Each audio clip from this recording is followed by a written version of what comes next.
Hello everyone. Before we start, make sure to like and subscribe to the channel.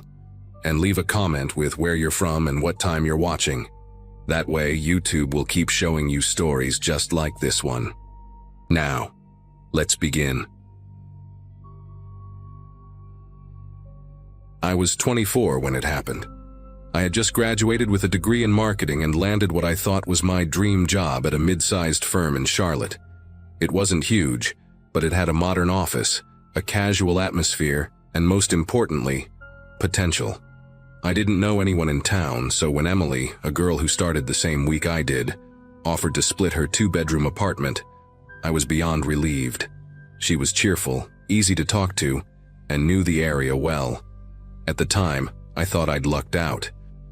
We joked about becoming the dynamic duo of the department. The first few weeks went by without a hitch. We carpooled, worked on a couple of small campaigns together, and even had a wine and pizza ritual every Friday. Emily always had some story about the office drama, who was sucking up to the manager who was secretly dating who. But I mostly tuned it out. I was focused on proving myself. I wanted to stand out for my work, not the gossip. She laughed it off, saying I was too clean for marketing, and that I needed to be a little more cutthroat. I thought she was joking. It started with something small. I showed up late to a client call one morning because the calendar invite was missing. I was sure I had it saved. Emily acted confused, then shrugged and said, "Maybe it glitched. That app crashes on me all the time." I believed her. But then 2 days later, I opened a document I'd prepared for a pitch, and half the notes were gone. I panicked, rewrote everything from memory and delivered it, only to realize mid-meeting that the numbers were off. Again, she looked surprised. "Didn't you say you triple-checked those?" I felt stupid. The real shift happened the night before a major presentation. I had spent 3 evenings refining my slides, rehearsing my points, and even timed out the transitions. When I went to open the file that morning, it looked like someone had gone in and rearranged things. Not just once, but several slides were switched, bullet points reworded in weird, slightly sarcastic ways, and charts wrong. Totally wrong. I froze. Emily walked past, sipping her coffee, glanced at my screen and said, "Oh, you're still tweaking it? Bold move, considering it's at 10. There was this smirk on her face that didn't quite reach her eyes. That morning, I barely held it together during the presentation. I fumbled through the reordered slides trying to salvage what I could while my manager, Lisa, gave me this disappointed frown that made my stomach twist. Emily was sitting right there, front row, nodding along like she was watching a TED Talk. I remember seeing her jot something down in her notebook. Casual, calm, not a trace of concern on her face.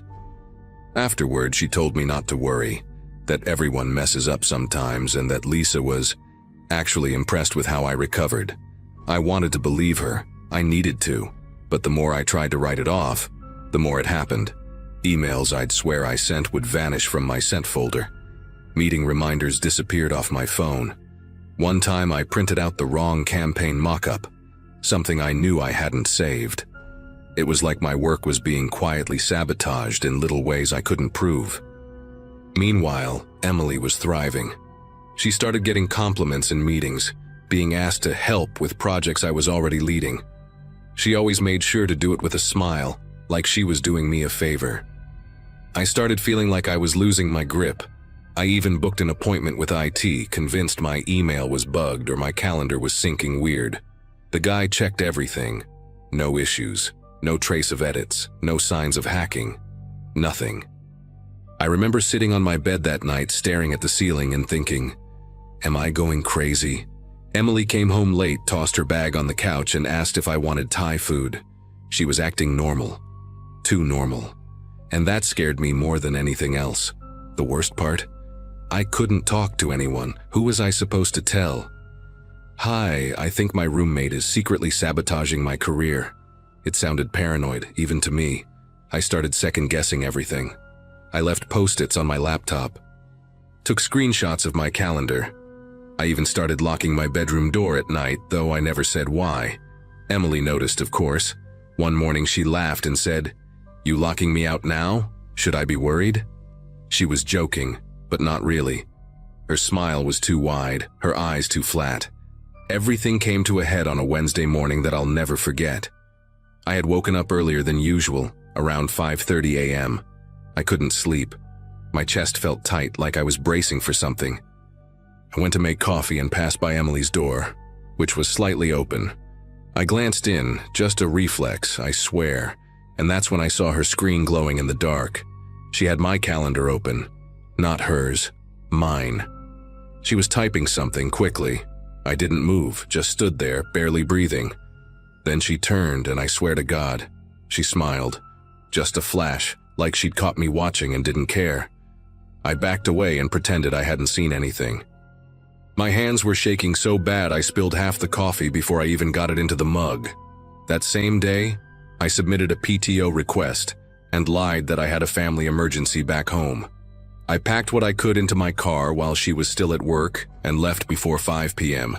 I didn't even leave a note, just vanished.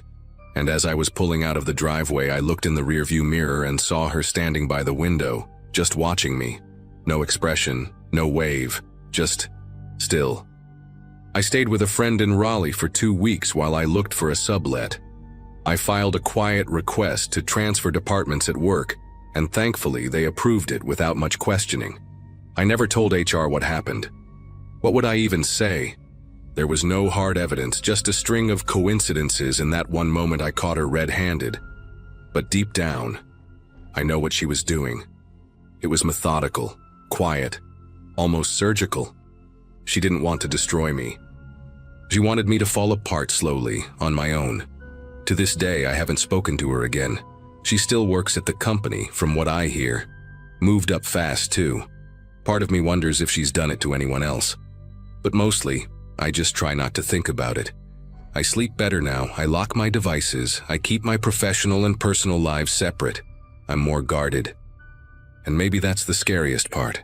That someone can get inside your life, not with violence or threats, but with little cuts so subtle you barely feel them, until you bleed.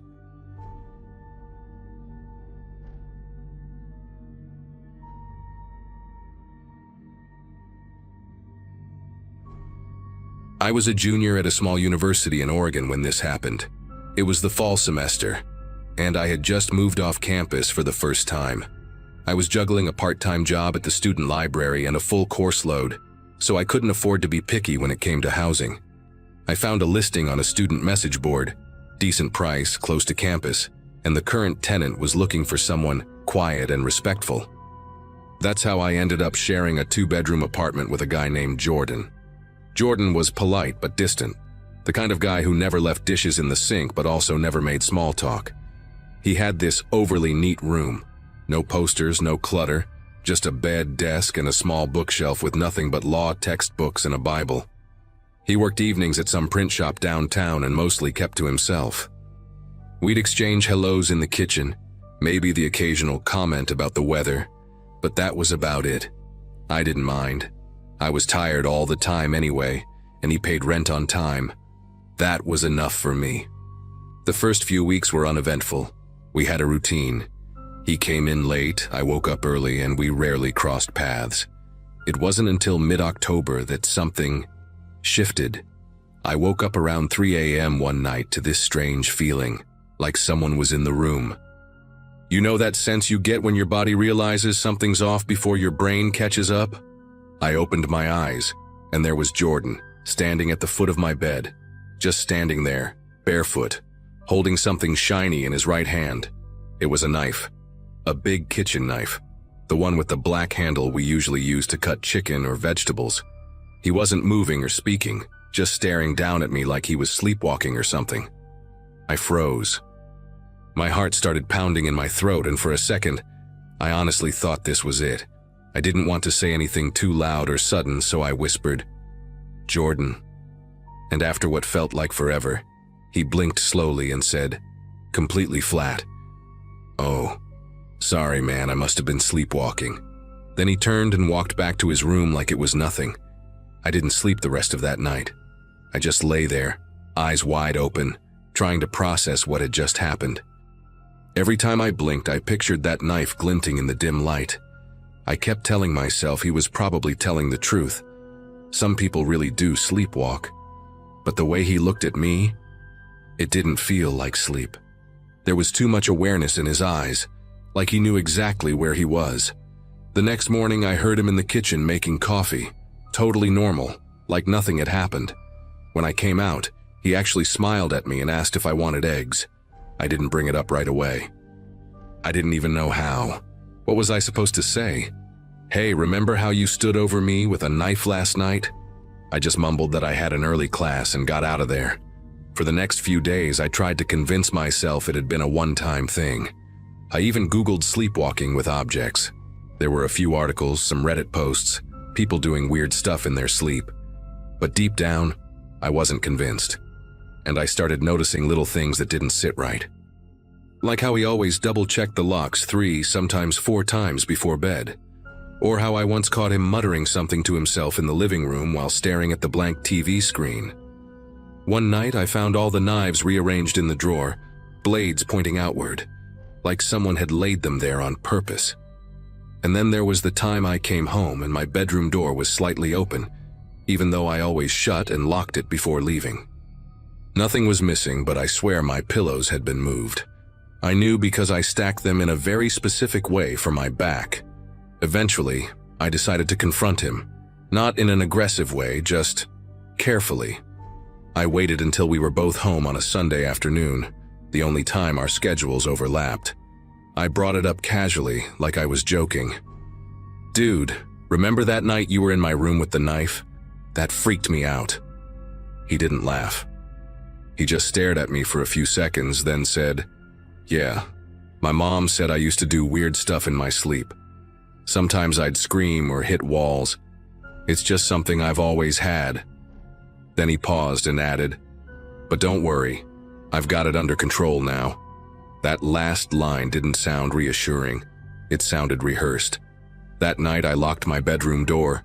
I even slid my desk in front of it, just in case. I didn't sleep much. Every creak from the hallway felt louder, heavier. At one point around 2:30 a.m., I heard footsteps pacing back and forth right outside my door. They stopped. Then I heard a soft knock. 2 taps, nothing else. I didn't move, didn't answer. Just stayed under the covers with my phone clutched in my hand and 911 already typed out, thumb hovering over the call button. He never said anything. Just stood there, I think. I waited almost half an hour before the steps faded away. The next morning, I acted like nothing happened. I packed a bag, told Jordan I was spending a few nights at my girlfriend's place. Except I didn't have a girlfriend.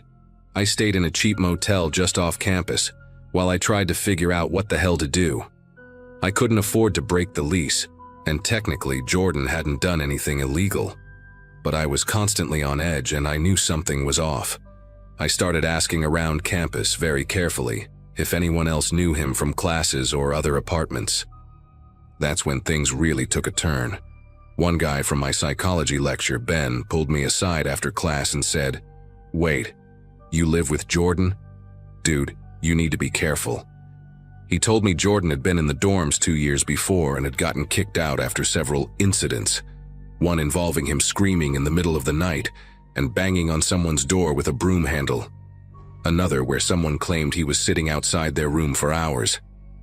I dug further and eventually found a girl who said she'd filed a complaint because she caught him standing outside her building every night for a week, just watching the windows.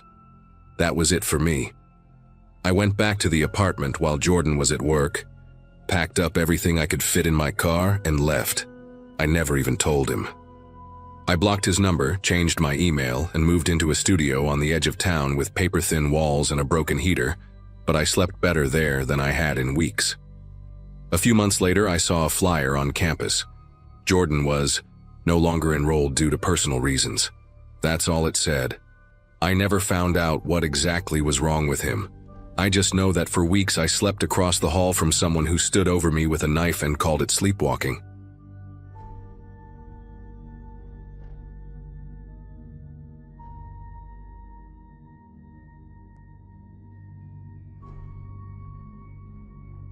I'm not really the type to share stuff online. But what happened to me a few years ago still gives me chills, and I guess writing it out is my way of processing it. Back in 2018, I had just moved to a mid-sized city in Oregon for my first real job out of college. I didn't know anyone there, and since rent was ridiculous, I turned to Craigslist to find a roommate situation fast. I was working long hours in graphic design, barely scraping by, so a cheap room in a shared house sounded like a win. That's how I met Jessica. Jessica was the one who posted the ad. She was around my age, maybe a year older, with this bubbly, overly warm energy that immediately made me let my guard down. When I went to see the place, she greeted me barefoot in pajama pants and offered me a popsicle, saying she'd just come back from a walk and loved the heat. It was February. That should have been my first red flag. But the rent was dirt cheap, and she said she just wanted a chill girl to share the space with. I moved in 3 days later with 2 suitcases and a foldable mattress. The first couple of weeks were fine, even though Jessica was a little off. She was talkative but evasive. She never really answered where she worked, just said she freelanced. I figured maybe she did stuff online. But she had random people over late at night, guys and girls, none of whom she introduced. I'd wake up around 2 or 3 a.m. and hear soft voices from the kitchen, laughing or whispering, sometimes pacing. Once, I found a guy I'd never seen before just sitting on the floor in the hallway eating cereal out of the box. He didn't even look up at me, just chewed like he lived there. I started locking my door at night. It wasn't even about feeling unsafe exactly, just this deep unease I couldn't shake. Jessica acted like everything was fine. She always smiled too wide, spoke a little too fast, and had this habit of avoiding eye contact at the weirdest moments. One night I asked her if everything was okay, just casually, and she looked at me like I'd caught her doing something. Then she laughed and said, "You're sweet. I'm just not good at normal life, you know." I didn't know what that meant, and I didn't ask again. Things got stranger one Saturday night around 11 p.m. I was watching something on my laptop when I heard the front door open and shut quietly. I didn't think much of it until I realized Jessica hadn't been home all day. Then, a few minutes later, my phone buzzed. It was a text from her. "Hey, can you come get me? I'm at the Speedway gas station on 12th.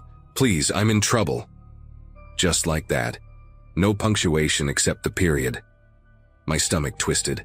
I didn't know what kind of trouble she meant, but something about the message felt off. Not scared. Not urgent. Just scripted. I stared at my phone for a minute before grabbing my keys, but then I paused. Something was bugging me. Why would she call me instead of literally anyone else? Why not the police? Or even an Uber? And why didn't she call? Why text? I decided to sit tight and wait. I figured if she was really in danger, I'd hear something soon enough. That's when I realized my bedroom window had been cracked open a few inches. I never leave it open. I felt a jolt of panic, shut and locked it immediately, and turned off my lights. I sat in the dark, waiting, my phone in my hand. 10 minutes passed, then 15. No updates from Jessica, no new texts. I was about to message her when I heard it. Soft creaking on the floorboards just outside my door. Someone was inside the apartment. I held my breath, frozen, and listened. The sound moved down the hall, paused in front of my room, and then slowly retreated back toward the front door. I didn't dare move. After a while, I heard the door open again, then close, much louder this time. My heart was pounding. I waited a few more minutes before unlocking my door and peeking out.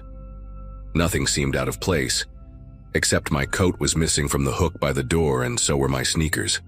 I checked the locks, double-locked everything, and stayed up until sunrise with a kitchen knife next to me, trying to convince myself I hadn't just avoided something much worse. I kept replaying the timing, Jessica's message, the footsteps, the window. Something wasn't right, and I was starting to get seriously scared. The next morning, I got up early and drove past the Speedway gas station she had mentioned. It was just a few blocks from our place. I parked across the street and watched for a few minutes. Nothing. No Jessica. I texted her again, asking if she was okay. No reply. When I got back home around 8 a.m., she was in the kitchen like nothing had happened, wearing my coat and eating cereal like a sitcom character. She looked up and smiled like we hadn't skipped a beat. I asked her what happened last night and she just blinked and said, "What do you mean?" I didn't even know how to respond. I was tired, freaked out, and something in her expression made my skin crawl, like she was waiting to see what I knew before she spoke. I went back to my room and started packing. I didn't have a plan, just knew I had to get out of there. That's when I found my laptop missing, and some cash I kept hidden in a mug in my closet. Gone. That's when it all clicked. She'd tried to lure me out of the house. Someone else had been inside while I waited in the dark, and she wasn't even trying to hide it. That smile at the kitchen table, it was smug. She knew I knew. I ended up crashing with a coworker for a few weeks until I found another place. I filed a police report, but honestly, I didn't expect much. Craigslist deals go bad all the time, and Jessica, if that was even her real name, disappeared a few days later. She left the apartment trashed, didn't pay the last month's rent, and vanished. The landlord said she'd used a fake reference on the lease. I never got my stuff back, but in the end, I was just relieved nothing worse had happened. The scariest part, I still don't know how many people were in that apartment with her that night. It took me a while to stop checking over my shoulder. For months, I couldn't sleep without something wedged against the door. I kept trying to rationalize it, tell myself maybe I overreacted. Maybe it was just petty theft, but deep down I know it could have gone way worse. If I had left the house that night even for 5 minutes, who knows what I would have come back to, or if I would have come back at all. So yeah, be careful with Craigslist, and trust your gut, even when the red flags are dressed in pajama pants and a popsicle smile.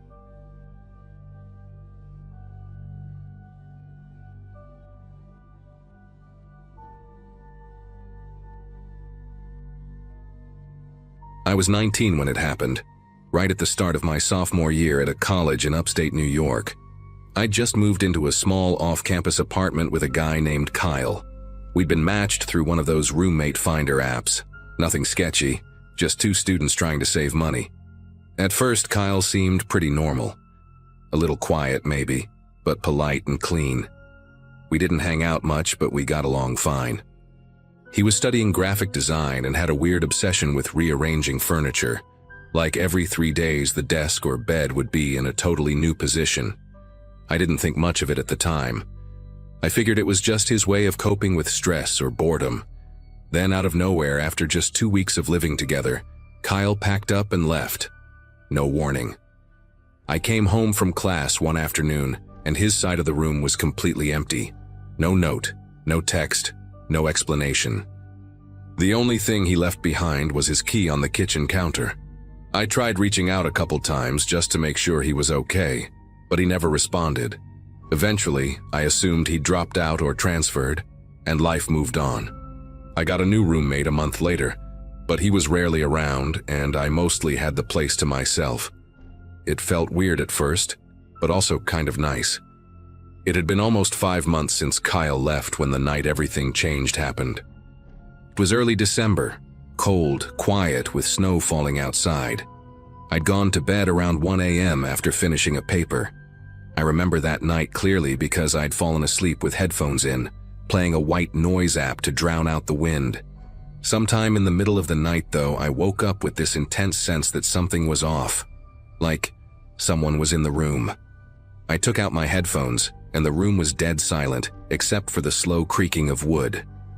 At first I thought it was just the building settling from the cold, but then I opened my eyes and froze. Standing in the middle of the room was Kyle, same lanky frame, but thinner, paler, and wearing an oversized army green jacket that looked like it hadn't been washed in months. His hair was greasy, hanging over his eyes, and he had dark smudges under them, like he hadn't slept in days. But the worst part wasn't how he looked. It was what he was doing. He was moving the furniture, my bed, my desk, even the small rug I had near the closet. Carefully, slowly, like he was setting up a space for himself, like he still lived there. And he didn't say a word. Not when I sat up, not when I called his name. He just kept rearranging the room like I wasn't even there. I didn't know what to do. I just sat there frozen in bed watching him. My phone was on the nightstand, but it felt like any sudden move would break whatever thin thread was keeping him from snapping. Eventually, I managed to ask, "Kyle, what are you doing?" His hands paused midair, holding the edge of my desk. He slowly turned to look at me, and his eyes were so hollow it felt like I was staring at someone who had completely left himself behind. Then he said, almost cheerfully, "Just fixing it. You moved everything." His voice had this unsettling calmness, like he wasn't angry, just confused, like I was the one who had done something wrong. I told him this wasn't his room anymore, that he had left months ago, that I had a new roommate now and he couldn't just come in. But Kyle barely blinked.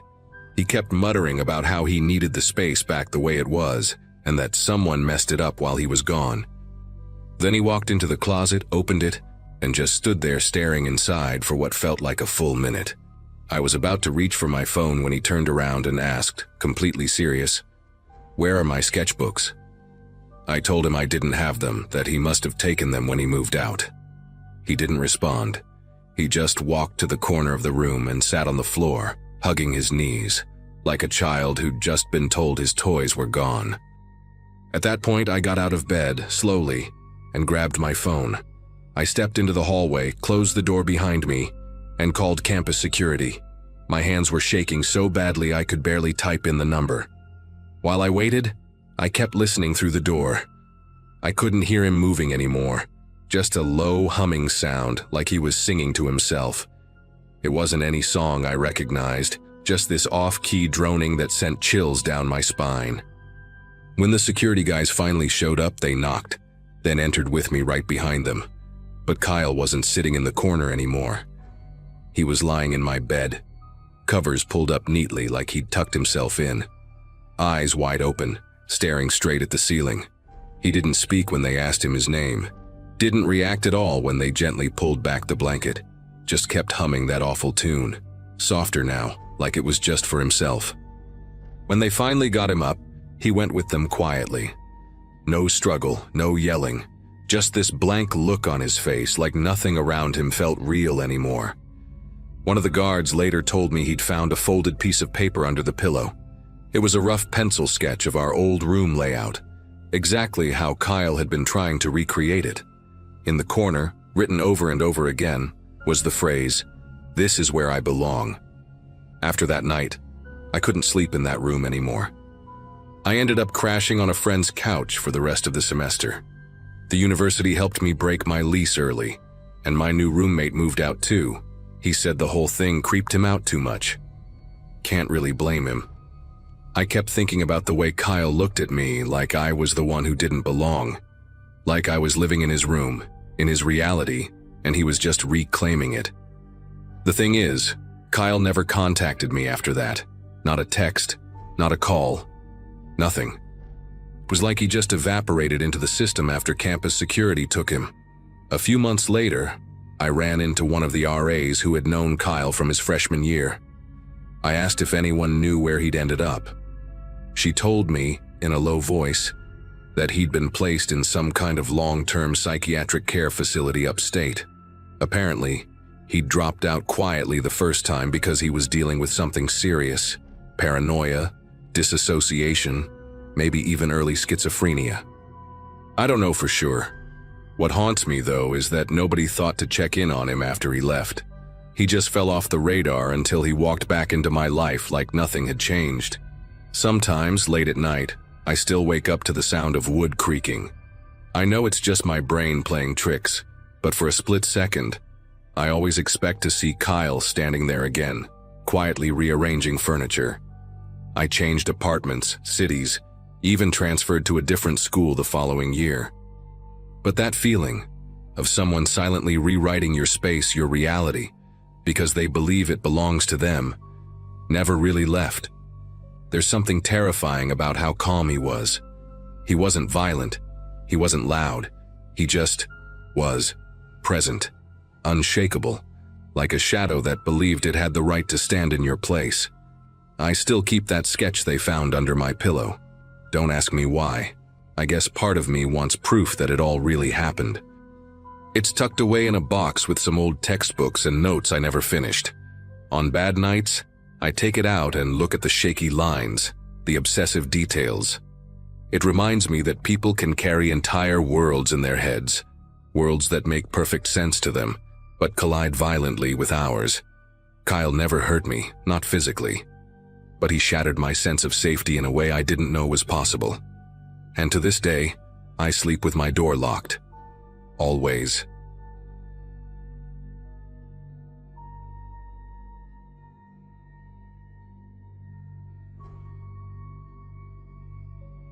I'm Anna, 29 years old, and this happened about 2 years ago when I was living in Portland, Oregon. I had just gotten promoted at the digital marketing firm I worked for, and everything seemed to be going well. I was living in a modest 2-bedroom apartment not far from downtown. Rent wasn't cheap, so I posted on a company board that I was looking for a roommate to split costs. That's how I met Laura. She worked in a different department, seemed quiet and polite, and said she needed a place fast after a bad breakup. She looked a little fragile, like life had hit her hard, and I guess I felt bad for her. I told her she could move in the next day. At first, living with Laura was easy. She kept to herself, cleaned up after using the kitchen, and always smiled that sort of half smile like she was trying not to cry. After a few weeks, she told me she was struggling financially and asked to borrow $80 until payday. I didn't think much of it. I've been there before too. But then it happened again and again. Sometimes $50, sometimes $120. Always followed by the same story. Late paycheck, unexpected bill, something with her bank. She always promised to pay me back, but the money never came. The weird thing was, she didn't seem panicked about it. She just said it so casually. After a while, I started noticing inconsistencies. She told me she worked late nights managing email campaigns, but I'd see her come home in the afternoon on weekdays. Once, she said she had to go to a weekend training in Seattle, but I caught her in our laundry room folding clothes the very next day. I asked about it and she laughed, said her plans got canceled. I wanted to believe her, but it started to feel off. She'd come home with expensive makeup and new shoes, but still said she couldn't pay her half of the internet bill. One night I half joked, "You're not secretly rich and just hustling me, right?" She smiled and said, "Wouldn't that be a twist?" But there was something in the way she said it that didn't sit right with me. Things escalated when I accidentally received a letter addressed to someone named Natalie Gray, care of our apartment. It was from a credit card company, a final notice. I showed it to Laura, assuming it was just an old tenant's mail. She got weirdly defensive. She snatched the envelope from my hand and snapped, "That's none of your business." Then she disappeared into her room and didn't come out for the rest of the night. I stood there in the hallway holding a basket of laundry, and my gut twisted in a way I couldn't explain. Something was wrong. I just didn't know how wrong yet. A few nights later, I couldn't sleep. It was around 1 a.m. Then I was sitting at the kitchen table with my laptop, trying to finish a report. Laura had gone out earlier and wasn't back yet. Out of pure curiosity, or maybe gut instinct, I searched Natalie Gray Portland just to see what came up.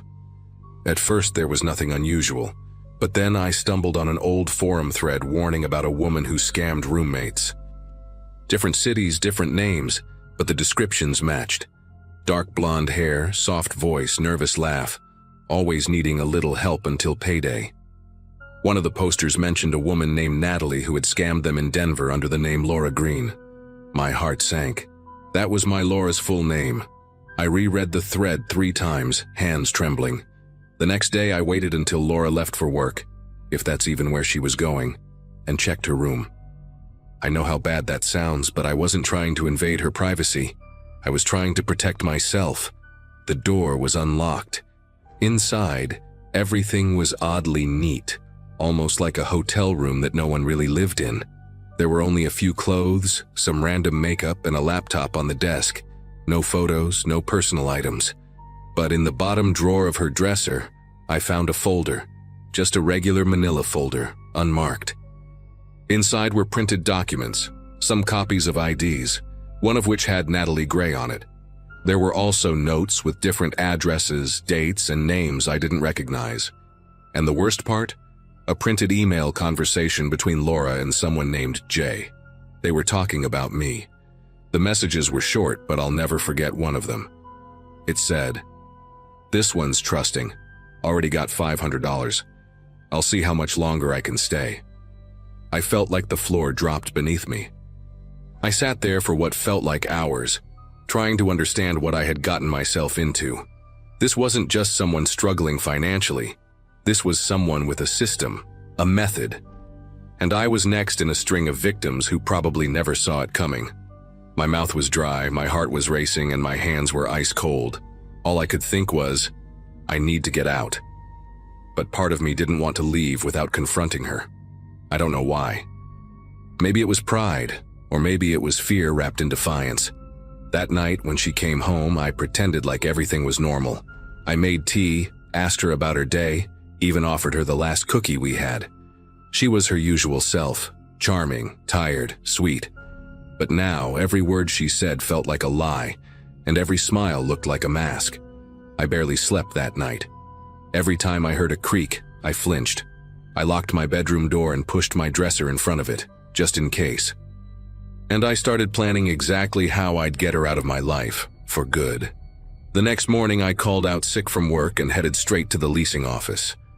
I explained everything to the property manager, including the documents I found and my suspicions about her identity.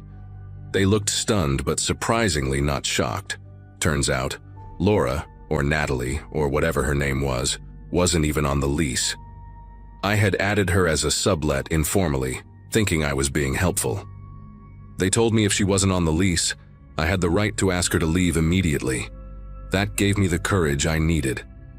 I printed a formal notice, taped it to her door, and texted her that she had 48 hours to pack her things and go. No arguments, no explanations. She didn't respond for almost a full day. Then around midnight, I heard her come in. I stayed in my room, lights off, heart pounding. She knocked once on my door but didn't say anything. Just stood there. I could see her shadow under the door, motionless.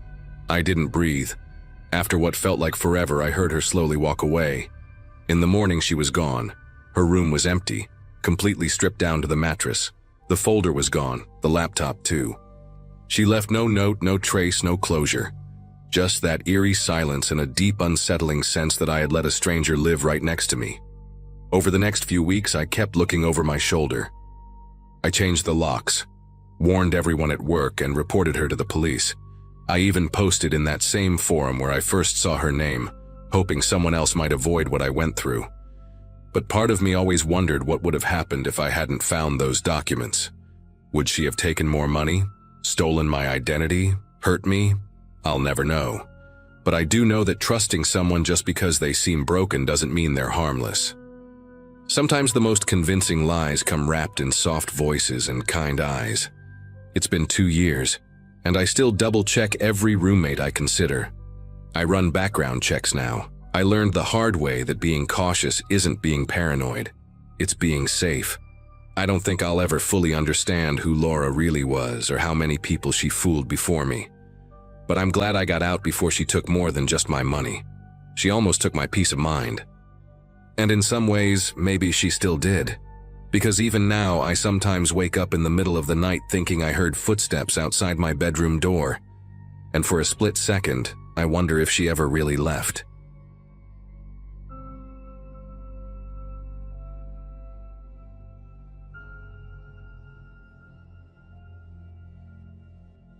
I'm Ethan, and this happened about 8 months ago during my second year of college in Ohio.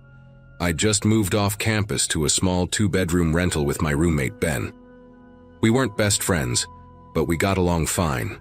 We met in a psychology class the year before, and bonded over late-night study sessions, and a shared obsession with takeout Chinese.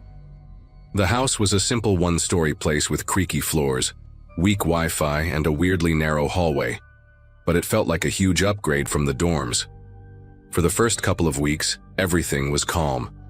Classes were steady, my sleep was finally normalizing, and the house felt like mine. But then small things started to feel off. The first time, I chalked it up to being absent-minded. I came back from class and noticed the back door was cracked open. I assumed I hadn't shut it properly. But it kept happening. A few days later, the bathroom light was on when I came home, even though I knew I hadn't used it that morning. I started triple checking things before leaving. Doors locked, lights off, everything in place. Still, I'd come back to something different. A chair pulled slightly out from the kitchen table. The hallway closet opened just a crack. My hoodie moved from the hook by the front door to the floor. I tried talking to Ben about it once. He was usually laid back, kind of sarcastic in that nothing phases me way, so I didn't expect much. When I mentioned the door being open again, he laughed and said, "Maybe we've got a ghost with bad hygiene." I laughed too, trying to play it cool. But deep down I was getting really uncomfortable.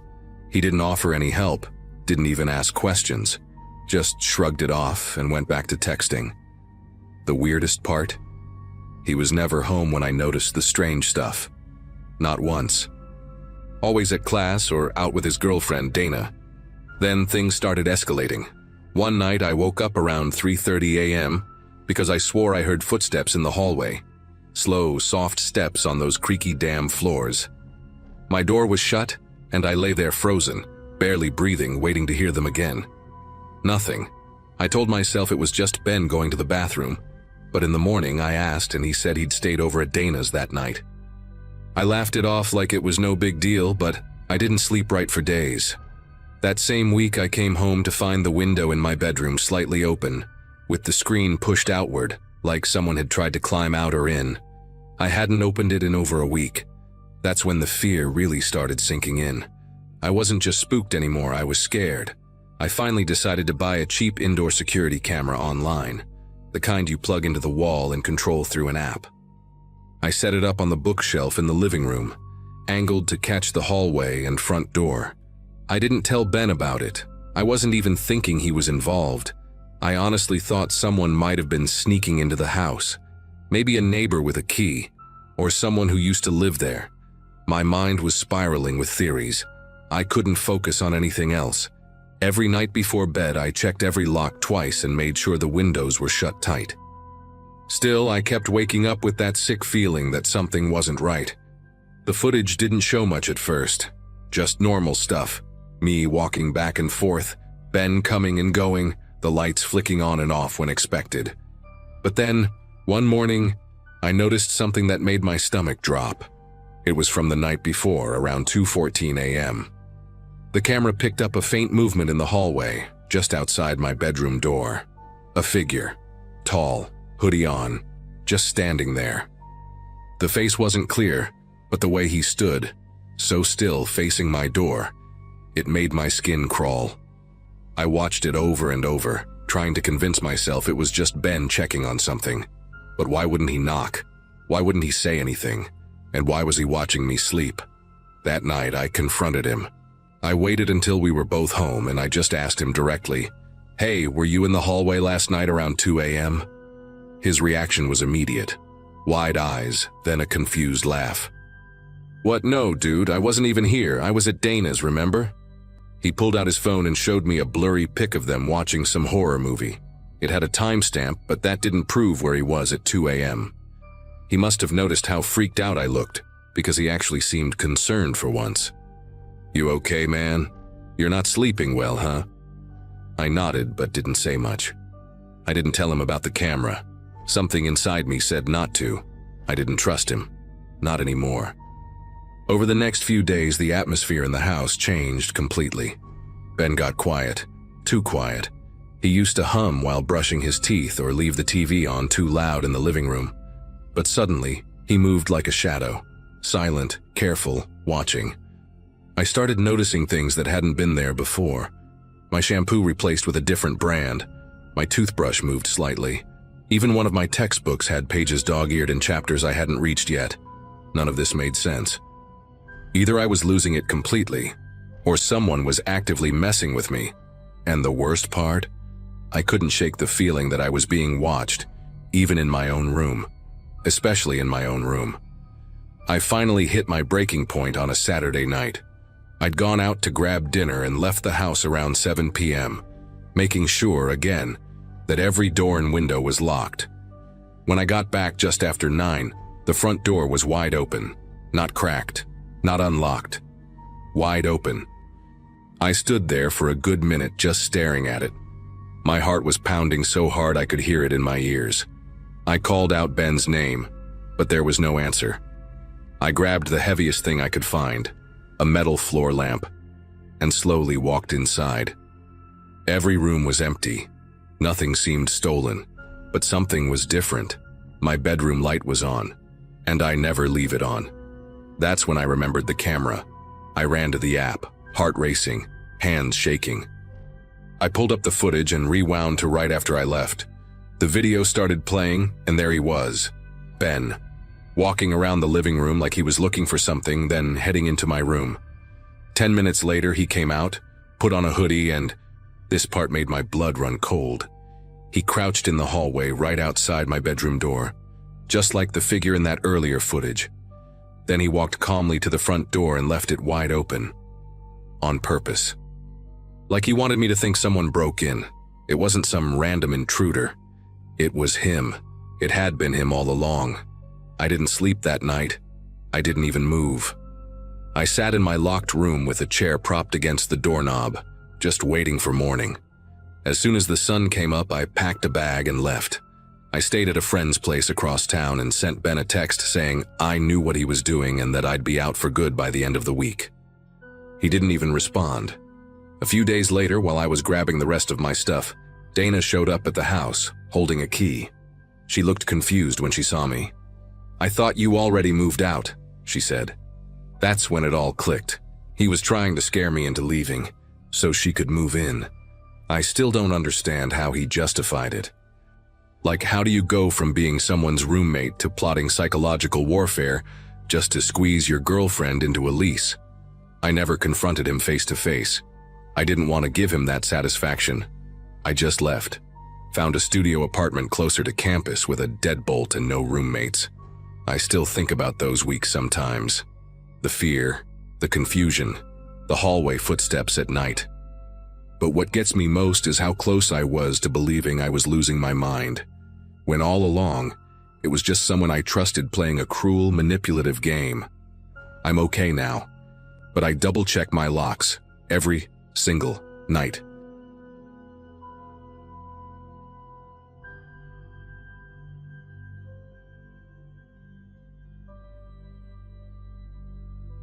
I'm Megan, and this happened about 2 years ago, right after I moved to Portland for a new job. I was 26, recently out of a long-term relationship, and trying to rebuild some stability in my life. When I got the offer at a mid-sized marketing agency, I saw it as a fresh start. I didn't know many people in the city, so when a coworker, Natalie, mentioned she was looking for a roommate to share her 2-bedroom apartment, I thought it was perfect. She seemed quiet and polite, someone who kept to herself and wouldn't bring chaos into my life. That was all I wanted. Peace. At first, everything was smooth. Natalie was respectful, paid her share of the rent on time, and didn't throw parties or bring strangers home. She worked in a different department at the agency, so we didn't interact much at work either, which, honestly, I liked. We'd make small talk in the kitchen, things like weather, her cat, or what series she was watching. She had this soft-spoken voice and avoided eye contact, like someone who'd been through something or just wasn't very social. I didn't question it. In fact, I kind of admired how quiet and self-contained she was. I wasn't prepared for how quickly that image would start to crack. The first weird thing I noticed was my red hoodie. It was one of those oversized, worn-in sweatshirts you never really wear out, but love too much to get rid of. I couldn't find it for a couple of days and just assumed I left it at the gym, or maybe at my ex's place the last time I went to get the rest of my stuff. But then it turned up, folded, in the back of my closet, on top of a box I hadn't touched since moving in. I figured maybe I misplaced it in the move, even though I was sure it hadn't been there before. I brushed it off. But then it happened again, with a necklace my mom gave me. Then a pair of earrings. My things weren't just vanishing and reappearing, they were being moved, and always turning up in oddly perfect places, like someone had carefully chosen where to put them. That's when this uncomfortable feeling started to grow in my stomach. I began second-guessing myself constantly. Had I left those shoes under the bed or in the hallway? Did I forget I wore that ring to work? I wasn't sleeping well either. I'd lie in bed, replaying the day in my head, trying to track where I'd seen things last. Natalie always seemed the same, quiet, polite, a little withdrawn. But sometimes I'd catch her glancing at me when she thought I wasn't looking. And not just glancing, watching. I'd walk into the kitchen and her eyes would flick away like she'd been staring. Still, I didn't want to believe anything was really wrong. I told myself I was paranoid. But something inside me knew. I just wasn't ready to face it yet. I finally hit a breaking point when I came home early from work one Friday. I wasn't supposed to be off until 6, but I had a migraine and left around lunchtime. I didn't text Natalie because I figured she'd still be at work. But when I opened the front door, I heard movement, soft footsteps coming from my room. My heart dropped. I froze in the hallway, holding my breath. A few seconds later, Natalie stepped out of my bedroom, holding my hairbrush. She looked just as surprised to see me as I was to see her. She stammered something about thinking it was hers, apologized, and rushed back to her room. I didn't say anything. I couldn't even process it. I just stood there gripping my bag like it would somehow protect me from what I was starting to suspect. That night, I couldn't sleep. I kept thinking about her standing in my room, in my space, with something so personal in her hands. I started replaying all the small moments that hadn't made sense. The misplaced things, the folded hoodie, how clean my desk looked when I knew I had left it messy. It wasn't just that she was moving my stuff, she was studying it, touching it, maybe even using it. The next morning, I bought a cheap motion-activated camera online and set it up on my bookshelf, aimed discreetly at the doorway and most of the room. I told myself it was just to ease my mind. But deep down, I was preparing myself for whatever truth it might reveal. It took less than a week. I went out to dinner with a friend from work and left the camera running. When I got home, I rushed into my room, heart pounding, and opened the app on my phone. What I saw made me feel physically sick. Natalie had entered my room just 15 minutes after I left. She didn't sneak or look guilty. She walked in slowly, methodically, like she'd done it 100 times. She opened my drawers, held up my clothes to her body, even smelled a shirt like it was something familiar and comforting. And then, God, I watched her put on my necklace, the one from my mom. She stood in front of my mirror, tilting her head, smiling softly at her reflection. It didn't look like a joke or a dare, it looked like ritual. I couldn't stop shaking. I sat on the floor for what felt like hours, just staring at the screen. I felt violated in a way I can't even explain. It wasn't just my space or my stuff, it was my sense of self. She had been pretending to be this shy, quiet roommate, when in reality she'd been studying me, mimicking me, wearing pieces of my life like a costume. I didn't know what to do. Part of me wanted to confront her right then, scream and throw her out. But another part, the bigger part, was terrified. Because if she was capable of this, what else was going on in her head? I spent the next day pretending everything was normal. I smiled when I passed her in the kitchen. I made coffee like usual. I even asked her how her day at work had been. She barely answered, just gave a soft, "Fine," and disappeared into her room. I couldn't tell if she suspected anything. Maybe she sensed a shift in my tone. Maybe she didn't care. That night, I packed a bag and left it in the trunk of my car, just in case. I forwarded the footage to my mom and one of my close friends with a message that said, "If anything happens, show this to the police." I still didn't know if I was overreacting, but I wasn't willing to take the risk anymore. On Sunday, I arranged to meet with my landlord under the excuse of asking about renewing the lease. When I got there, I showed him the footage. I didn't know what kind of reaction to expect, disbelief, dismissal, but as soon as he saw the video, his face went pale. He said I could break the lease immediately, no penalty. I was relieved, but part of me felt sick that this was even real.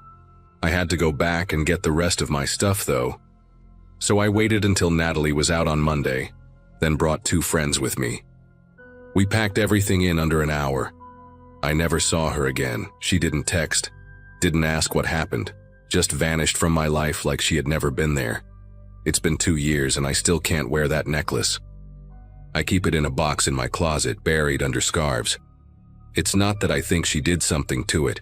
It's just that every time I see it, I remember her face in the mirror, tilting her head, trying to become me. I think that's what still gets under my skin the most.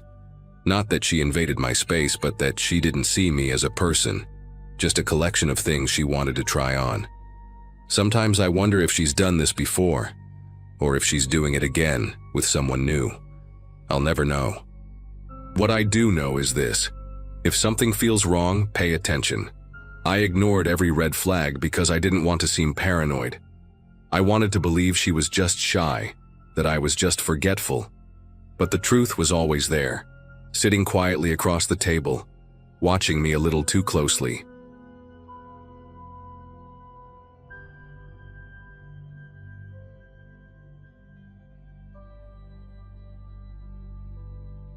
I was in my second year of grad school when this happened, back in the fall of 2022. I was studying psychology at the University of Oregon, which meant long hours, a mountain of reading, and almost no money. Like most broke students, I found a cheap 2-bedroom apartment about 15 minutes off campus. That's where I met Alex. He was already living there and looking for a roommate to split the rent. At first glance, he seemed like a solid guy, very extroverted, the kind who makes friends instantly. We grabbed coffee before I moved in, talked music and hiking, and I thought, yeah, this'll work. The first few weeks were fine. Alex was a bit of a night owl, but so was I. We'd run into each other in the kitchen at 2 a.m. sometimes, joking about how grad school had turned our brains to soup. He worked part-time at a bookstore downtown and was always talking about some obscure sci-fi novel or weird conspiracy podcast he was into. I didn't think much of it. Lots of people have their quirks. But I started noticing things that felt off. Not scary at first, just strange. It began with his sleep, or rather, the lack of it. I'd come back from a night class at 10 p.m. and find him pacing in the living room. Then I'd get up at 7 a.m. for class, and he'd still be there, eyes wide, muttering to himself. He'd go 2, sometimes 3 days without sleeping. I gently brought it up once, half joking, like, "Dude, you ever sleep?" He laughed, but it was this dry, cracked sound, and he said something like, "Can't, too many eyes out there." I thought it was just some stoner nonsense or maybe burnout. I wish it had stayed at that. Then came the mood swings. One day he'd offer to make breakfast for both of us, playing indie rock on his phone like everything was cool. The next, he'd slam his bedroom door so hard the wall shook. He stopped going to work, stopped showering, started scribbling notes on Post-its and sticking them all over the fridge.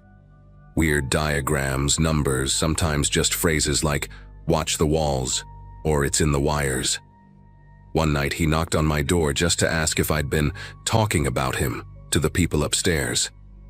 I told him no, of course not, but the way he stared at me like he was trying to peel open my skull with his eyes.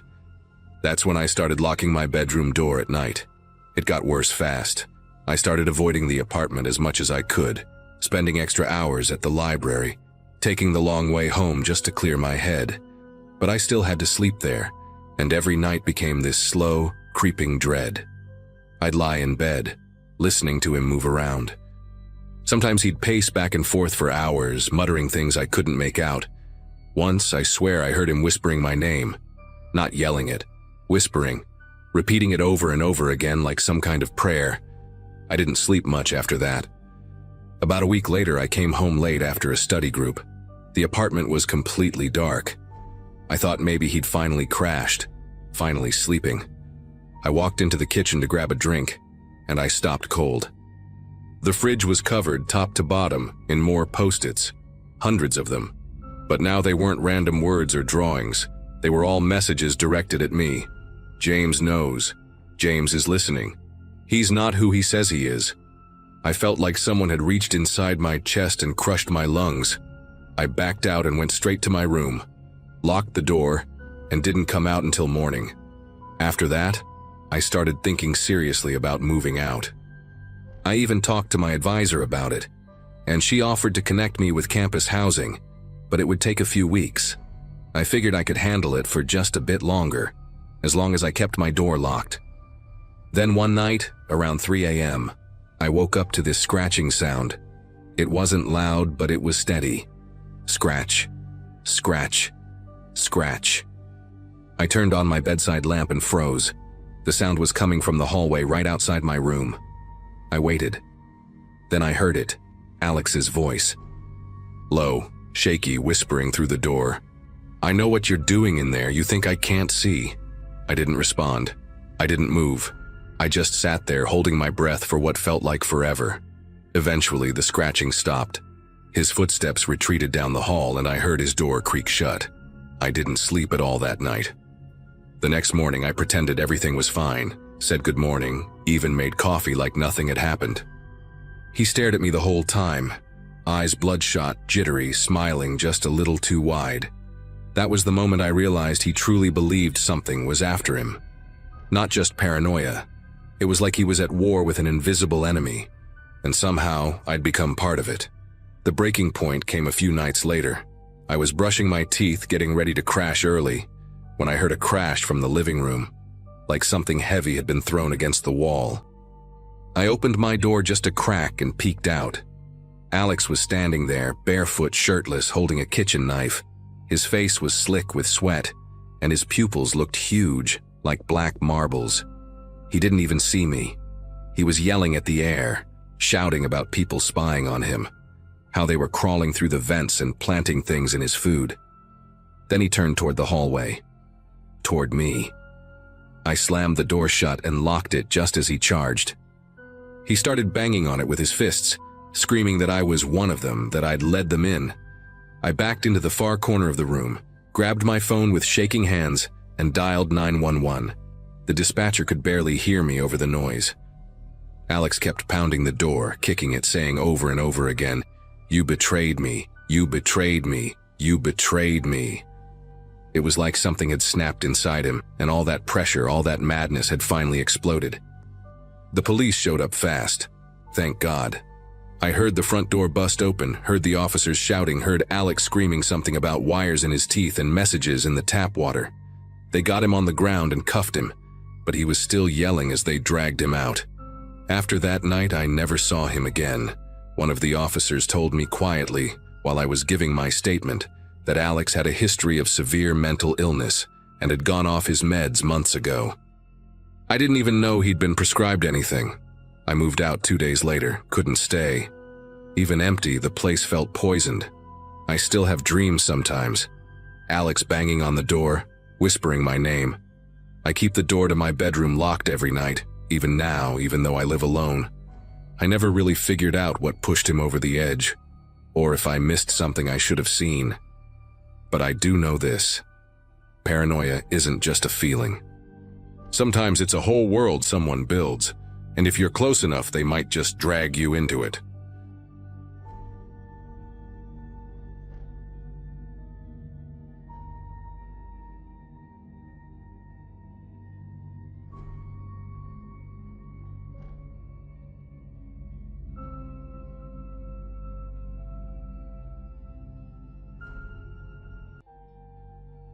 Hello, everyone. Before we start, make sure to like and subscribe to the channel, and leave a comment with where you're from and what time you're watching. That way, YouTube will keep showing you stories just like this one. Now, let's begin. I need everyone here to understand something before I tell you what happened that night in October. I'm a rational person. Always have been. I work as a dental hygienist. I balance my checkbook. I don't believe in conspiracy theories or ghosts or any of that. But what happened in my house was real, and the police reports can back me up on every detail. My son Jamie and I had been living in that old farmhouse on Willow Creek Road for about 8 months, just the two of us after my ex-husband moved to Colorado. The place was perfect for what I could afford. 2 stories, white paint peeling off the wooden siding, surrounded by cornfields that went on forever. The isolation didn't bother me. After years of fighting and yelling, the quiet was actually therapeutic. Jamie was 6, just started first grade, and he loved having all that space to run around after school. The changes in the house started so gradually that I'm embarrassed how long it took me to piece things together. First week of October, I came home from work and found one of the kitchen chairs turned completely backwards, facing away from the table. Not just pulled out like Jamie might do when climbing up, but deliberately turned around. I asked him about it while I was making spaghetti, and he just shrugged, said he'd been at school all day, which of course he had. Mrs. Foster had kept him after for reading group until I picked him up at 4. Then there was the basement door situation.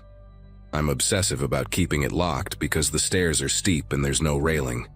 But 3 times that week I found it standing open, not wide open, just unlatched and pushed in about 6 inches, enough to see the darkness beyond. The bathroom window really got under my skin though. It's this small window on the first floor, painted shut when we moved in. I'd spent an entire Saturday afternoon with a putty knife and WD-40 getting it to open because the bathroom needed ventilation. After all that work, I always made sure to lock it. The latch was tricky. You had to push down hard while sliding it to the right.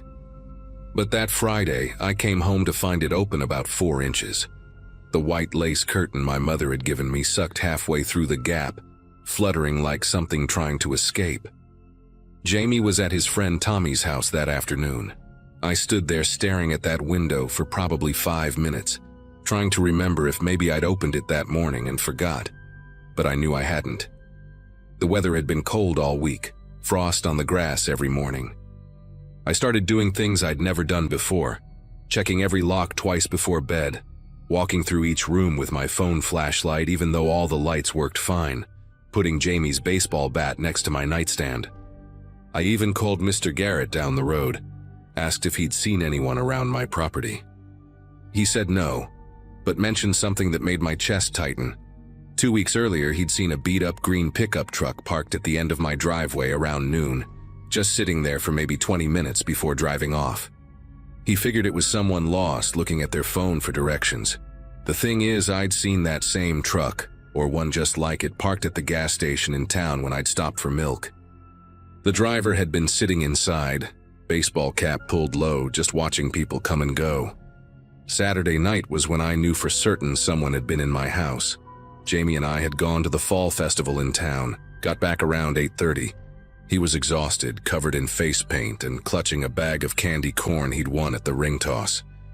While he was in the shower, I went to the kitchen to make him some warm milk with honey, something my grandmother used to make me. That's when I saw it. The junk drawer was open about 2 inches. Not a big deal, except I'm compulsive about that drawer because it's where I keep the spare house key. Everything inside had been moved around, not ransacked, but carefully rearranged. The key was still there, but it was on top of everything else instead of under the old phone book where I always hid it. My bottle of pepper spray, which I kept in the back corner, was now in the front, cap twisted off. I didn't sleep that night. After Jamie went to bed, I wedged a chair under my bedroom doorknob and sat by the window watching the driveway. Around 2 in the morning, I saw headlights slow down near my mailbox, then continue on. Could have been anyone, but my whole body was rigid, listening for any sound that didn't belong. The next morning, Sunday, I found something that made me call the police for the first time. There were cigarette butts under Jamie's bedroom window, 5 of them, all the same brand. Marlboro Reds with the filter torn off in the exact same way. They were fresh, probably from the night before while we were at the festival. Officer Daniels came out, took photos, wrote everything down, but said without evidence of actual breaking and entering, there wasn't much they could do. He suggested installing cameras, maybe getting a dog. I couldn't afford cameras and our landlord didn't allow pets. Monday came and went without incident, which somehow made me more nervous. I kept Jamie home from school, told them he had a stomach bug. We spent the day in the living room watching cartoons, me pretending to fold laundry while actually watching the windows. I'd already decided we were going to stay at my sister's place in Indianapolis for a few days, just until I could figure something out. But she couldn't come get us until Wednesday because of her work schedule, and I didn't have money for a rental car. Tuesday morning, I dropped Jamie at school like normal. I couldn't miss another day of work without risking my job. All day at the dental office, I kept checking my phone, expecting something, though I didn't know what. Dr. Morrison noticed I was jumpy, asked if everything was okay. I just nodded, kept cleaning instruments, tried to focus on the familiar routine of sterilization protocols and inventory sheets. That Tuesday evening is burned into my memory with a clarity that makes me nauseous even now, 2 years later. I picked Jamie up from after-school care at 4:30, stopped at McDonald's for dinner because I couldn't stand the thought of cooking in that kitchen with all those windows. We got home just as the sun was setting, that golden October light that usually made the cornfields look beautiful, but now just emphasized how alone we were out there. Jamie ran upstairs to play with his Legos while I sat at the kitchen table, scrolling through apartment listings on my phone, trying to calculate if I could afford to break the lease. Around 7:30, I went upstairs to run Jamie's bath. The bathroom was at the end of the hall, and as I walked past the spare bedroom, I noticed the door was open. Not unusual, except I distinctly remembered closing it that morning because I'd hidden Jamie's birthday presents in the closet. When I pushed it open wider, my heart started hammering so hard I could hear it in my ears. The window was open, screen removed and leaning against the wall inside. I grabbed Jamie from his room, told him we were going to play a game where we had to be really quiet. His eyes got wide, but he nodded, trusting me completely. We crept downstairs and I reached for my phone on the kitchen counter to call 911. That's when I heard it. The floorboards in the living room creaking in that specific way they did when someone stepped on the third plank from the wall. The sound was deliberate, slow, like someone testing their weight. My phone was in my hand, but when I looked at the screen, there was no signal. 0 bars. We never had great reception out there, but I always had at least 1 bar in the kitchen. I tried the landline mounted on the wall, the old beige phone that came with the house. Dead. No dial tone, nothing. The cord was still connected to the wall, but someone had done something to it, cut it somewhere I couldn't see. Jamie was pressed against my leg, and I could feel him trembling. The living room was between us and the front door, and the back door was through the mudroom, but that lock had been broken since we moved in. I'd been using a wooden dowel to keep it shut. Another creak came from the living room, closer this time, and then a sound that made bile rise in my throat. A man clearing his throat, not even trying to be quiet anymore. He knew we were there. He knew we knew he was there. I pushed Jamie behind me and grabbed the biggest knife from the wooden block on the counter, the one I used for cutting watermelon. My hand was steady, which surprised me. All that shaking fear from the past week was gone, replaced by something primal and focused. I had to get my son out of that house. The footsteps started moving toward the kitchen, heavy boots on hardwood, no longer trying to hide. I made a split-second decision. The mudroom was our only chance. I grabbed Jamie's hand and we ran, yanking the dowel out and bursting through the back door into the cold October night. Behind us, I heard the man curse and his footsteps speed up, but we were already sprinting across the backyard toward the cornfield. Jamie was crying but running hard, his little legs pumping. The corn was harvested, so it was just stubble and dirt, nowhere to hide. But Mr. Garrett's house had lights on. I picked Jamie up and ran like I've never run before, my bare feet slipping on the cold ground, the knife still in my other hand. I could hear the man behind us, but he was slower, maybe not expecting us to run. We hit Mr. Garrett's door screaming, and thank God he was home.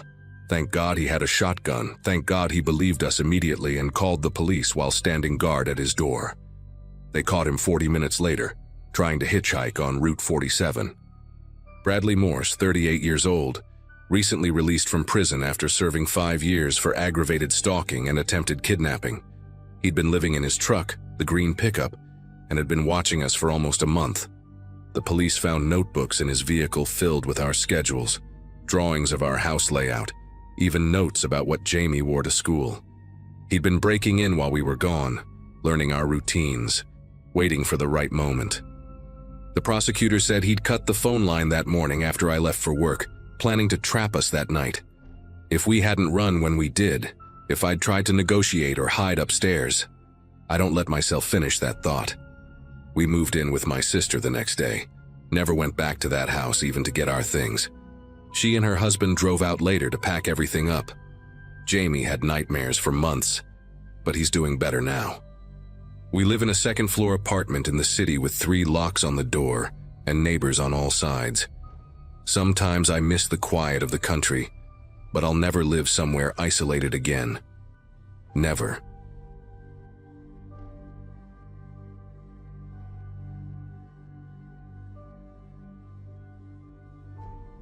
The thing about living in a small town is that everyone thinks they're safe. I was 24, working as a mechanic at the only auto shop in Oakfield, Montana, and I'd been renting this little house on Cedar Lane for about 2 years. It sat right where the neighborhood ended and the woods began, maybe a quarter-mile from my nearest neighbor, old Mr. Hawkins, who ran the hardware store.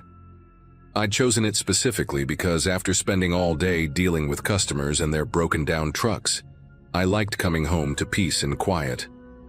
That Wednesday in early November, I'd gotten home around 7 after fixing a particularly stubborn transmission on a Ford F-150, eaten leftover pizza, watched some TV, and crashed hard around 11. My bedroom was at the back of the house facing the woods, and I always slept with the window cracked because I liked the cold air and the sound of wind through the pines. I woke up to a sound that didn't belong. It wasn't loud or sudden. That's what made it worse. It was this careful, deliberate clicking noise, metal on metal, coming from the direction of my kitchen. My brain, still foggy from sleep, tried to make sense of it. Maybe it was the heater kicking on, or the refrigerator doing that weird thing it sometimes did. But then I heard the doorknob turn, slow and controlled, followed by the faintest squeak of hinges. My back door was opening. The digital clock on my nightstand showed 2:47 a.m. in those angry red numbers. And I remember thinking how strange it was that I could see them so clearly when my heart was pounding hard enough to blur my vision. Someone was in my house. Not breaking in. They'd already done that part. They were inside, moving through my kitchen with a confidence that made my mouth go dry. For a split second, I tried to convince myself it was Mr. Hawkins. The old man had a spare key from when I'd had the flu last winter, and he'd brought me soup and medicine. Maybe something was wrong. Maybe there was a fire nearby or some kind of emergency. But Mr. Hawkins would have called first, or at least knocked. And he definitely wouldn't be creeping around at almost 3 in the morning. Then I saw the light, a thin beam of white cutting through the darkness of my hallway, sweeping left to right like whoever was holding the flashlight was checking each room. That's when I heard the second set of footsteps. There were 2 of them. My bedroom door was open just a crack, and through it, I could see that flashlight beam getting closer, accompanied by the soft shuffle of boots on my hardwood floor. They weren't trying to be silent anymore. They knew exactly where they were going. I grabbed my phone from the nightstand, but my fingers were clumsy and thick with panic. The screen seemed impossibly bright in the darkness, and I fumbled to dial 911. But before I could even unlock it, I heard one of them speak. "Check the back room first," the voice said, low and rough but clear enough that I knew it wasn't anyone from town. It had this flat, emotionless quality that made my chest tighten. They were maybe 10 feet from my bedroom door now. I could hear them breathing, could hear the creak of leather, gloves or jackets, I couldn't tell. That's when I saw them through the crack in my door. 2 figures in black ski masks, both carrying flashlights, both moving with this practiced efficiency that told me they'd done this before. The taller one had something in his other hand that caught the light. Might have been a knife, might have been something else, but I wasn't about to wait to find out. My window was still cracked open from earlier, and I knew I had maybe 3 seconds before they pushed open my bedroom door. I rolled out of bed as quietly as I could, staying low, and grabbed the baseball bat I kept leaning against my dresser, a leftover from my high school days that I'd never gotten around to storing properly. Thank God for lazy habits. The window was one of those old-style ones that slide up, and I pushed it the rest of the way open, wincing at every small sound it made. The screen popped out easier than I expected, falling into the bushes below with a soft rustle. I could hear them at my door now, the handle starting to turn. I didn't think, just threw one leg over the windowsill and dropped the 8 feet to the ground, landing hard in the wet leaves and mulch. My ankle twisted slightly, sending a sharp pain up my leg, but adrenaline is a hell of a drug. I was already running before I fully registered that I was outside, barefoot, in nothing but sweatpants and an old Metallica t-shirt, the November air hitting me like a wall of ice.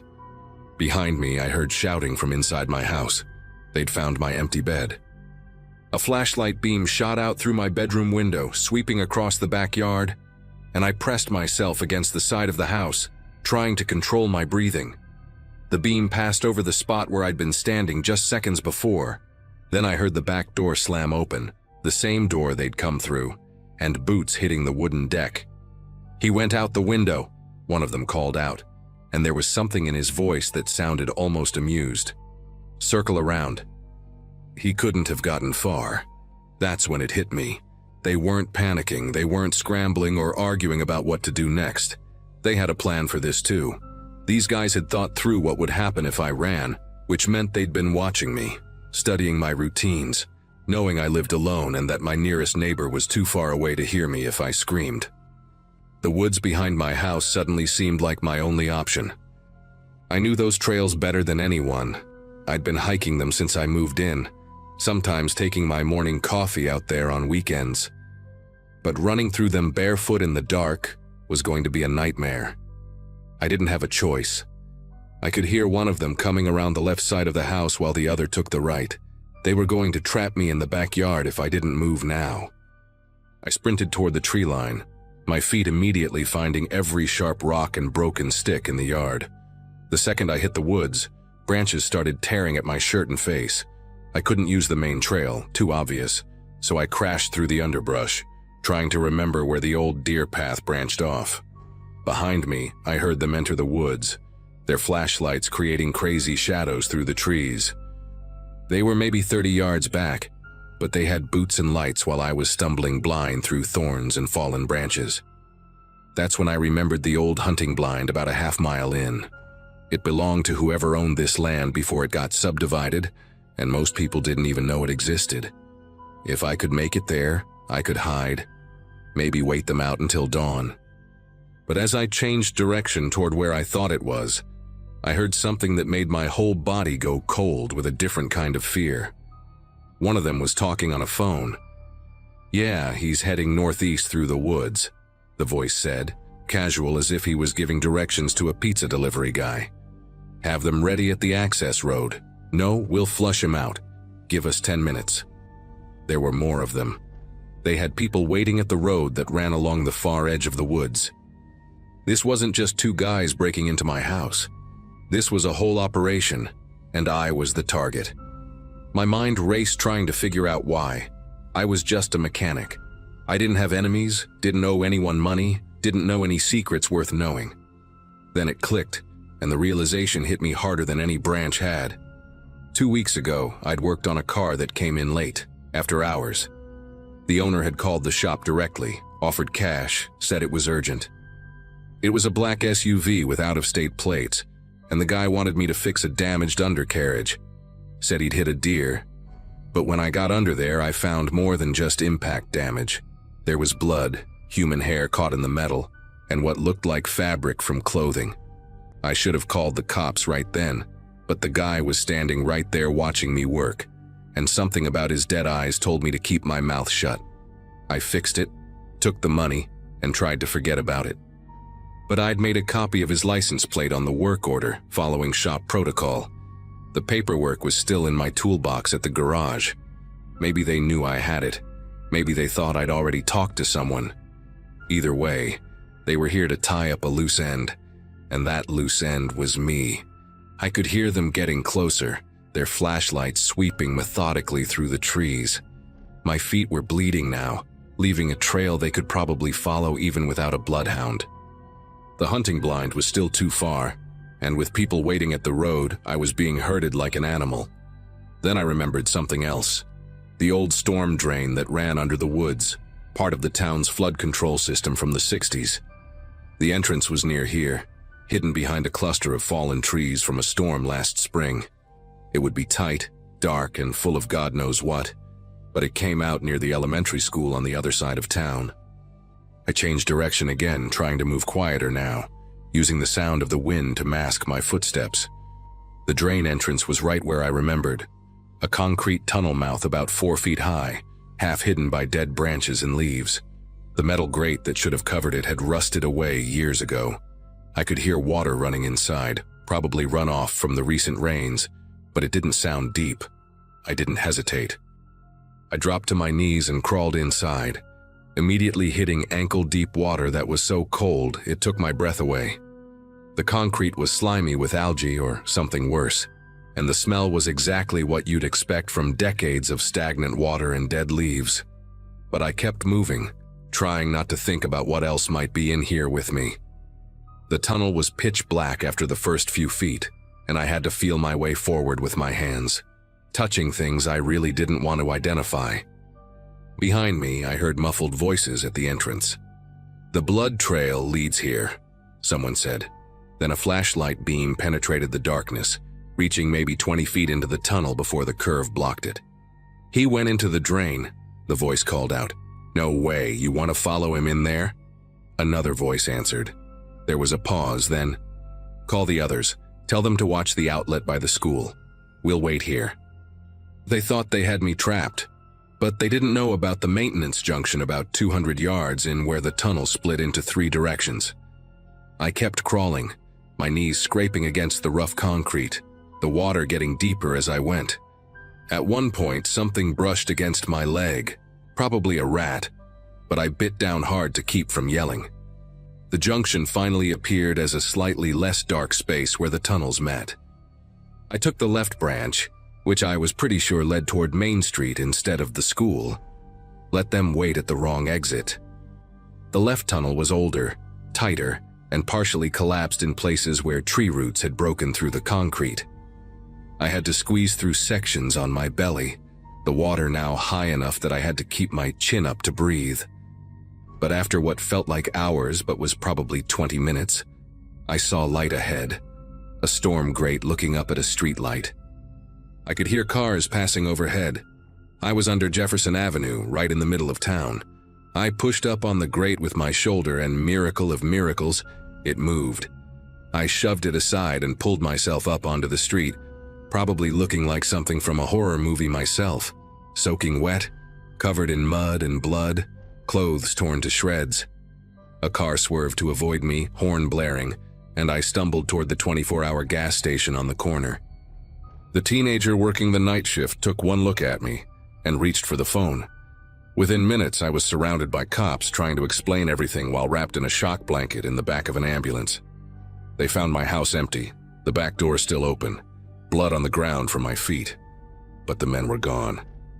The cops did find the SUV, though, abandoned and burning in a field off Highway 18 about 3 hours later. The plate number I'd written down matched a vehicle reported stolen from Nevada 2 months earlier. They never found the men who came for me that night.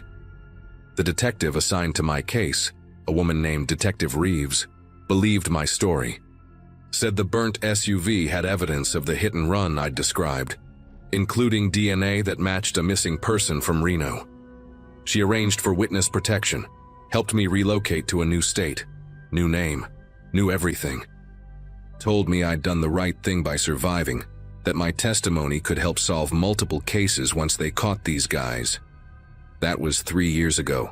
I'm still a mechanic, but now I work in a big city where nobody knows their neighbors, and that's exactly how I like it. I live in an apartment building with security cameras and a doorman. I don't work late anymore, don't take cash jobs, and I sure as hell don't fix cars with suspicious damage. The FBI agent who checks on me every few months says they're still investigating, that the organization those men belong to is bigger than just a hit-and-run cover-up. Sometimes she shows me photos, asks if I recognize anyone. I never do. But every night when I'm lying in bed, I still listen for sounds that don't belong. The click of metal on metal, the careful turn of a doorknob, footsteps where there shouldn't be any. They say I'm safe now, that those men have no reason to come after me anymore since I'm officially in the system. Protected, my testimony already recorded. But sometimes I wonder if they're out there, waiting, watching, knowing exactly when I'll be alone, and when no one will hear me if I need help. Because that's the thing about predators who hunt in packs. They're patient, and they never forget.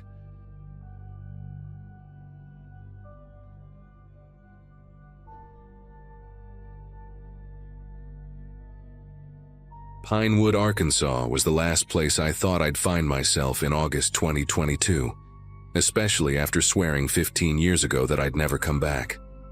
But there I was, driving past the faded population 8,000 sign with my press credentials in the glove compartment and 17 burglary reports spread across the passenger seat. My editor at the Chicago Tribune had been following the story through wire services. Elderly residents getting robbed in broad daylight, no forced entry.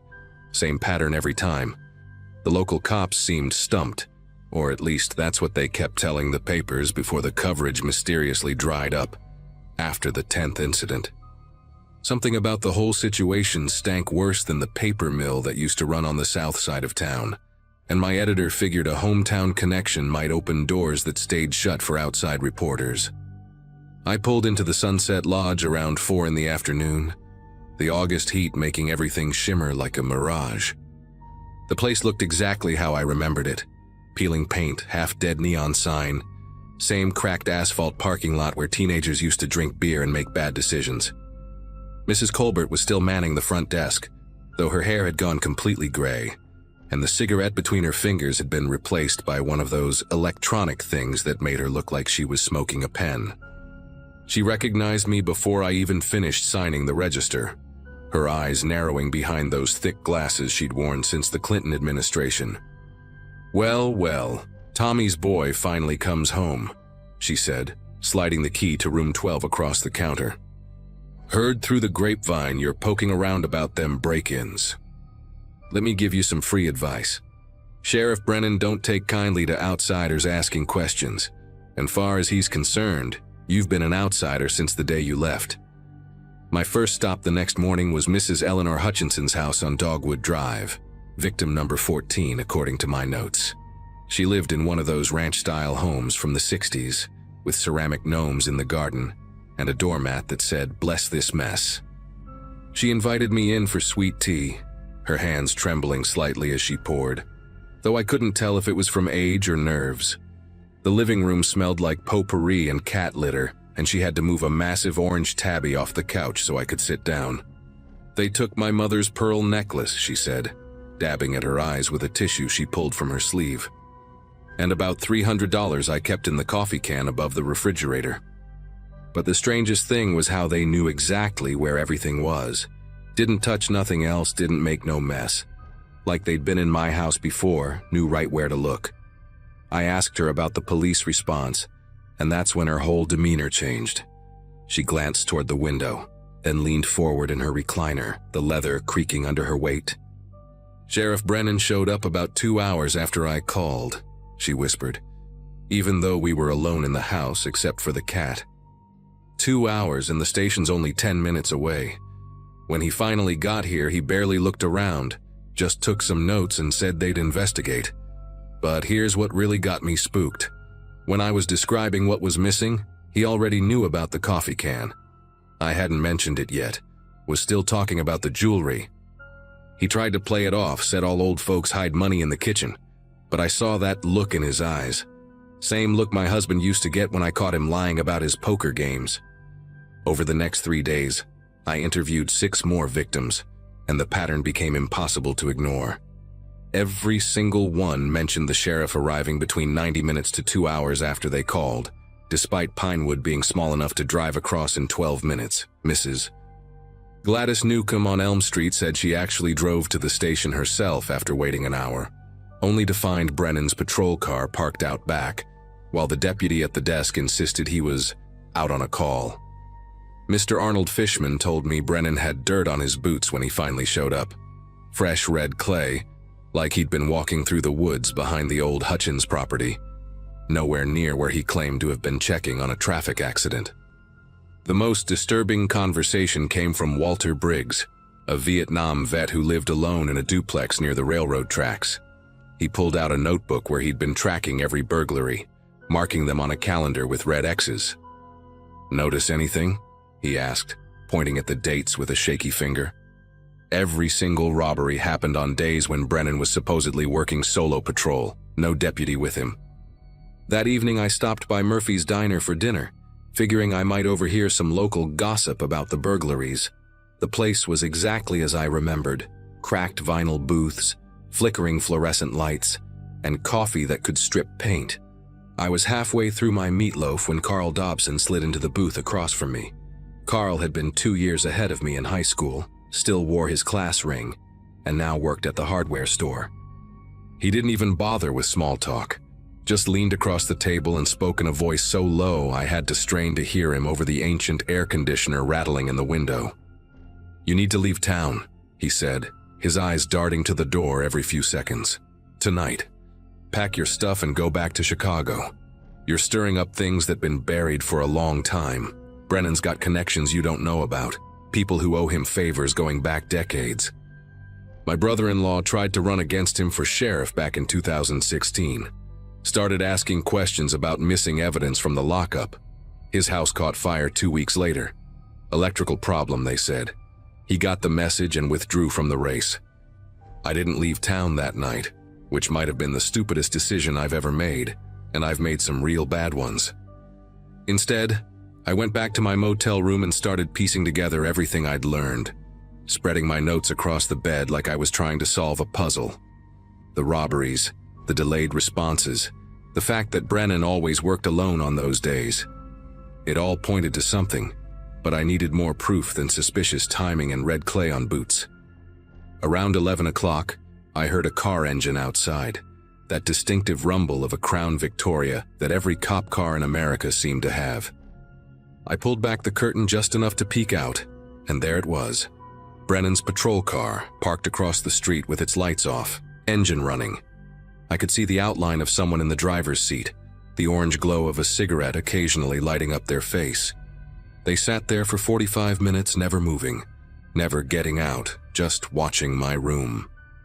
The next morning, I woke up to find my rental car's back left tire slashed, a clean cut that couldn't have been from road debris. The woman at the front desk, Mrs. Colbert, suddenly couldn't remember seeing anything unusual the night before, wouldn't even make eye contact when I asked about the patrol car. The guy at the auto shop took one look at my Michigan plates and said he wouldn't have the right tire in stock for at least 3 days, maybe 4. I was stuck, and everyone in town seemed to know it. That afternoon, I walked to the library to use their computer since my motel's Wi-Fi had mysteriously stopped working. I just logged into my email to send my editor an update when Betty Garrison, the head librarian who'd been there since I was checking out Hardy Boys books, came over and whispered that Brennan had just walked in. Sure enough, there he was by the periodicals section, pretending to read a newspaper while keeping his eyes on me. He was a big man, bigger than I remembered, with arms like ham hocks and a gut that hung over his duty belt. When he knew I'd seen him, he folded the paper slowly, walked over to my table, and sat down without asking. "Heard you been talking to folks," he said, his voice friendly enough but his eyes cold as January. He pulled out a tin of chewing tobacco, packed a wad into his lower lip, and continued. "See, the thing about small towns is that people get confused sometimes, old folks especially. They misremember things, get times mixed up, make connections that ain't there. Mrs. Hutchinson, for instance, lovely woman, but she's been taking them anxiety pills since her husband passed. Makes her paranoid. And Walter Briggs, well, that man sees conspiracies everywhere since he came back from Nam. Can't trust everything you hear." He leaned back in the chair, making it creak under his weight, and I noticed his hand resting on his service weapon, not threatening exactly, but making sure I saw it. "Now I know you got a job to do, writing your little article for that Chicago paper. But sometimes the story ain't what you think it is. Sometimes it's just a bunch of break-ins by some tweaker passing through town, and a sheriff's department doing its best with limited resources. Nothing more interesting than that." That's when I made my second stupid decision of the week. I pulled out my phone and showed him the photo I'd taken of Walter's calendar with all the dates marked. "Funny how this tweaker only strikes when you're working solo patrol," I said, watching his jaw tighten. and how you always seem to be on the opposite side of town when the calls come in." His face went red, starting from his neck and spreading up like spilled wine on a tablecloth. He stood up so fast the chair tipped backward, and for a second I thought he was going to grab me right there in the library. Instead, he leaned down close enough that I could smell the tobacco and stale coffee on his breath. "You got no idea what you're messing with, boy. This ain't Chicago. Out here, reporters sometimes have accidents. Car goes off the road on a dark night. Maybe they fall down some stairs at that old motel. Happened before. Ask Jimmy Watts. Oh wait, you can't." He drove his car into Lake Buchanan back in 2014 after he started poking around in things that weren't his business. Tragic accident, they said. Brake lines can fail on these old country roads. He straightened up, adjusted his gun belt, and smiled, but it was all teeth and no warmth. "You have a nice day now, and maybe think about heading home real soon. Tomorrow morning would be good, before something unfortunate happens." I left the library with my legs feeling like jelly, but I wasn't done yet. That night, instead of staying in my motel room like a sitting duck, I parked my rental, with its spare tire now on, behind the abandoned Texaco station, and walked back to the motel through the woods. I sat in the dark bathroom with the door cracked, watching through the window. Around midnight, sure enough, Brennan's patrol car pulled up again, but this time he got out. He had something in his hand, looked like a Slim Jim or maybe a lockpick set. He walked right up to my door, stood there for a minute listening, then started working on the lock. The sound of metal scraping against metal carried in the quiet night. It took him less than 30 seconds to get the door open. He stepped inside my room and I heard him moving around, probably looking for me or my notes. After about 5 minutes, he came back out, relocked the door and drove away. I waited another hour before sneaking back to check the room. Nothing was missing, but my laptop was open to a different screen and my notebook had been moved. He'd been looking for what I had on him, trying to figure out how much I knew. The next morning, I didn't run like he wanted. Instead, I drove straight to the state police barracks 40 miles away in Centerville. Turns out, they'd been getting complaints about Brennan for years, but could never make anything stick.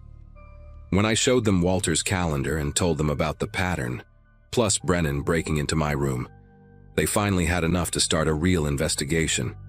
They put me up in a hotel in Centerville for my safety and sent a team to Pinewood.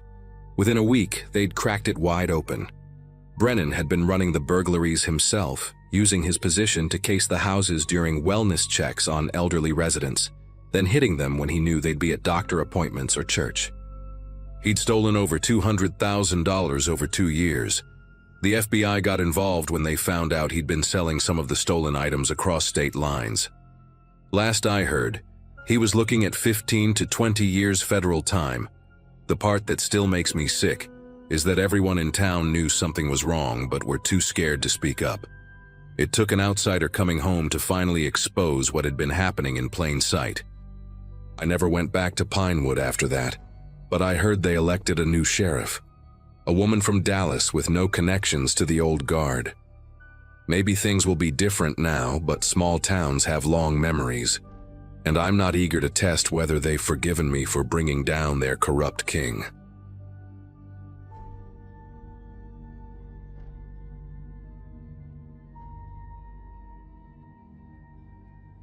"40 minutes outside of Riverside, right off Highway 22, there's this diner that became my second home for about 2 years.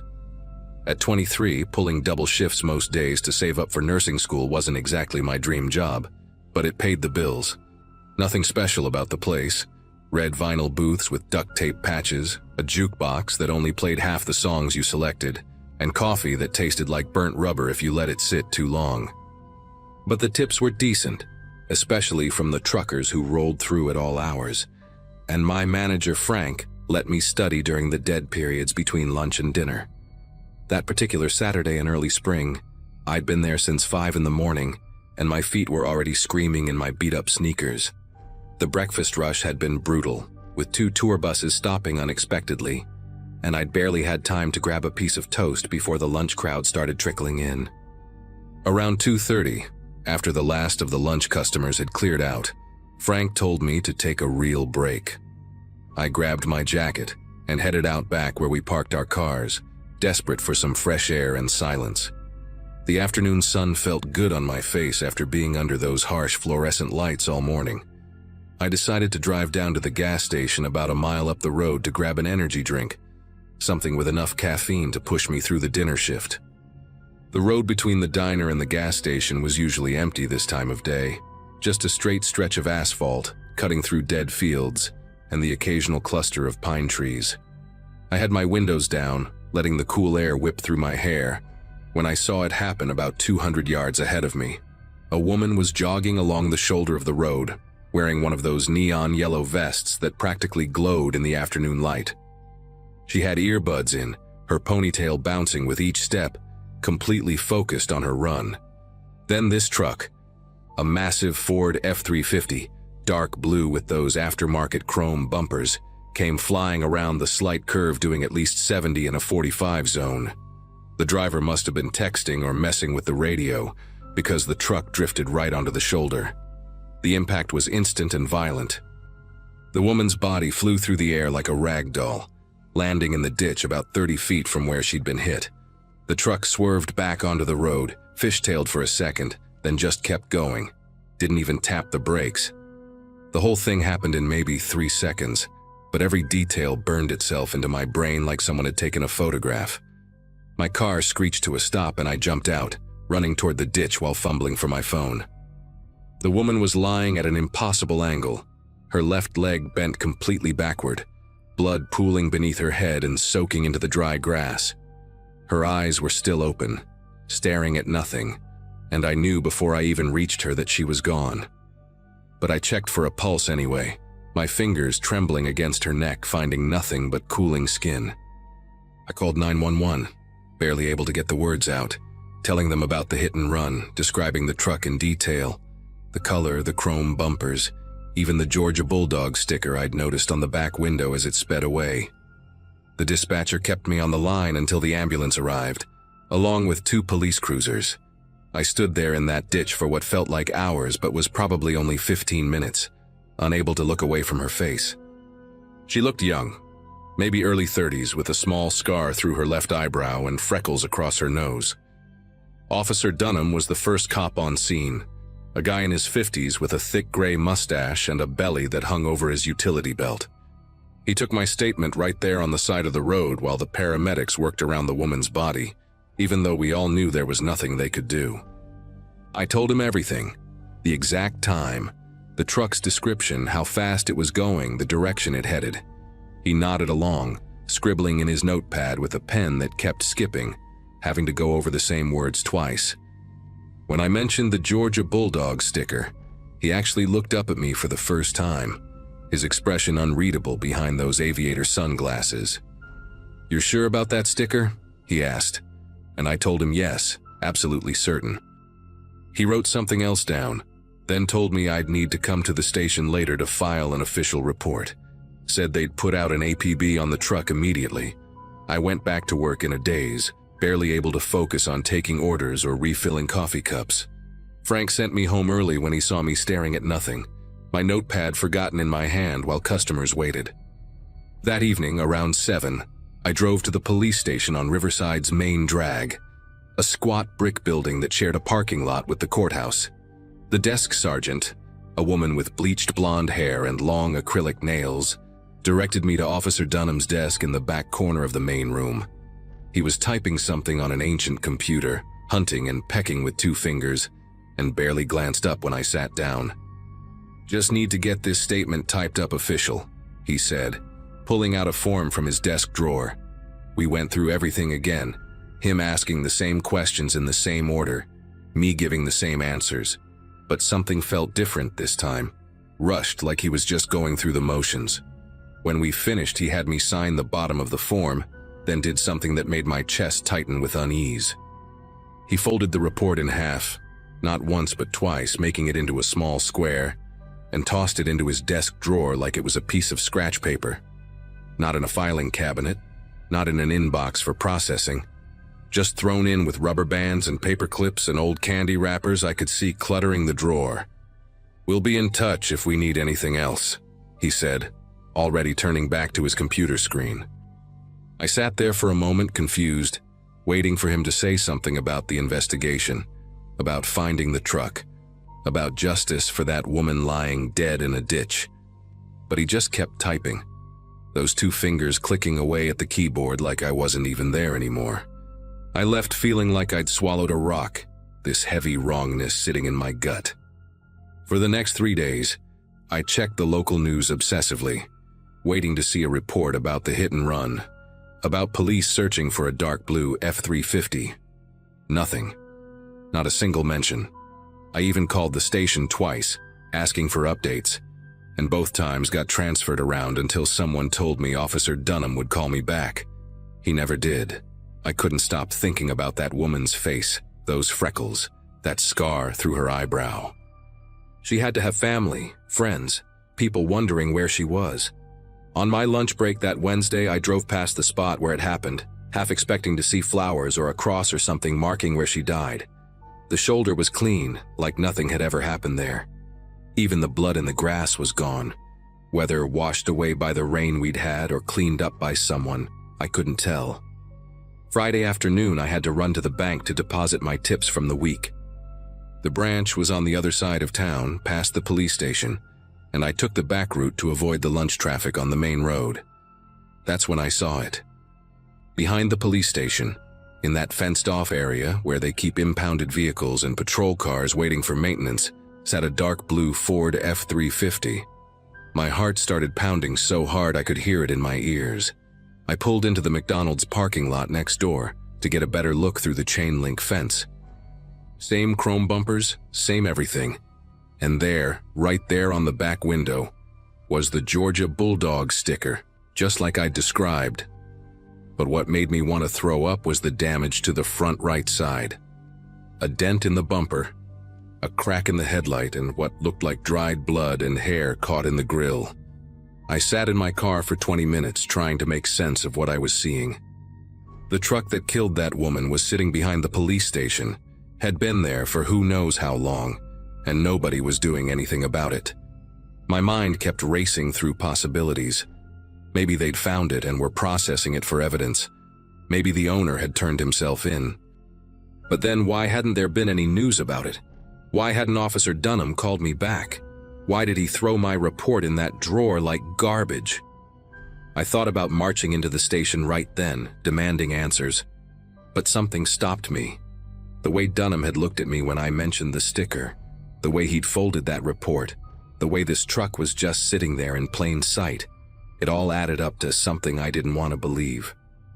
Someone in that station knew exactly who was driving that truck, and they were protecting them. I spent the weekend paralyzed with indecision, barely sleeping, seeing that woman's face every time I closed my eyes. By Monday morning, I'd made up my mind. I drove 40 minutes to the state police barracks in Millerton, walked in with every detail written down, photos I'd taken of the truck through the fence printed out at CVS.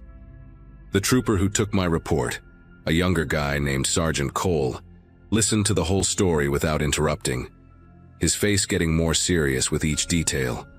He made copies of everything, asked me questions Dunham never had, about exact times, about who else might have seen the truck at the station, about whether anyone had threatened me. He promised me they'd investigate, gave me his direct number, told me to call if anything else happened. 2 weeks later, he called to tell me they'd opened an investigation, not just into the hit and run, but into the Riverside Police Department's handling of it. The truth came out in pieces over the next few months. The truck belonged to Officer Dunham's nephew, a kid named Brandon, who'd already had 2 DUIs knocked down to lesser charges. The woman who died was Anna Shelton, a nurse from 2 towns over, who'd been training for a marathon. Her family had been told she'd been hit by an unknown vehicle. Case closed due to lack of evidence. Dunham got fired, Brandon got 5 years for vehicular manslaughter and leaving the scene, and 3 other officers got suspended for helping cover it up. I had to testify at the trial, sitting in that courtroom while Dunham stared at me like I'd betrayed some sacred code. But all I could think about was Anna Shelton's family finally knowing what happened to her. I quit the diner after the trial ended. Couldn't drive past that spot on Highway 22 anymore without feeling sick. Started over at a restaurant in Millerton, closer to the nursing school I finally started attending. Sometimes I still dream about that moment when I saw the truck behind the station. That feeling of realizing the people supposed to protect us were the ones hiding the truth.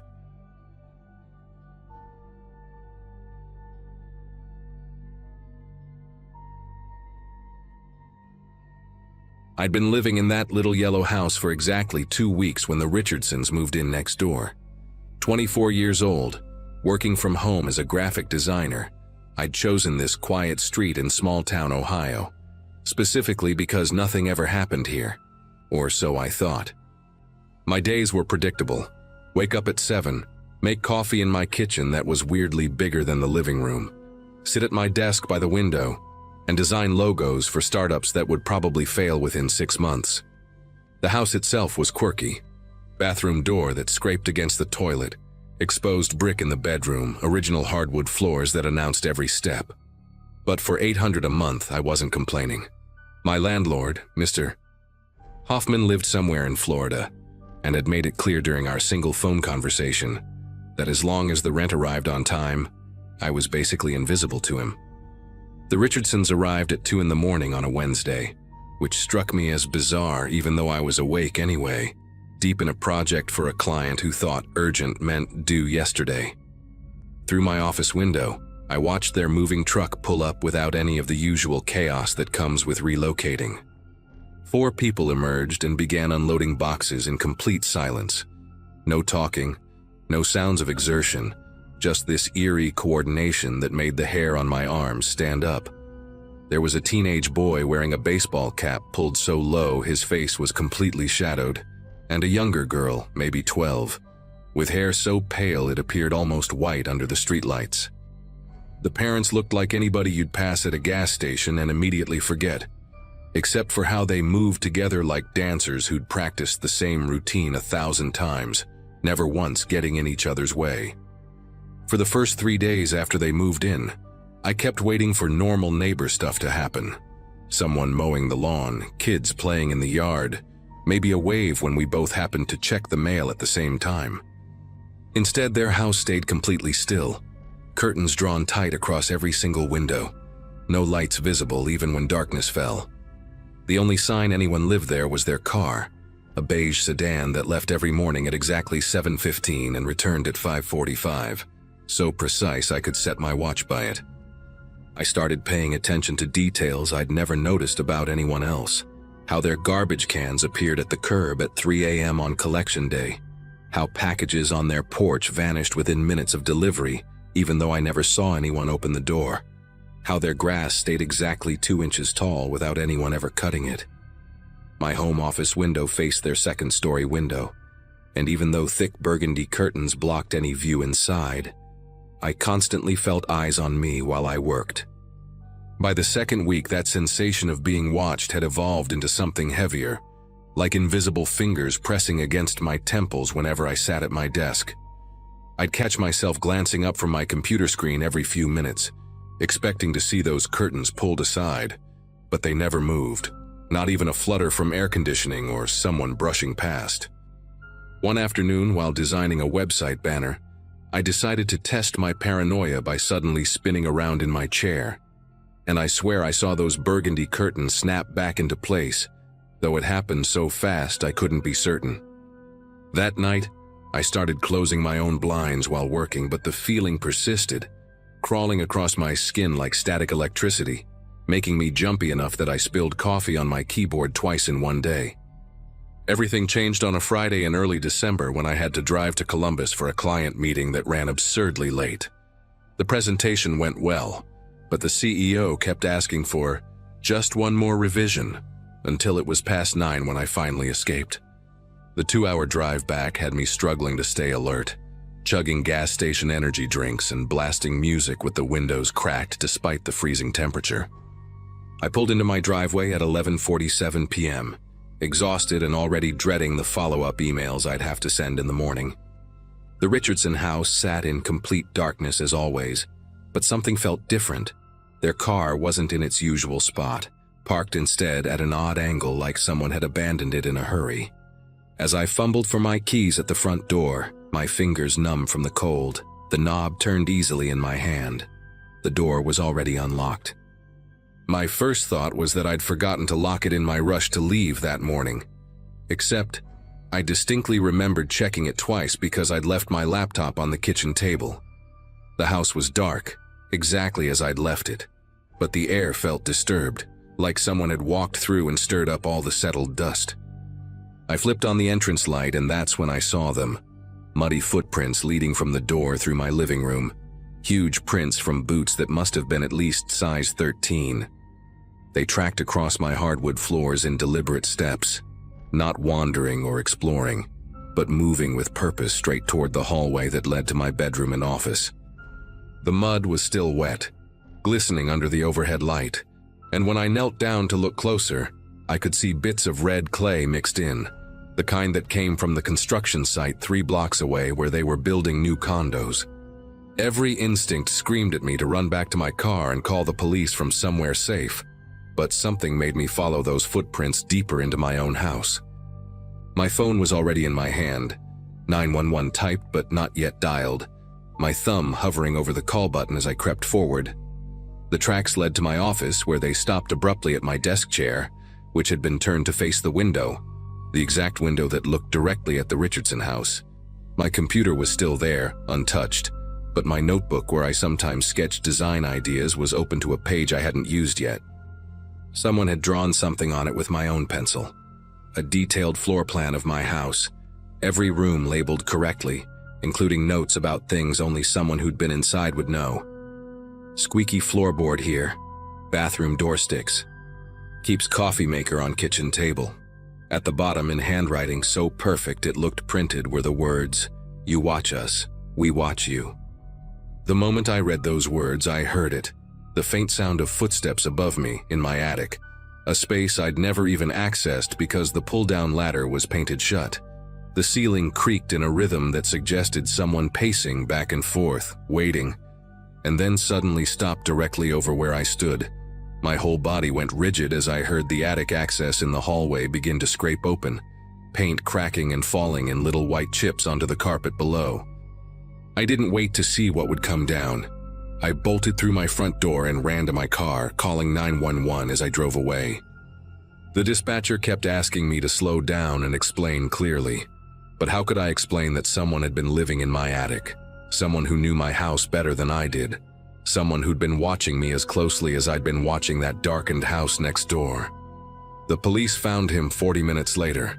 The Richardsons' teenage son, curled up in my attic with a sleeping bag, empty food wrappers, and 3 notebooks filled with observations about my daily routine.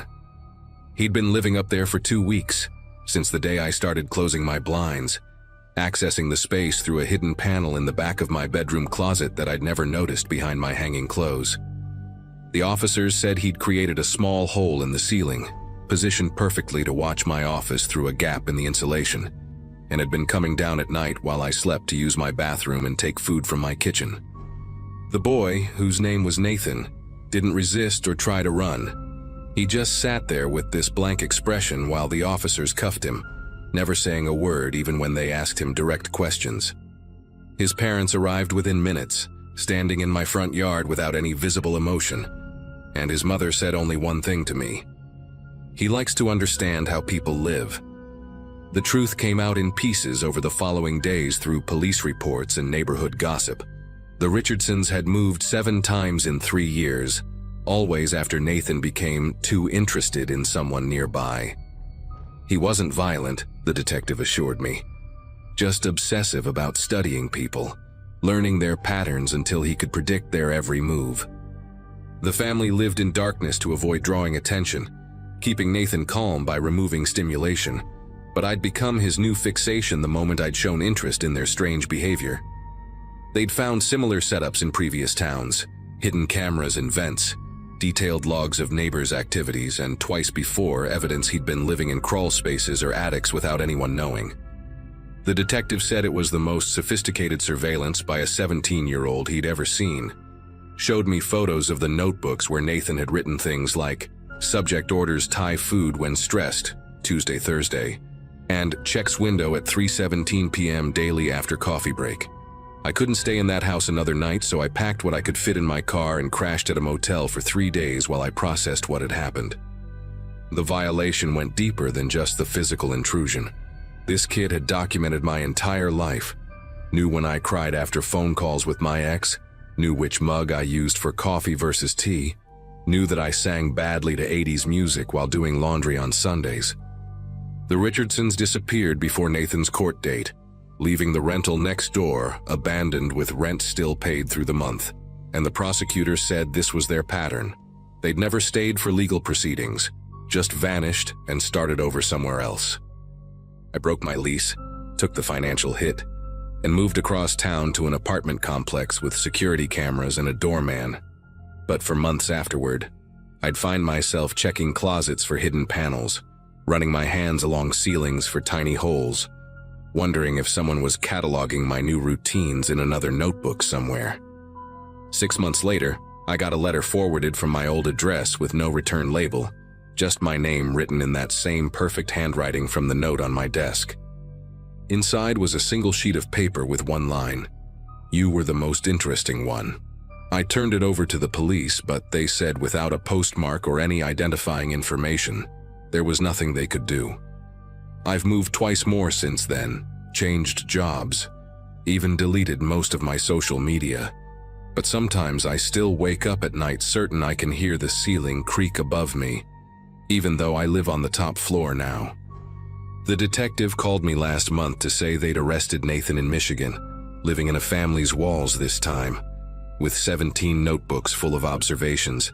And when they asked him why he did it, he said he was practicing to become a writer, that the best characters come from real people, and that I'd taught him the most about fear.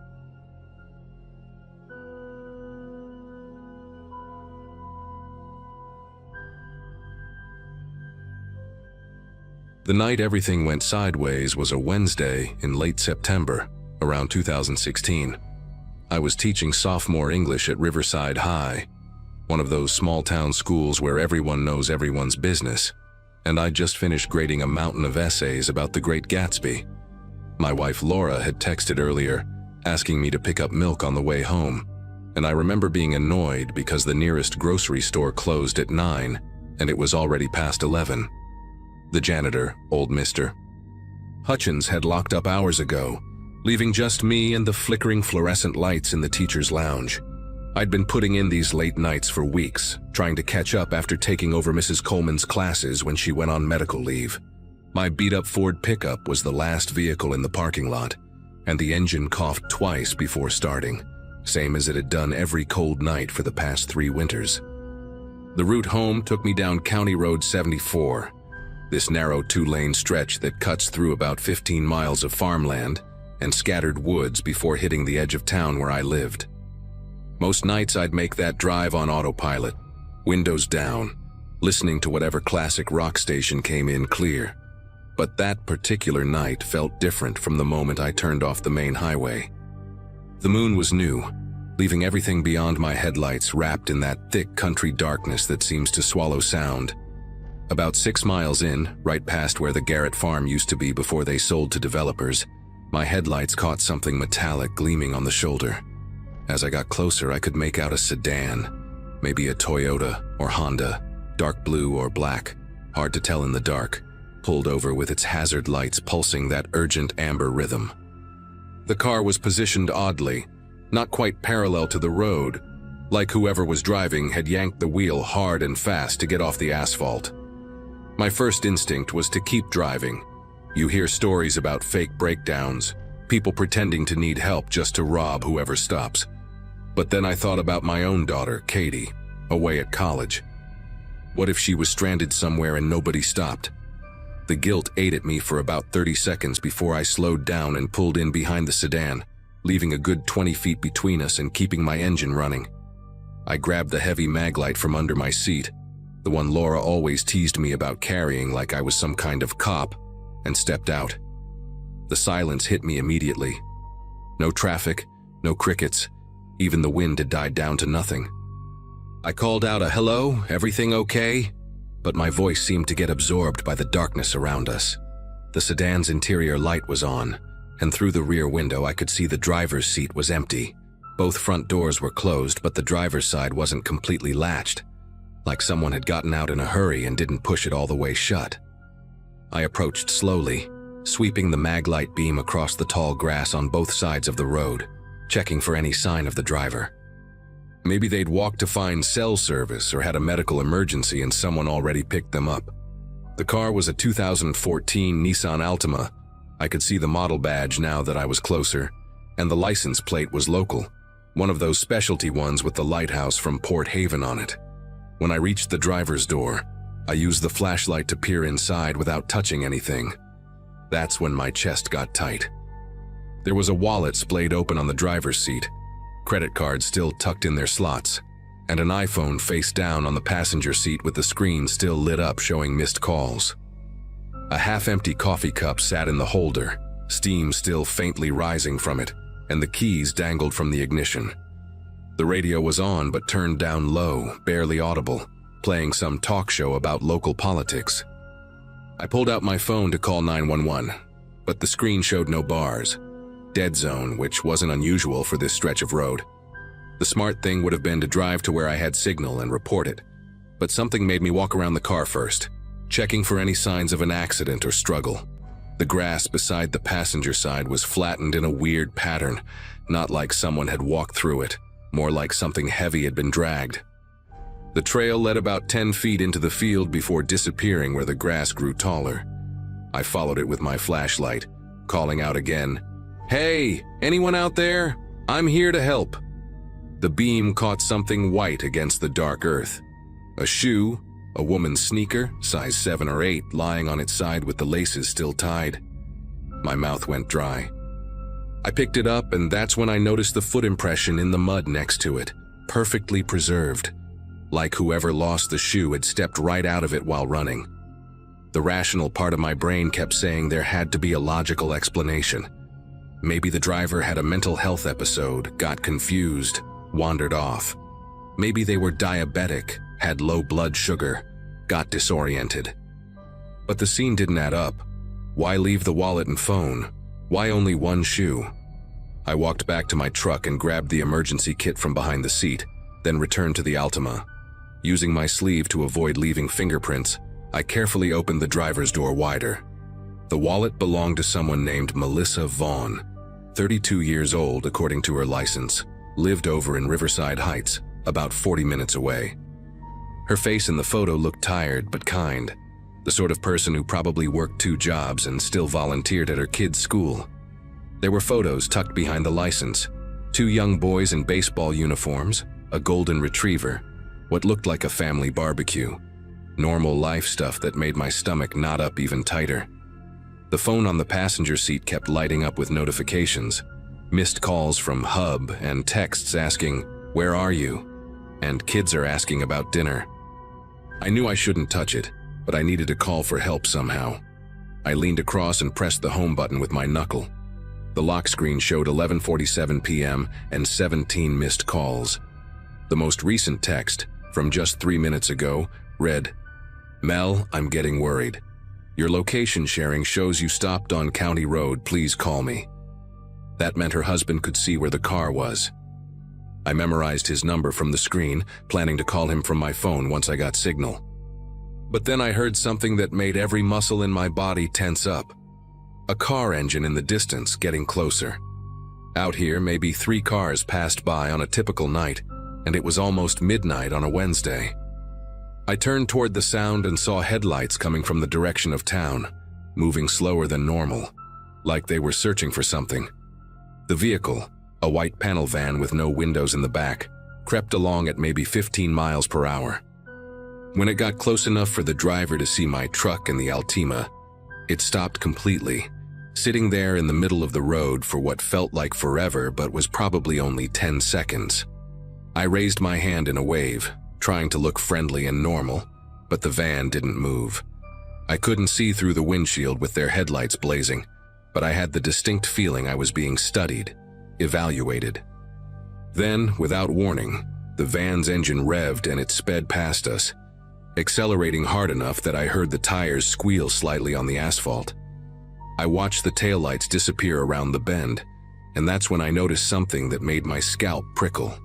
There was mud splattered on the van's back doors, fresh and wet, the same dark clay color as the soil where I'd found that shoe. My brain started connecting dots I didn't want to connect. I decided I'd seen enough. Whatever happened to Melissa Vaughn, I wasn't equipped to handle it alone out here in the dark. I jogged back to my truck, locked the doors, and drove fast toward town until my phone finally showed 2 bars near the old water tower. I pulled over and called 911, explaining everything to the dispatcher. The abandoned car, the wallet and phone, the shoe in the field, the strange van. She said units were on their way and asked me to wait there to guide them to the scene. While waiting, I called the number I'd memorized from Melissa's phone. Her husband answered on the first ring, his voice cracking when he said, "Mel?" I had to tell him it wasn't her, that I'd found her car, that police were coming. The sound he made when I mentioned finding her shoe.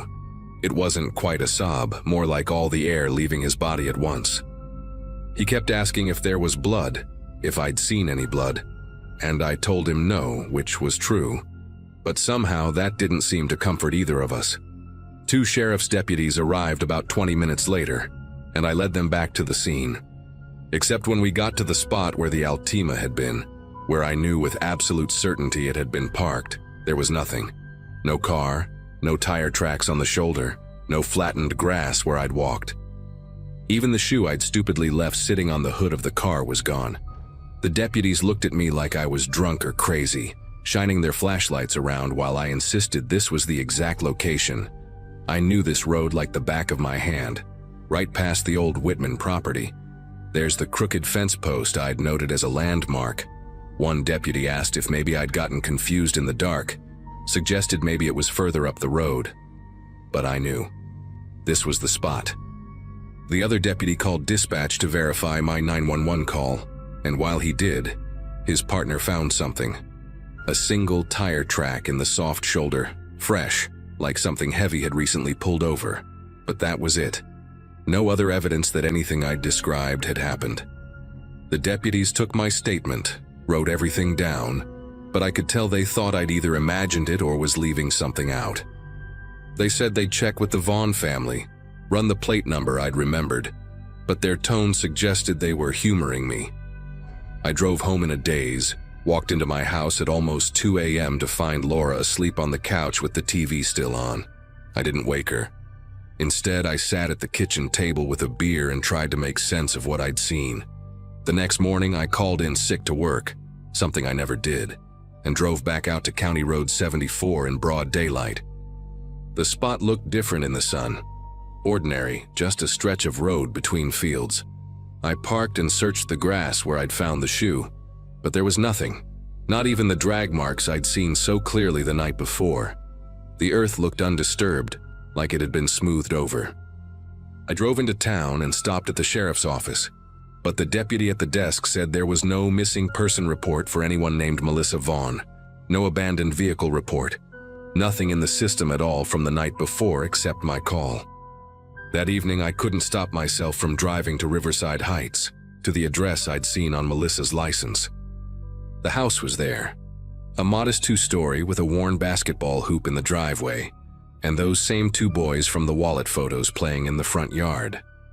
But when I knocked and asked the woman who answered about Melissa Vaughn, she looked at me blankly and said nobody by that name lived there, that she and her husband had been renting the place for 5 years. The boys called her Mom, and she looked nothing like the face I'd seen on that driver's license. I apologized for the confusion and left, but as I was walking to my truck, one of the boys, maybe 8 years old, tugged on my sleeve. He whispered, "She told us not to talk about the lady who came asking about our house yesterday. Are you with her?" When I asked what lady, his mother called him inside sharply, and they both disappeared behind the door. I heard the deadbolt turn. That was 3 years ago, and I still drive County Road 74 to get home, though I've never seen anything unusual again. But sometimes, on dark nights when I pass that spot, I slow down without meaning to, searching for hazard lights that aren't there.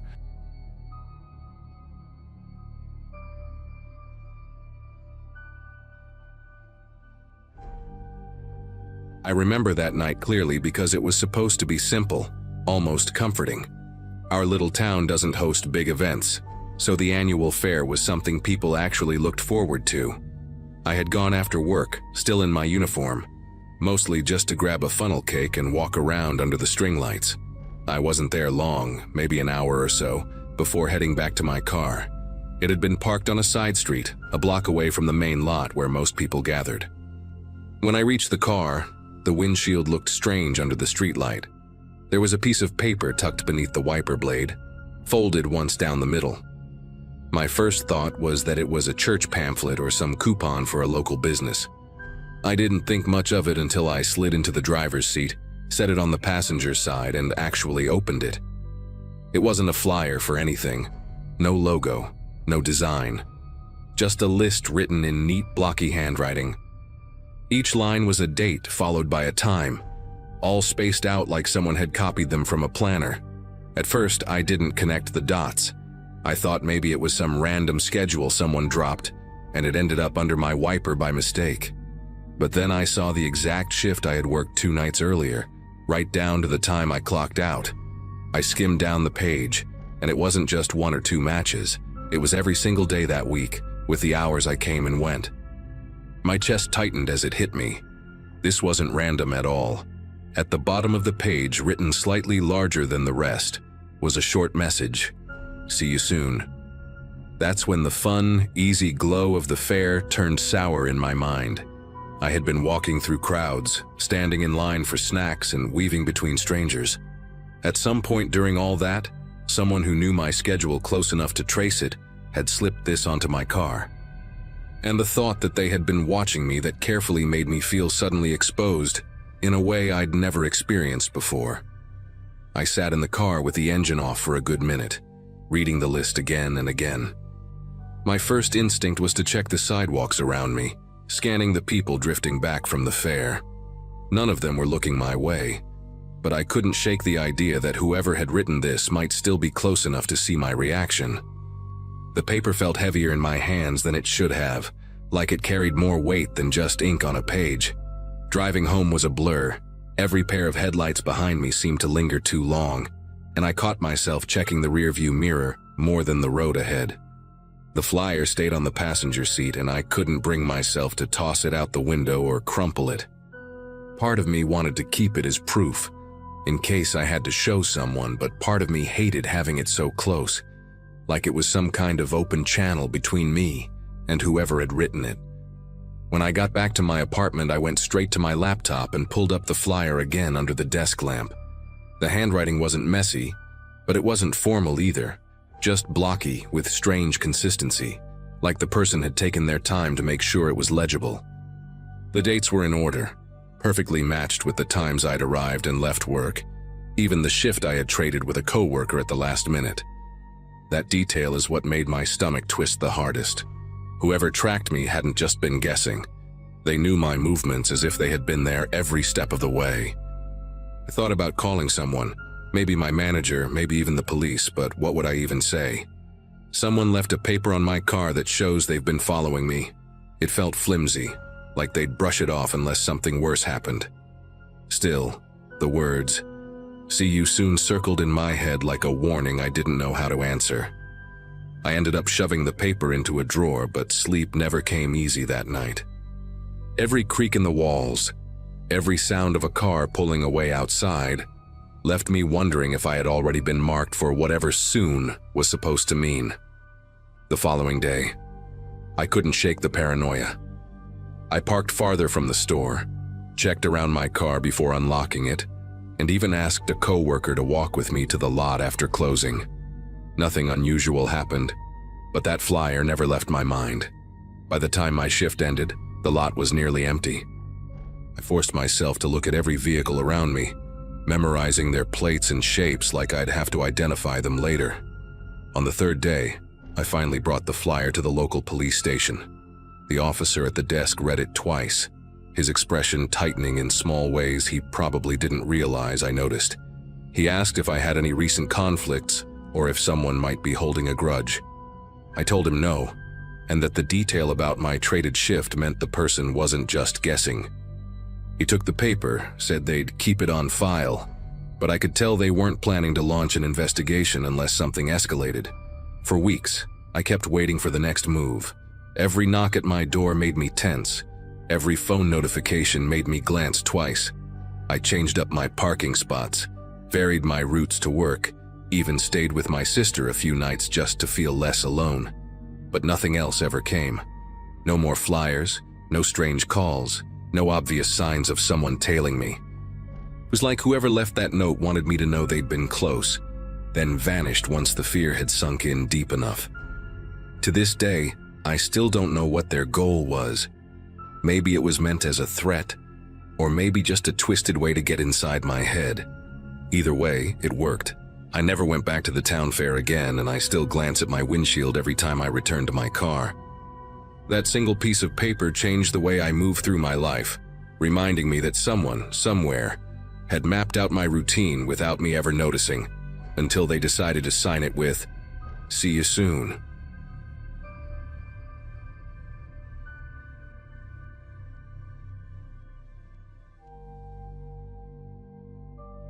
Moving into that small town felt like stepping onto a stage where everyone already knew the script except me. I had just landed a new job at a modest accounting firm, and the place seemed quiet, predictable, and easy to adapt to. My apartment sat above a bakery that smelled of fresh bread every morning, and the rhythm of life was slower than anything I was used to. At first, it felt almost comforting. People waved on the street, asked where I was from, and seemed genuinely curious. But after only a week, a strange pattern started to creep into nearly every conversation I had. The first time it happened, I was grabbing a sandwich from a small diner near my office. The waitress, an older woman with sharp cheekbones and hair tied back so tightly it looked like it hurt, leaned in when I asked about places to explore. She chuckled and said, "Just don't go past the water tower after dark." I laughed politely, thinking it was some folksy warning meant as a joke, like telling newcomers not to whistle at night or they'll summon ghosts. I brushed it off. But then, 2 days later, my landlord said the exact same words as he fixed a leaky faucet in the kitchen. By the end of the month, I'd heard it at least half a dozen times. Different people, the grocery clerk, a teenager ringing me up at the gas station, even one of my co-workers, all dropped the same line, almost word for word. "Don't go past the water tower after dark." Some laughed like they were in on a private joke. Others said it flatly, with no trace of humor. The repetition unsettled me, though I tried to rationalize it as small-town charm, maybe an inside reference I wasn't clued in on yet.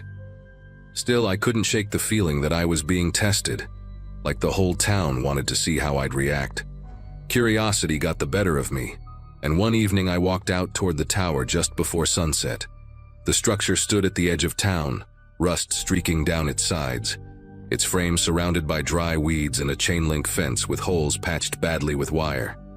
I stood there for a few minutes, waiting for something, anything to happen. The silence pressed down on me, broken only by the distant hum of cicadas.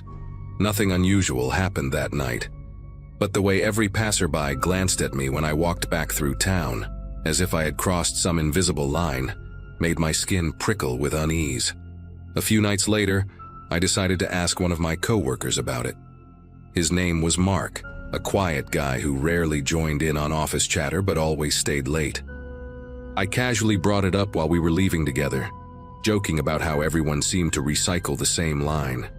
For the first time since I'd met him, he actually paused mid-step.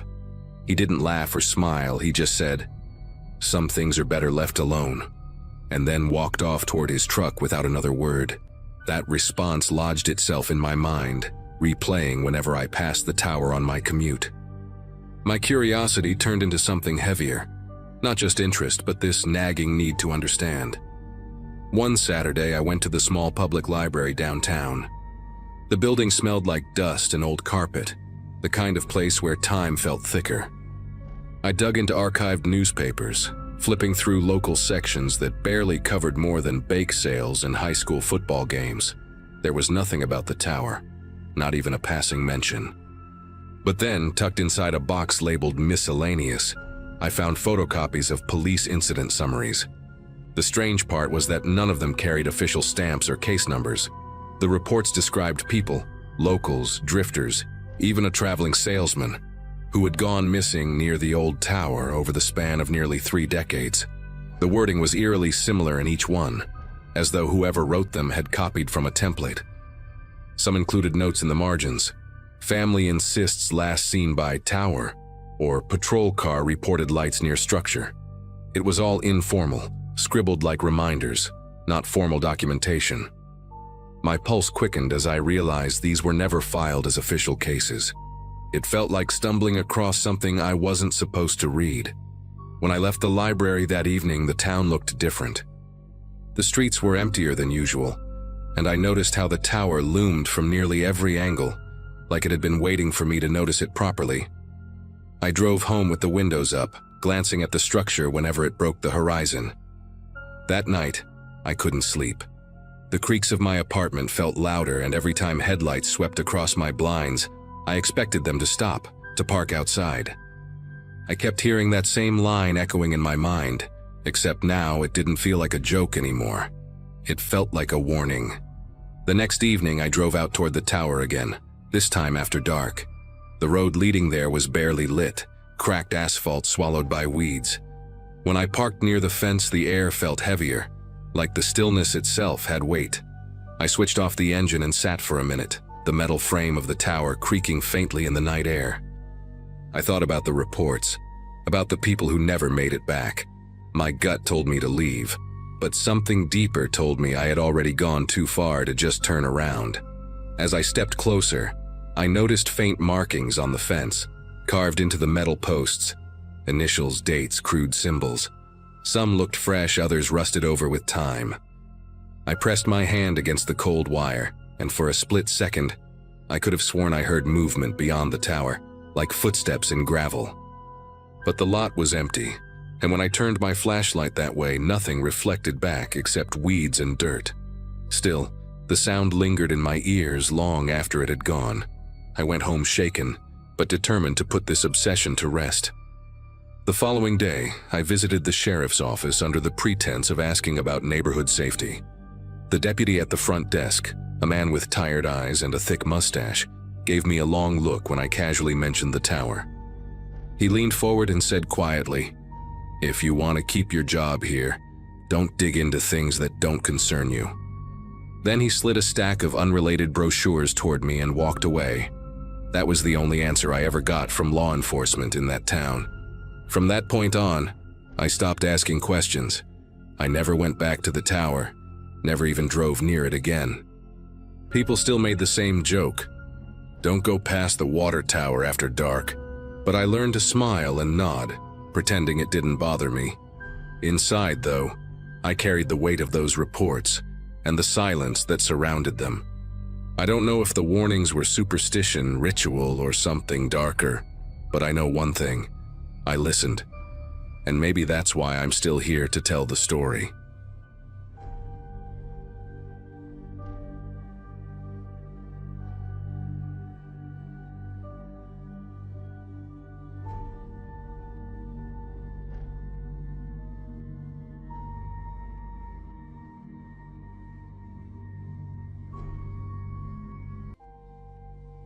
Hello everyone. Before we start, make sure to like and subscribe to the channel, and leave a comment with where you're from and what time you're watching. That way, YouTube will keep showing you stories just like this one. Now, let's begin. Widowhood changes you in ways you never expect, and one of those changes was my decision to stay on the property Glenn and I had built together in rural Montana. He passed 2 winters before that night, and somewhere between burying him and turning 43, I convinced myself that staying made sense. Our nearest neighbors, the Farley family, lived about 3 miles down the county road, and the closest sheriff's substation was in Ridgefield, a good 50-minute drive on roads that turned treacherous after dark. People in the city think isolation sounds peaceful, romantic even, but there is nothing romantic about being a woman alone in a house surrounded by wheat fields and darkness that stretches in every direction. That particular night in early November 2017, I had gone to bed around 10, exhausted from splitting firewood and fixing a section of fence the wind had knocked down. My two dogs, a German shepherd named Duke and a mutt named Copper, slept in their usual spots by the wood stove. The wind had died down and the house had settled into that deep, consuming quiet that only exists miles away from civilization. I woke to Duke's growl, low and guttural, the kind of sound he only made when something was genuinely wrong. My eyes opened to complete darkness, and for a moment I lay still, listening, trying to separate real sounds from the remnants of whatever dream I had been having. Then Copper joined in, both dogs now at the bedroom window, their bodies rigid, hackles raised in silhouettes against the faint moonlight coming through the curtains. I heard it then, distant but unmistakable, other dogs barking somewhere out in the night. The Farleys had hounds, and they never barked like that unless something had them spooked. I pushed myself up on one elbow, reaching for the lamp on my nightstand, when I saw it, a sweep of headlights moving slowly across my eastern field. Not on the road, but actually in the field, cutting through the harvested wheat stubble. My heart began pounding as I watched the lights move with purpose, methodical, like whoever was driving knew exactly where they were going. Nobody had any business being on my property at. I checked the clock, 2:47 in the morning. I did not turn on the lamp. Some instinct, ancient and primal, told me to stay in the dark. Instead, I slid out of bed and crouched below the window, peering over the sill just enough to watch. The headlights had stopped moving now, parked at the edge of my property near the old grain silo. Glenn had never gotten around to tearing down. Then they went dark. For a long moment, nothing happened. Just the dogs growling and the distant sound of the Farley hounds still going wild. Then I saw a second set of headlights appear, coming from the opposite direction, from the west where the old logging road cut through the tree line. These lights also moved slowly, deliberately, and they also stopped at the perimeter of my property before going dark. My mouth went dry. I reached for my phone on the nightstand, my fingers finding it in the darkness, and I pressed the power button. The screen lit up and I immediately dimmed it, shielding the glow with my body. No signal. There was never good signal out here, but sometimes I could get one bar near the kitchen window. I moved through the house without turning on any lights, Duke and Copper following close behind me, their nails clicking softly on the hardwood floors. When I reached the kitchen, I pressed myself against the wall beside the window that faced the front yard and the long gravel driveway that connected my property to the county road. What I saw made my legs go weak.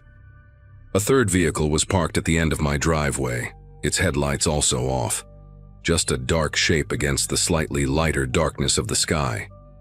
They had surrounded the house. 3 vehicles, positioned at 3 different points, and all of them had known exactly where to stop, exactly how to approach without being seen from the road. I checked my phone again, holding it up near the window, watching desperately for even one bar to appear.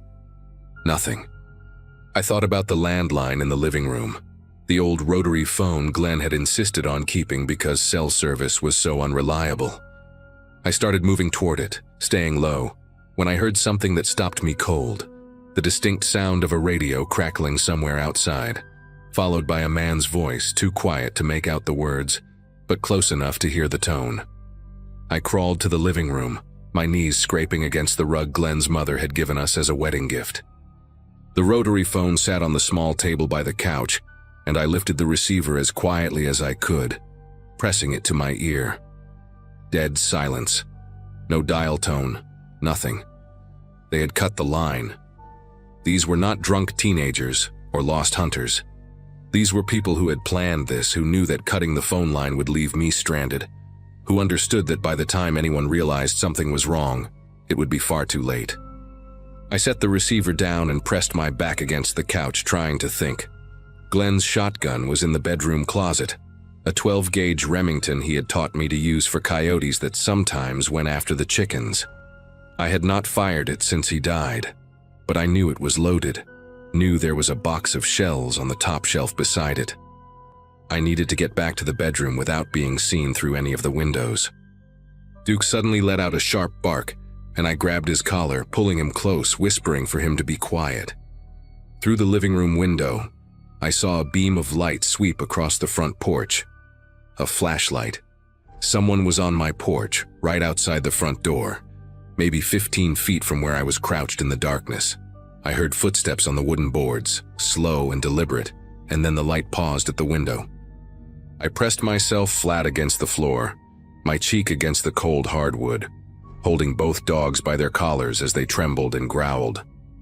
The beam moved across the room above me, illuminating the couch, the bookshelf, the fireplace mantel with our wedding photo still displayed. Then the light clicked off, and I heard the footsteps retreat, followed by that radio crackle again. A different voice this time, deeper, responded with something I could not understand. They were communicating positions, coordinating movements, and they were doing it with the kind of calm efficiency that terrified me more than anything else. I waited until the footsteps faded before I started crawling toward the hallway that led back to the bedroom.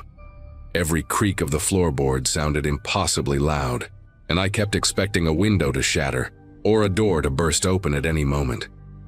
When I finally reached the bedroom, I eased the closet door open and felt around in the darkness until my fingers closed around the cold steel of the shotgun barrel. I pulled it out, checked that it was loaded by touch alone, and grabbed the box of shells from the top shelf. My hands were unsteady as I shoved extra shells into the pockets of my pajama pants. I had no plan beyond this, no idea what I was supposed to do against multiple armed men who clearly knew what they were doing. I thought about hiding, about crawling into the space beneath the bed or locking myself in the bathroom, but I knew that would only delay whatever was coming. These people had not gone through all this trouble just to leave empty-handed. They wanted something, and the only thing of value in this house was me. A sound from the back of the house made Duke lunge forward, barking furiously, and this time I could not stop him. He bolted down the hallway toward the kitchen, Copper right behind him, and I heard the back door rattle violently in its frame. Someone was trying to force it open. I ran after the dogs, the shotgun raised, my bare feet slapping against the floor. When I reached the kitchen, I saw the door shaking as someone threw their weight against it from outside. The deadbolt was holding, but the door was old, the wood frame soft from decades of Montana winters. It would not hold for long. I aimed the shotgun at the center of the door and screamed at the top of my lungs that I had a gun, that I would shoot anyone who came through. The pounding stopped. For a moment there was silence, and I heard that radio crackle again, followed by a voice I will never forget as long as I live. It was calm, almost amused, and it said clearly enough for me to hear through the door. She is in the kitchen, armed, 12 gauge, probably the husband's old Remington. They knew about Glenn. They knew about the gun. A wave of nausea hit me so hard I almost doubled over.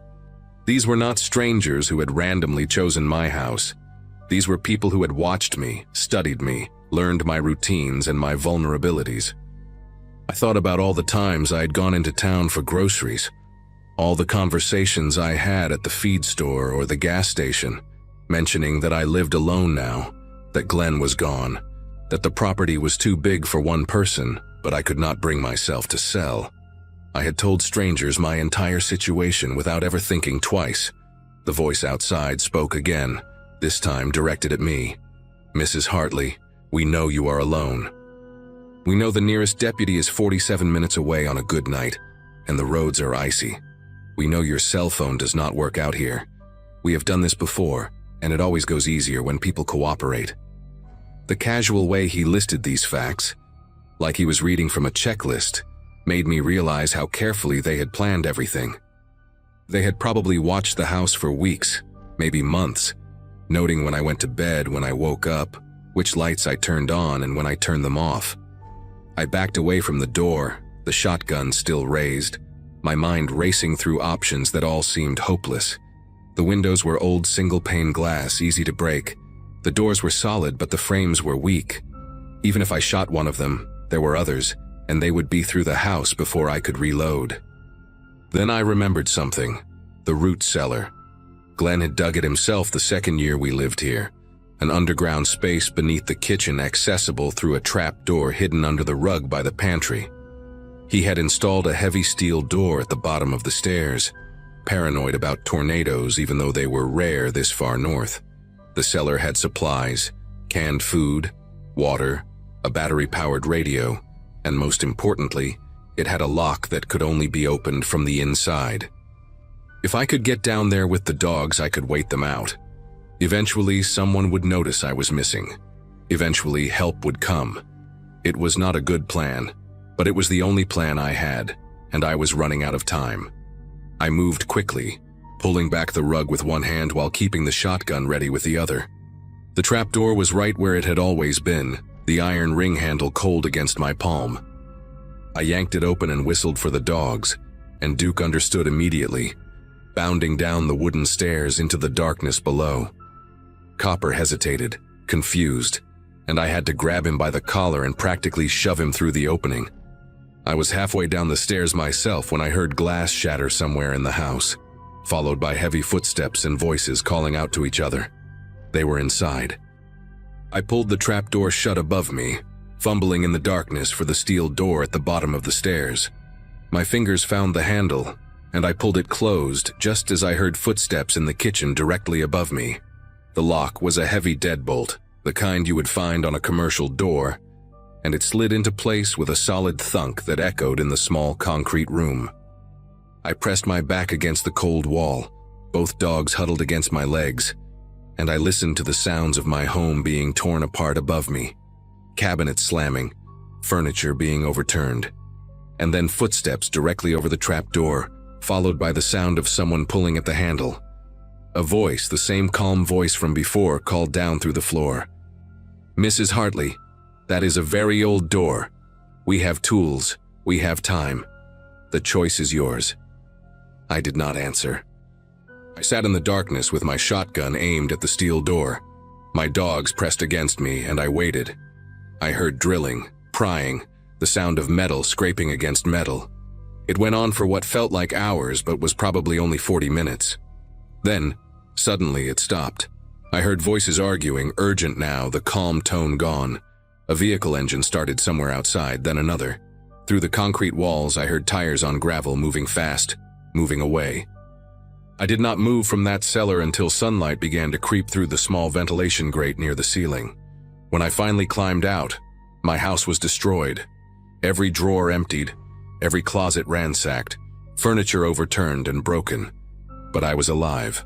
The sheriff found me sitting on my front porch with the shotgun across my lap, and I told him everything. He listened with the expression I could not read, then told me there had been 3 other home invasions in the county over the past 2 years, all isolated properties, all women living alone. 2 of those women were never seen again. They never caught the men who did it. I sold the property 6 weeks later and moved to Bozeman, where I can see my neighbors' houses from my kitchen window. I still do not sleep through the night. I still wake up at 2:47 in the morning, listening for dogs barking in the distance, waiting for headlights to sweep across a field that no longer exists outside my window.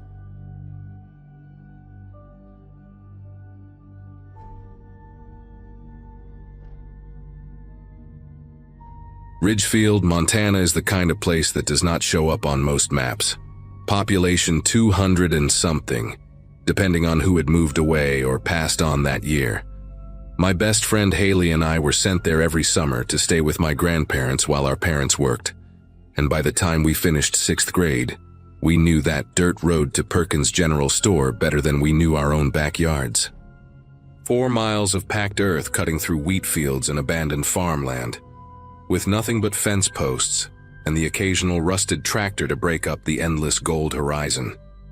We had walked it dozens of times without incident, 2 12-year-old girls with too much energy and not enough supervision, picking wild blackberries and racing each other to the old Jennings barn that sat rotting at the halfway point.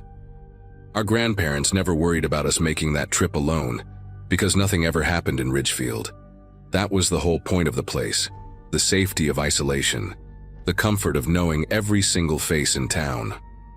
On that Thursday morning in early June, Grandma pressed a $20 bill into my palm and handed me her grocery list and Haley and I set off like we had 100 times before.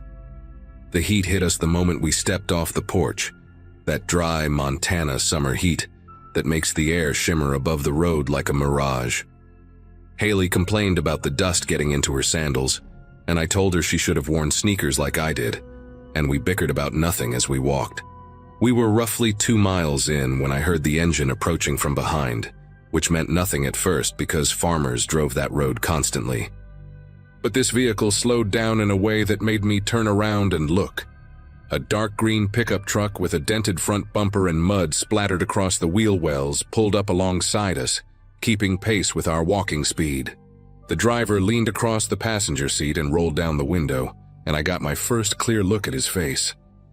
He had thin blonde hair slicked back against his scalp with something greasy, pale blue eyes that seemed too wide for his face, and a smile that stretched his lips in a way that showed every single one of his yellow teeth.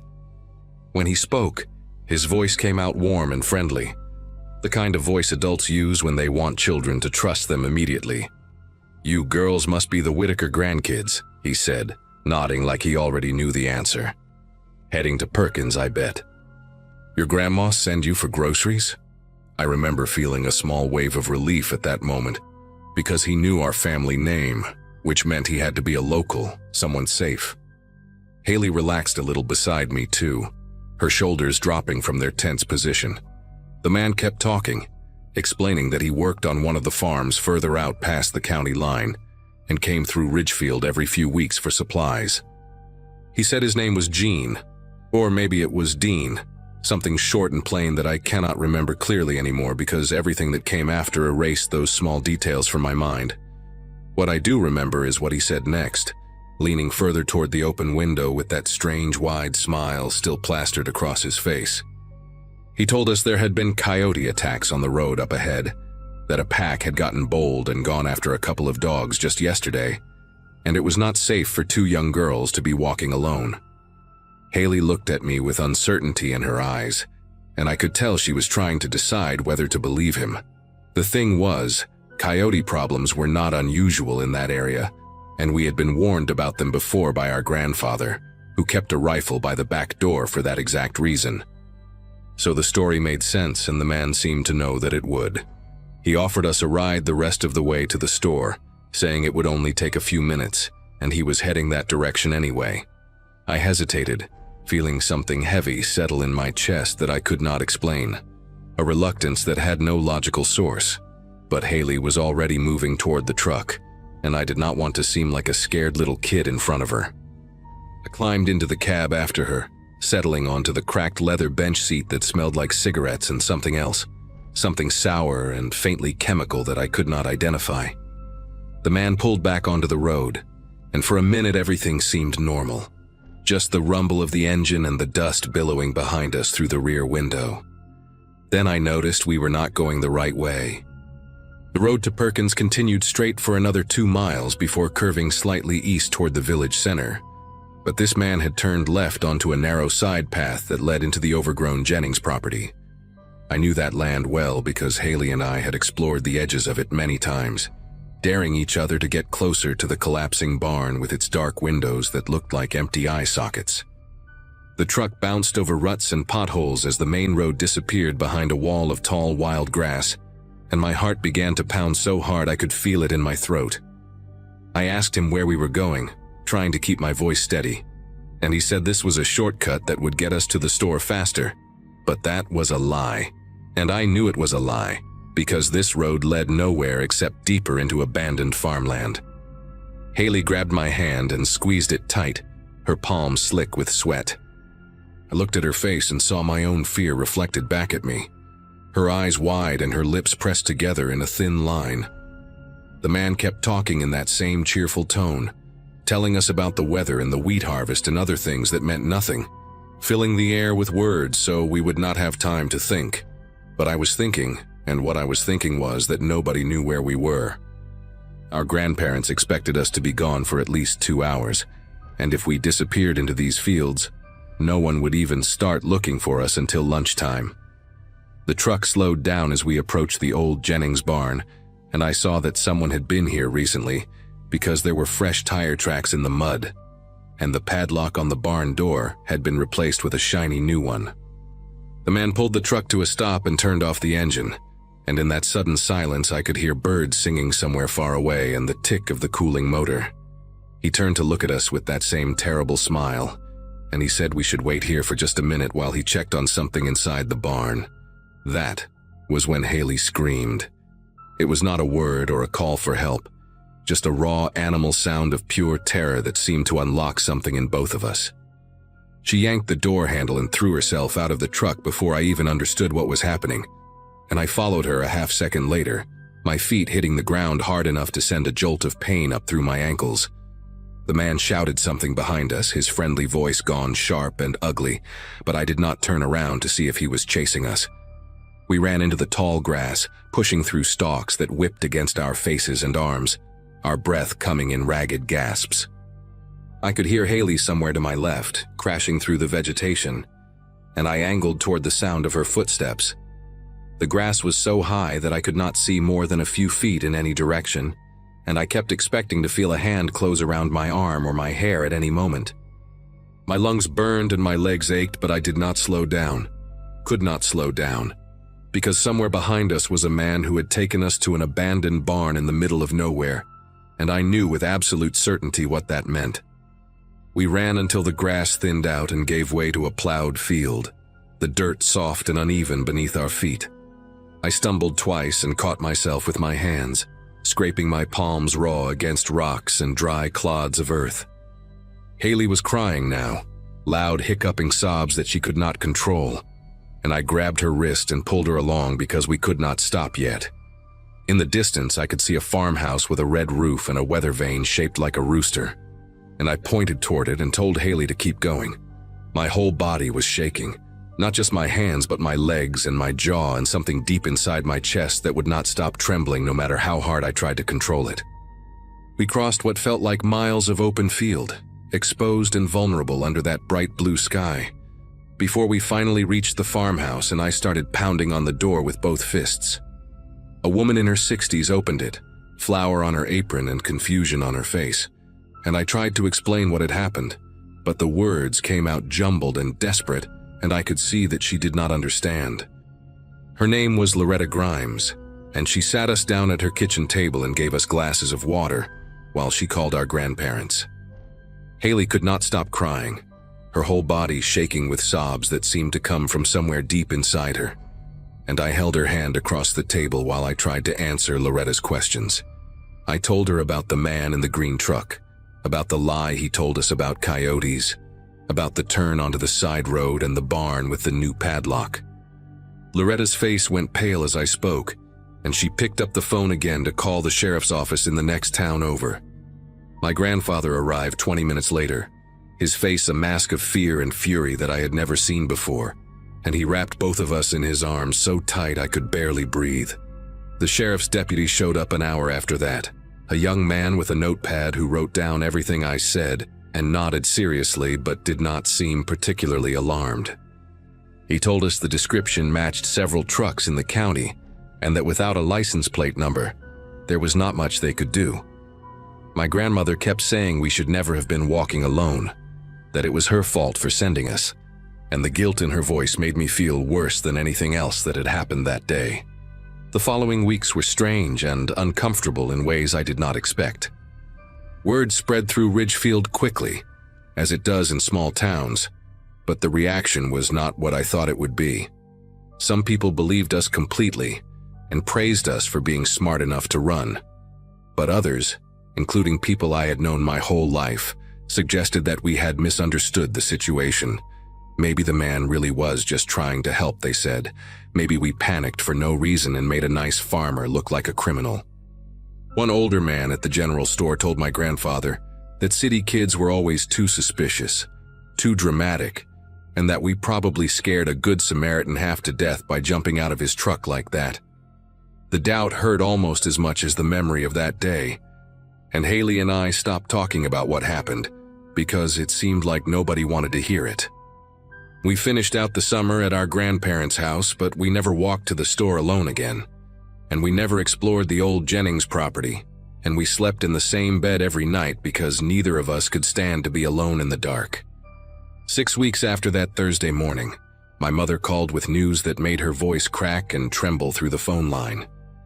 A man had been arrested in Carroll County, about 80 miles south of Ridgefield, after attempting to force a 9-year-old boy into his vehicle outside a gas station. The boy's father had been inside paying and came out just in time to see what was happening, and he held the man down until police arrived. The vehicle was a dark green pickup truck with a dented front bumper. When investigators searched the property where the man lived, a rented trailer on the edge of an old farming community, they found things that my mother would not describe to me no matter how many times I asked. She only said that the man had done this before, in other counties, in other states, and that some of those children had never been found. I sat on the edge of my bed in my childhood room, the phone pressed against my ear, and I thought about that barn with the shiny new padlock and the fresh tire tracks in the mud. I thought about how close we had come to being part of a story that ended very differently, a story that might have ended with our photographs on missing person flyers stapled to telephone poles across Montana. Haley and I are adults now, both of us with families of our own, and we have only talked about that day a handful of times in all the years since. But I think about it more often than I would like to admit, usually when I see my own daughter walking home from school or riding her bike around the neighborhood.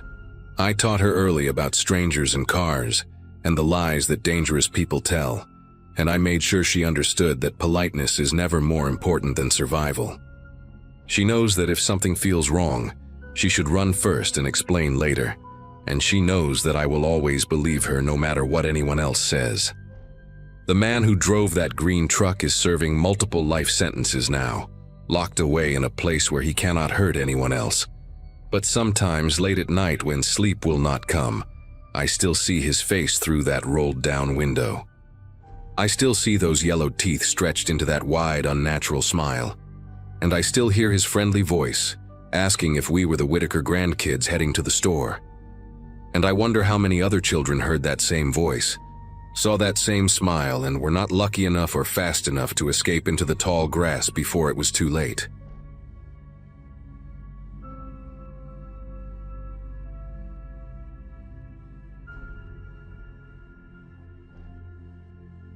My cousin got me the job at the grain facility out near Harlow County, about 40 minutes from the nearest town with a stoplight. He worked for the agricultural company that owned the place and said they needed someone to cover night shifts for a few weeks, while their regular guy recovered from back surgery. Simple work, he promised. Walk the perimeter twice a night, log any delivery trucks that came through, check the temperature gauges on the storage bays, and make sure nobody was messing around on the property. The pay was decent for what amounted to sitting in a small office trailer and reading most of the night. I had just finished my teaching certification and was waiting for the school district to finalize my contract for the fall semester, so the timing worked out. My girlfriend thought I was crazy for taking a job in the middle of nowhere, but we needed the money, and 6 weeks of overnight shifts seemed like easy cash.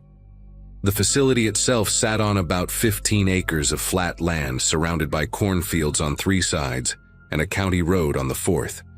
There were 6 massive grain silos, a long metal warehouse for equipment storage, and 3 smaller storage bays used for overflow during harvest season. The office trailer where I spent most of my time was positioned near the front gate, close enough to the road that I could see headlights coming from a mile away. My first 3 shifts were exactly what my cousin described. Boring in the best way possible.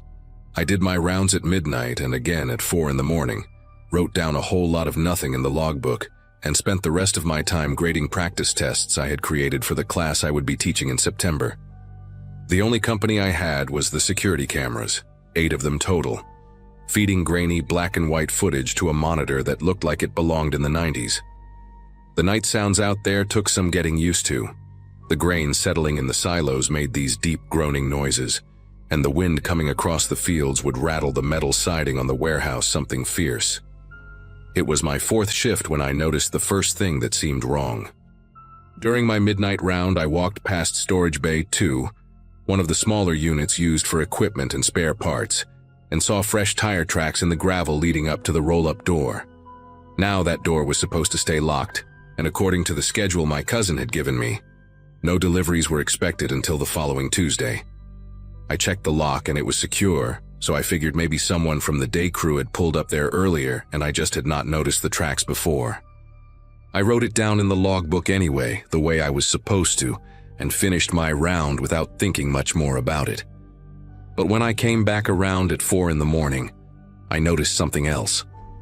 There was a dark stain on the concrete pad right outside the bay door, maybe 2 feet wide, like someone had spilled something and tried to wash it away.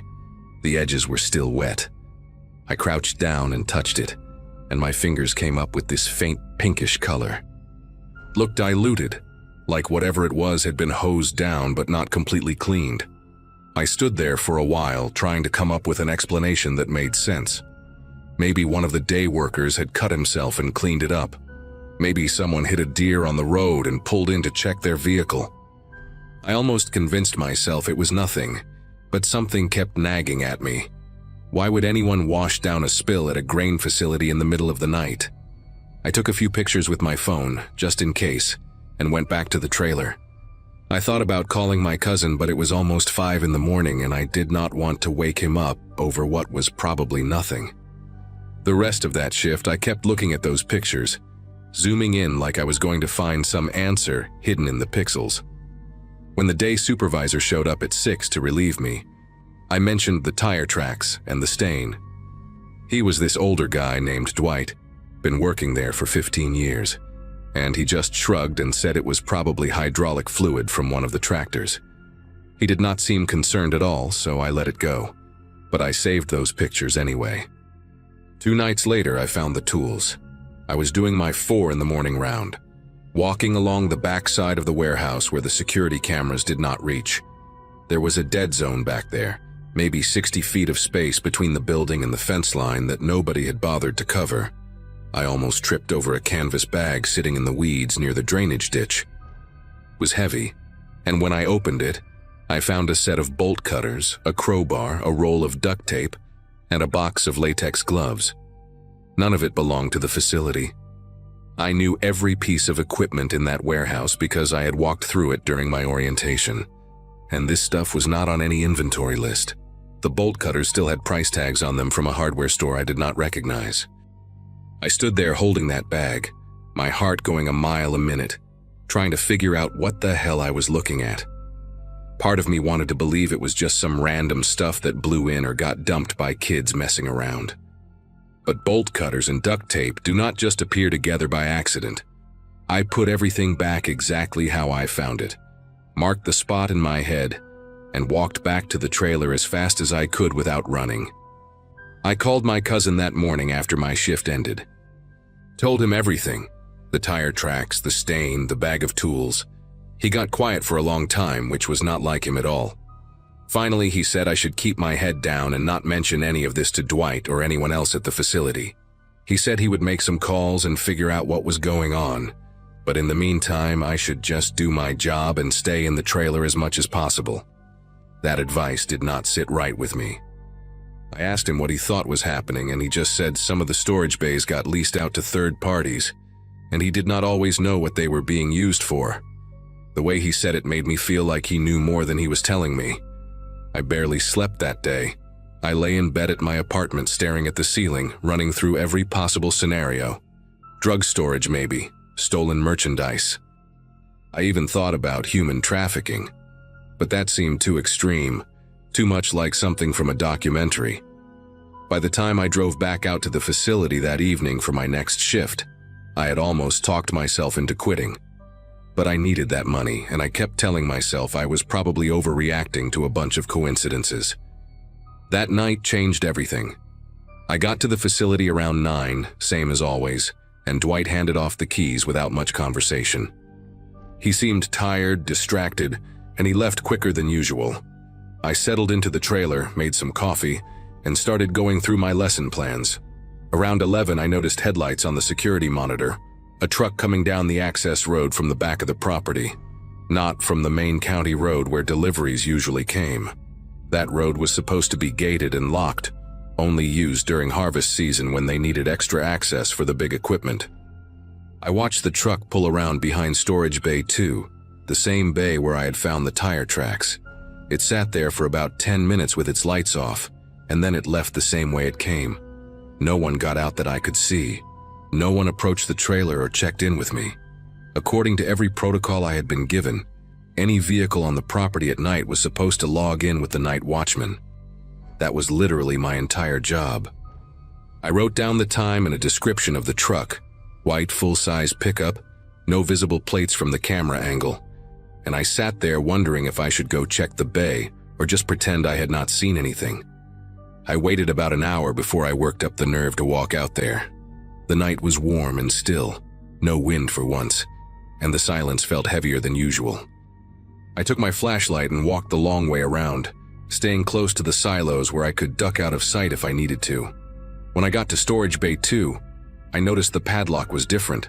The old one had been brass, weathered and scratched up from years of use. This one was silver, brand new, with a black rubber coating around the shackle. Someone had changed the lock. I put my ear against the roll-up door. I know that sounds stupid, like something from a movie, but I did not know what else to do. And I heard nothing at first. Just the metal ticking as it cooled down from the day's heat. Then I heard something that made my whole body go rigid. Voices. Muffled, impossible to make out the words, but definitely human voices coming from inside the bay. And then a sound that I will never forget as long as I live. A short, sharp cry, cut off almost immediately like someone had been hurt, and then silenced. I backed away from that door so fast I almost fell over my own feet. My mind was racing, trying to process what I had just heard, trying to convince myself it was something else. An animal, a radio, anything but what it sounded like. I made it back to the trailer in what felt like seconds, locked the door behind me, and sat there staring at the security monitors with my phone in my hand. I should have called the police right then. I know that now. But I kept thinking about what my cousin had said, about keeping my head down, about how some of the bays were leased to third parties. What if I was wrong? What if I called the cops and it turned out to be nothing? And I lost my job and my cousin lost his job, and I looked like a paranoid idiot. I sat there for 20 minutes, maybe longer, arguing with myself. And then I saw a movement on the monitor. Someone was walking toward the trailer. A man, tall, wearing dark clothes, coming from the direction of storage bay 2. He was not rushing, not trying to hide. He walked like someone who belonged there, like someone who had every right to be on that property in the middle of the night. I watched him get closer and closer until he walked right out of the camera's frame, and then I heard footsteps on the gravel outside the trailer door. He knocked 3 times, slow and deliberate. I did not answer. I did not move. I barely breathed. Through the small window next to the door, I could see the outline of his shape, just standing there, waiting. Then he spoke, and his voice was calm, almost friendly. He said he knew I was in there and that we needed to have a conversation about what I had seen over the past few nights. He said it in a way that made it clear he already knew everything. The pictures I took, the bag of tools I found, the fact that I had been asking questions. He said I seemed like a smart guy, and smart guys understood when it was better to look the other way. He said some people made good money just by not seeing things, and that could be me if I wanted it to be. He never raised his voice, never made an explicit threat. He did not have to. The implication was clear enough. I sat there in the dark, my phone still in my hand, and I did not say a single word. After what felt like forever, he knocked once more, just once, and then the footsteps moved away. I watched on the monitor as he walked back toward the storage bay, got into a dark SUV I had not noticed before, and drove off using that back access road. I did not finish that shift. The second his taillights disappeared from the camera, I grabbed my keys and walked straight to my car. I did not clock out, did not leave a note, did not call anyone. I just drove. My hands were gripping the steering wheel so hard my knuckles ached, and I kept checking the rearview mirror the entire 40 minutes back to town. I called my cousin the next morning and told him I was done, that I was not going back to that facility ever again. He did not argue. He did not ask questions, he just said he understood, and that he would take care of it with the company. A week later, I saw on the local news that there had been a fire at an agricultural storage facility in Harlow County. Electrical malfunction, they said. Storage Bay 2 was completely destroyed. No injuries reported, no investigation opened. The facility shut down for repairs and never reopened. My cousin stopped returning my calls after that. We have not spoken in almost 2 years now, and when I see him at family gatherings, he acts like nothing ever happened. Like those 6 weeks just got erased from both our memories. I never found out what was really going on in that storage bay. I never found out who that man was or what happened to whoever made that sound I heard through the door. Some nights I still think about it. Lying awake at 3 in the morning, running through everything I should have done differently. I should have called the police that first night when I found the stain. I should have trusted my gut instead of listening to my cousin. I should have done something instead of just running away, but I did not, and now I have to live with that. The teaching job came through a few weeks after everything happened, and I threw myself into work, tried to move on, tried to convince myself that whatever was happening at that facility was not my problem anymore. But every now and then, I will be driving at night and I will pass some industrial building sitting alone in the dark, lights off, nothing moving, and I will feel this cold twist in my chest. Because I know now that there are places like that everywhere. Places where things happen that nobody talks about, and there are people whose job it is to make sure nobody ever finds out. I was almost one of those people. Sometimes I wonder if the only reason I am still here, still able to tell this story, is because I was smart enough to stay quiet and scared enough to run. And I do not know which part of that bothers me more.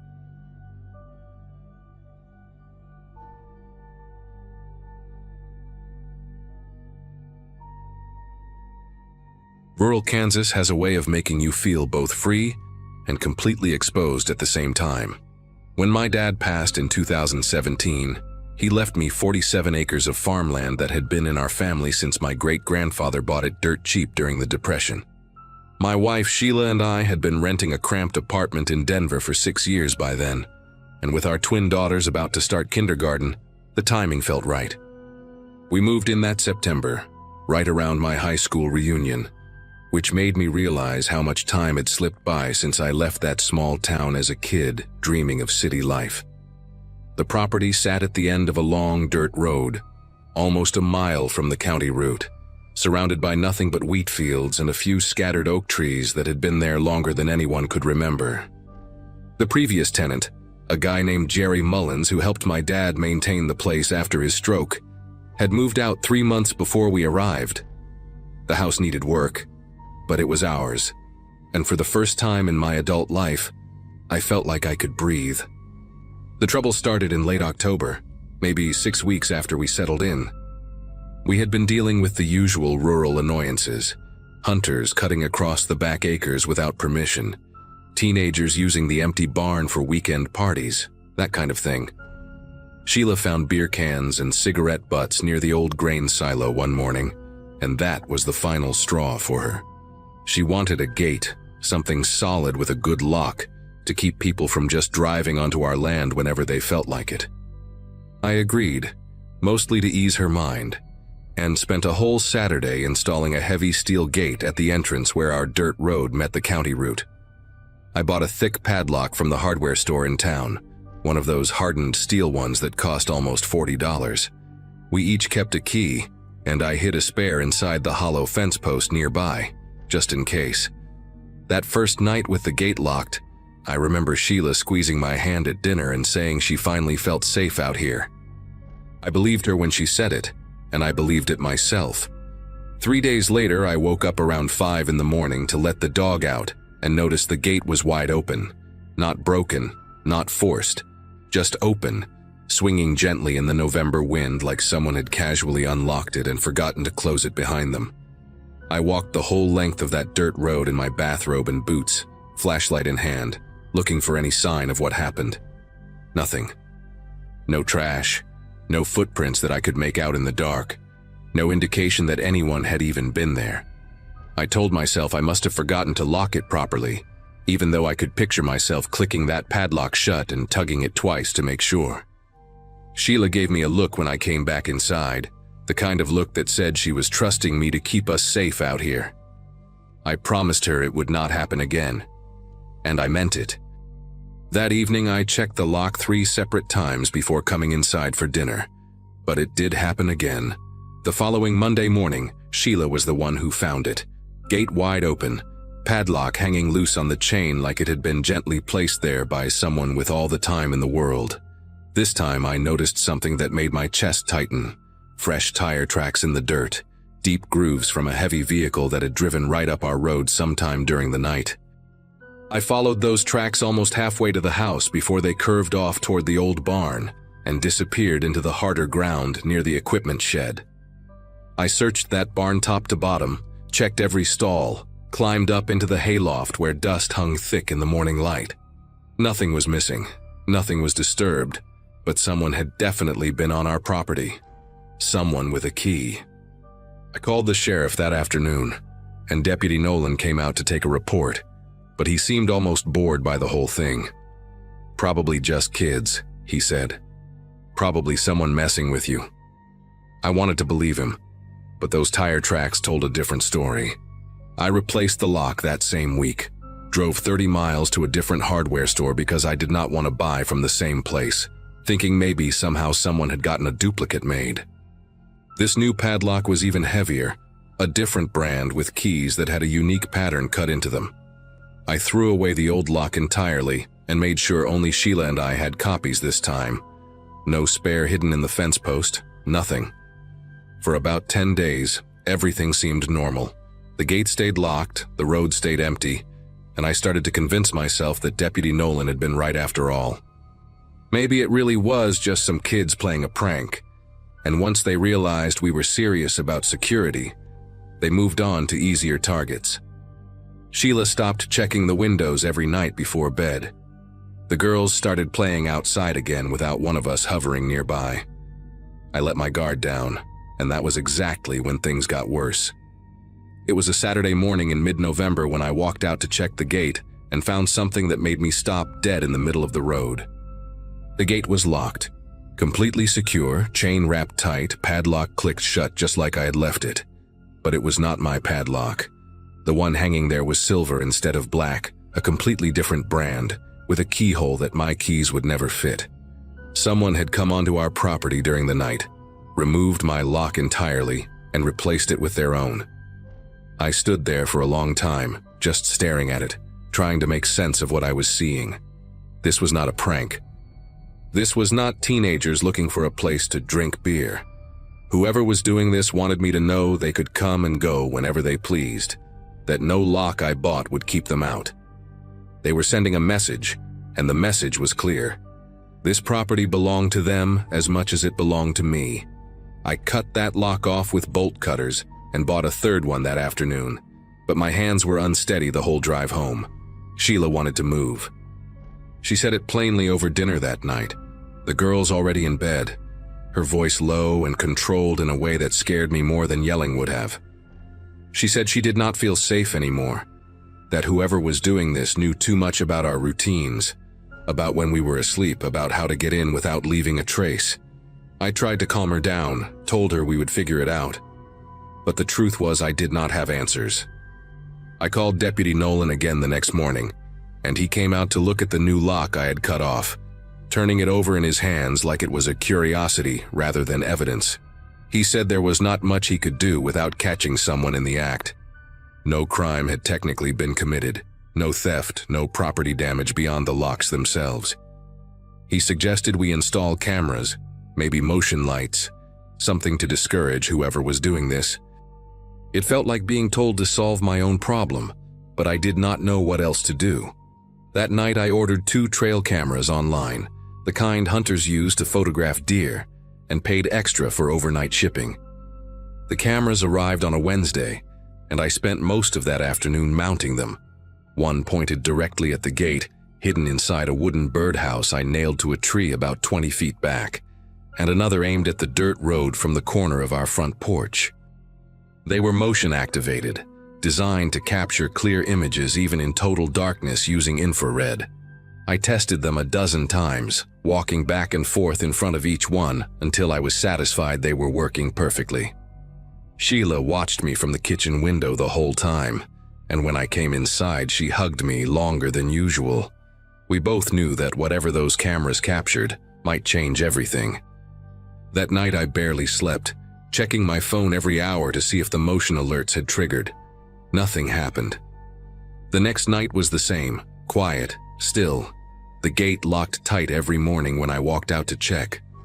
By Friday, I started to wonder if maybe the cameras themselves had scared whoever it was away. If just knowing they were being watched was enough to make them stop. I should have known better than to hope for something that simple.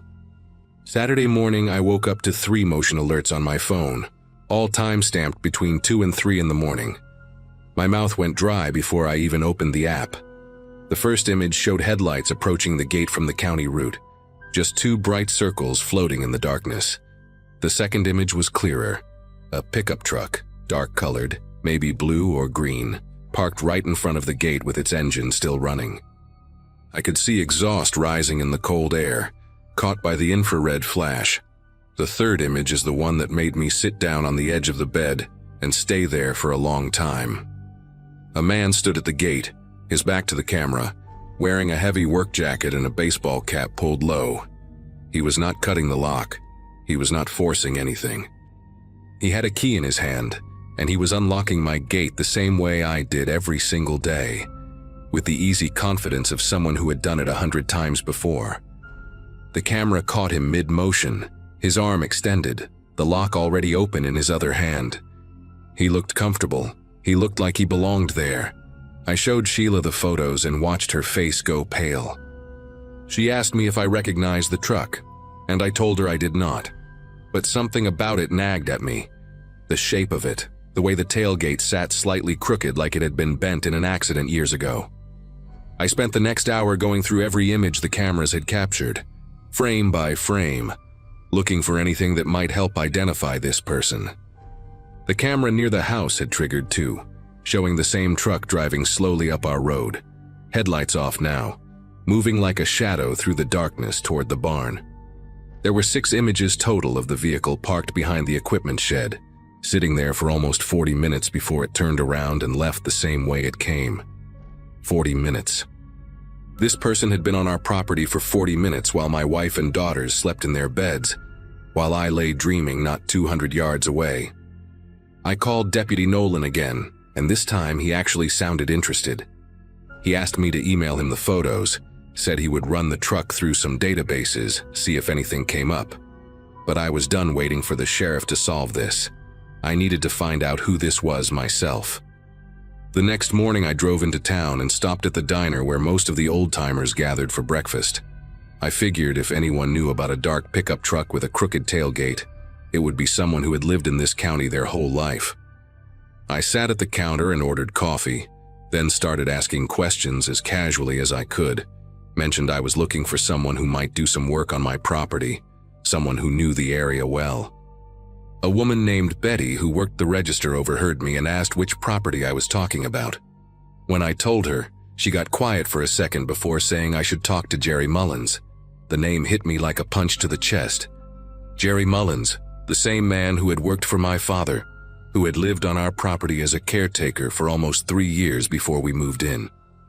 Betty said Jerry had a dark green Ford pickup, older model, with a dented tailgate from when he backed into a fence post years ago. She said he still lived about 15 miles north, in a trailer near the creek, and that he had been having money troubles ever since my father let him go. I did not correct her. My father never let Jerry go. Jerry had simply stopped showing up after my dad got too sick to manage the property anymore. I thanked Betty, left a $10 bill on the counter, and drove straight to the address she gave me. I found Jerry Mullins sitting on a plastic chair outside his trailer, smoking a cigarette and watching the road like he had been expecting someone. The truck was parked right there beside him. Dark green, crooked tailgate, the same vehicle from my camera footage. He did not seem surprised to see me. He did not even stand up when I got out of my car and walked toward him. I asked him straight out if he had been coming onto my property at night, and he just took a long drag of his cigarette before nodding slowly, like I had asked him about the weather. He said he still had keys. He said my father had given him copies years ago, back when he was trusted to come and go as he pleased, and he had never seen a reason to give them back. When I asked him why, what he was doing out there in the middle of the night, he looked at me with something that might have been shame or might have been defiance. I still cannot tell which. He said he had been storing things in the barn. Equipment, tools, some furniture he could not fit in his trailer. He said he figured no one was using the space anyway, and he did not think it would matter. 3 years of my father being sick, then dead, and Jerry had just kept coming and going like the property was still his responsibility. Like nothing had changed at all. I wanted to be angry. Part of me wanted to grab him by his jacket and demand to know what gave him the right. What made him think he could terrorize my family like that? Make my wife afraid to sleep in her own home. But looking at him sitting there in that plastic chair, his clothes worn thin, his trailer rusting at the edges, I mostly just felt tired. I told him to give me the keys, all of them, every copy he had ever made. He went inside without a word and came back with a small metal ring holding 4 different keys, each one labeled with faded tape that had my father's handwriting on it. Front gate, barn door, equipment shed, back entrance. He handed them over and I stood there holding them, feeling the weight of all those years my father had trusted this man. I asked Jerry if he understood that he could not come back, that this was over now. He nodded and stubbed out his cigarette on the arm of his chair. He said he was sorry, that he never meant to scare anyone, that he always came late at night specifically so he would not bother us. Like that made it better. Like the intent behind the fear somehow erased the fear itself. I drove home and told Sheila everything. We searched the barn together that afternoon and found exactly what Jerry had described. Boxes of old tools, a broken generator, some water-damaged furniture stacked in the corner of the hayloft. Nothing sinister, nothing dangerous, just the sad remnants of a man who could not let go of a place that was no longer his. I changed every lock on the property that weekend, installed new deadbolts, and added 2 more cameras just to be safe. Deputy Nolan closed the case without filing charges after I told him I did not want to press the issue. Jerry was pathetic more than criminal, and dragging him through the courts would not undo the weeks of fear we had already lived through. Sheila still checks the gate every morning before I wake up.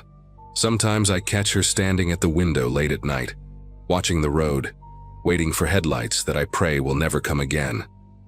We talk about selling the place sometimes, starting over somewhere else, but this land belonged to my family for almost a century, and I'm not ready to let one troubled man take that from us.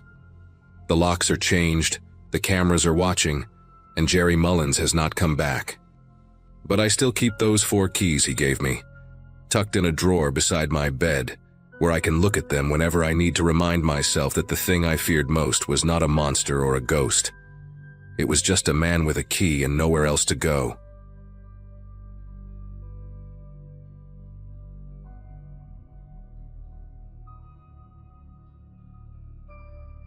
Buying a house on 12 acres outside Charlottesville, Virginia was supposed to be the best decision of my life.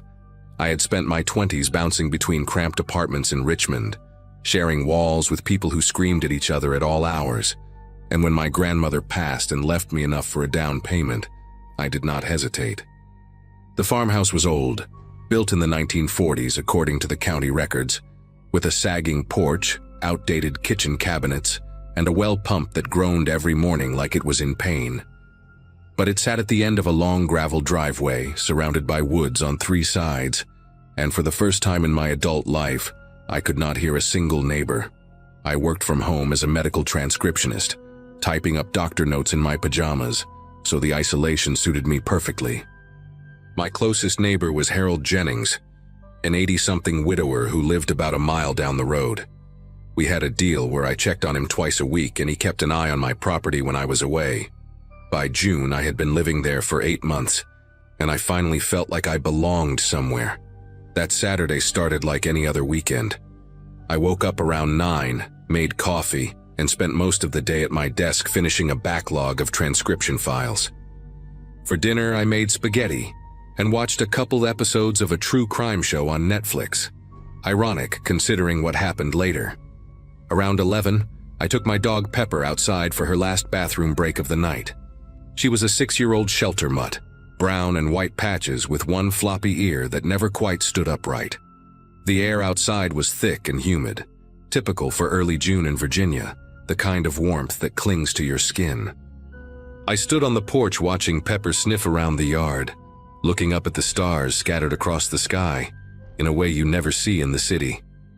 Everything was quiet except for the crickets and the occasional hoot of an owl somewhere in the woods.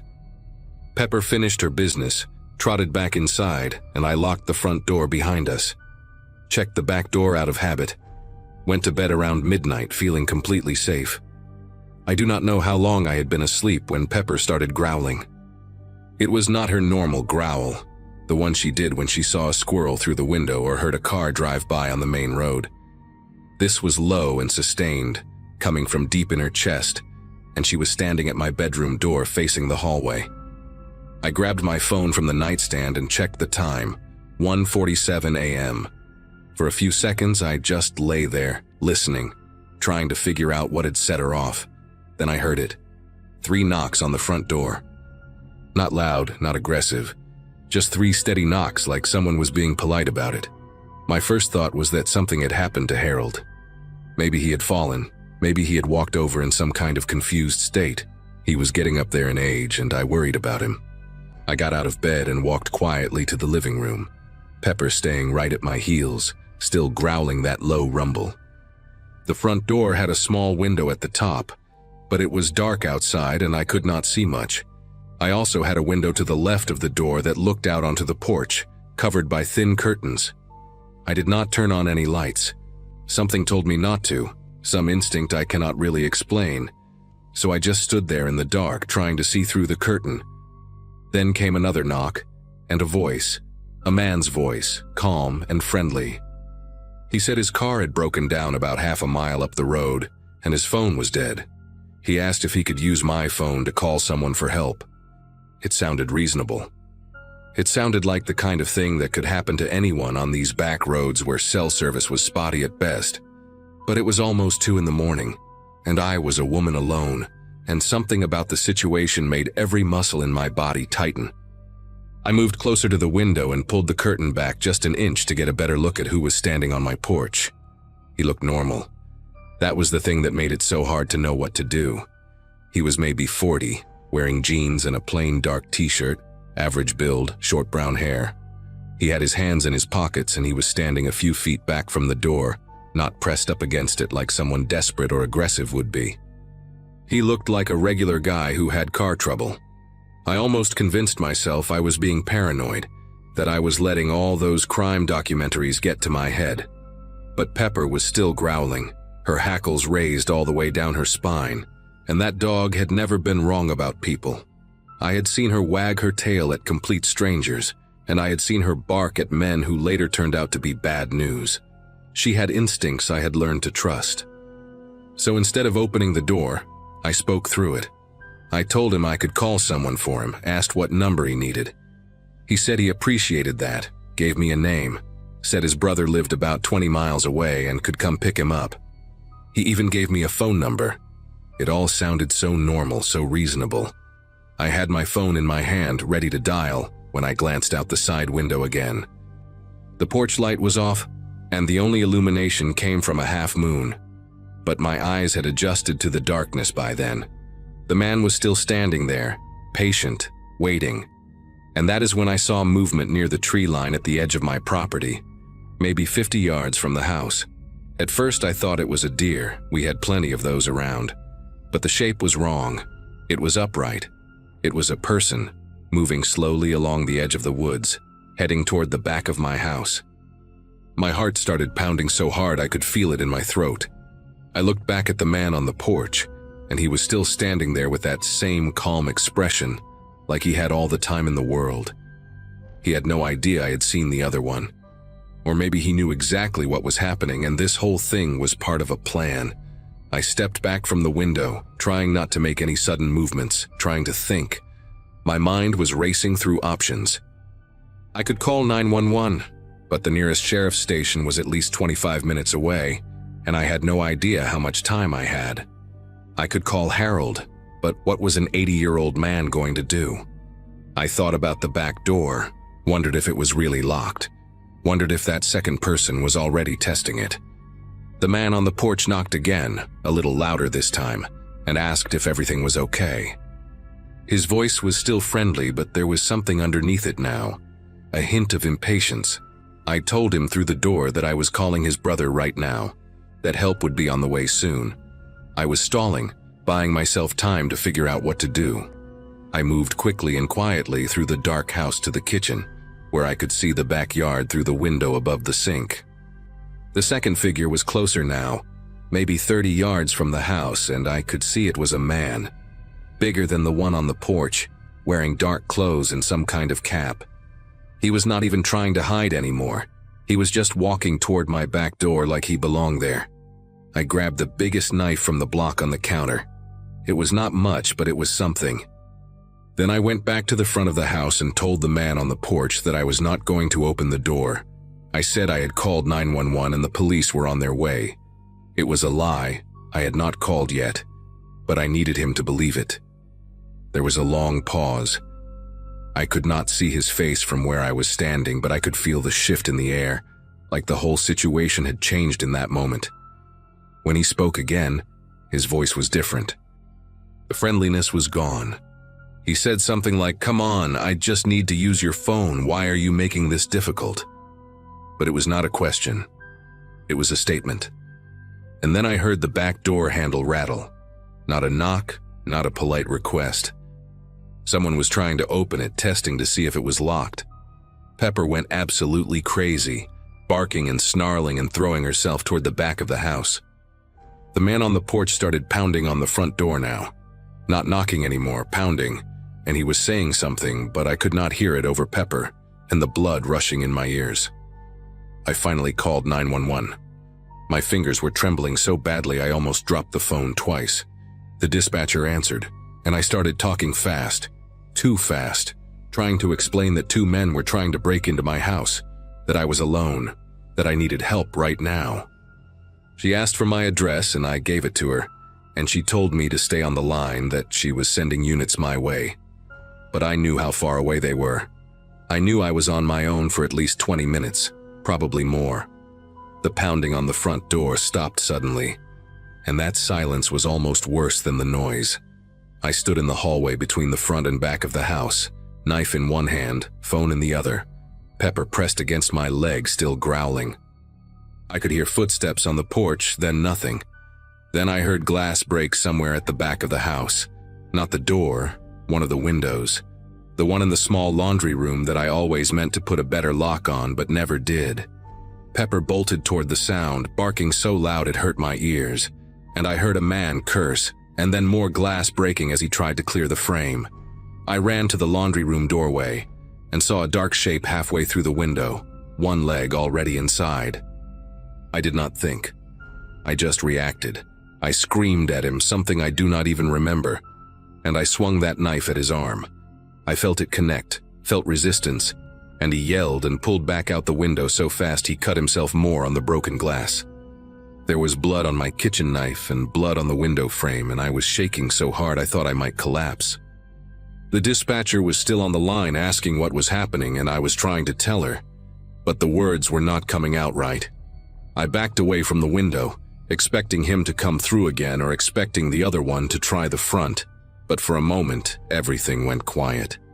Pepper was still barking, but it was different now, more frantic, like she was trying to track movements she could hear, but I could not.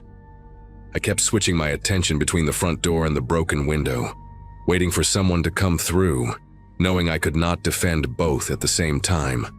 Then I heard a car engine start. It was faint at first, somewhere down my gravel driveway, and then it got louder and I heard tires spinning on loose rock. I ran to the front window and saw taillights disappearing down the road, moving fast with no headlights on. They were leaving. I did not understand it at first. I was still braced for someone to come crashing through a door or window. But the sounds outside faded, and then there was nothing but crickets and Pepper whimpering beside me. I stayed on the line with the dispatcher for another 18 minutes until I saw the red and blue lights coming up my driveway. 2 deputies came to the door and I finally unlocked it, still holding that knife, still shaking. One of them was a woman named Hartley, who took the knife gently from my hand and led me to sit down while her partner cleared the house. They found blood on the laundry room window, on the ground outside, and a trail of it leading into the woods where they must have parked their car somewhere out of sight. The deputies told me I did the right thing, that I was lucky, that most people would have opened that door. The sheriff's department investigated for weeks, but never found them. No matching DNA in the system, no witnesses, no abandoned car with a flat tire anywhere near my road. It was like they had never existed. But here is the part that still keeps me up at night, even 2 years later. About 3 weeks after it happened, a deputy called to tell me they had connected my case to 2 other incidents in the county from the previous year. Same pattern. A man knocking on a door late at night with a story about car trouble. A second person waiting in the shadows. The other 2 houses, the people had opened their doors. One woman was beaten badly and robbed. The other, an older couple, the husband did not survive. They had been targeting isolated homes, places where help was far away, places where people still trusted strangers enough to open their doors at night. I never found out if they were caught. I moved back to Richmond 6 months later. I still have Pepper, and she still growls sometimes at night for no reason I can see. When she does, I do not go back to sleep. I just sit there in the dark, listening, waiting for a knock that I hope never comes.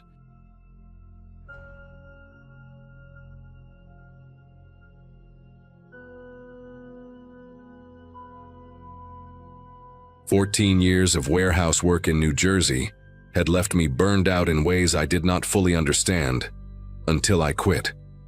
When my buddy Glenn mentioned a seasonal crop management gig in rural Virginia, I jumped at it without thinking twice. My engagement had collapsed the previous spring. I was renting a depressing studio apartment, and the idea of wide-open spaces sounded like medicine. The contract was simple: 6 months overseeing soybean fields for an agricultural company, with a rent-free farmhouse included as part of the deal. I loaded my Ford pickup and drove 5 hours south on a Wednesday morning in early September 2018. The property sat at the end of a gravel road called Hendricks Mill Lane, about 12 miles from the nearest town with a grocery store. The farmhouse itself was nothing special: 2 bedrooms, a kitchen that smelled like old wood, and a porch that wrapped around 3 sides. But the land stretched out flat and golden under the late summer sun, and for the first time in years I felt like I could actually breathe. I told myself this was exactly what I needed. The first week passed without any trouble. I spent my days learning the irrigation system, checking soil moisture levels, and driving the perimeter of the 300 acres I was responsible for. The nearest neighbor, according to my contract paperwork, was a property about half a mile east, but the county records listed it as unoccupied, owned by some agricultural trust based out of Richmond. I could see the outline of a farmhouse and a large barn from my kitchen window, sitting dark against the tree line.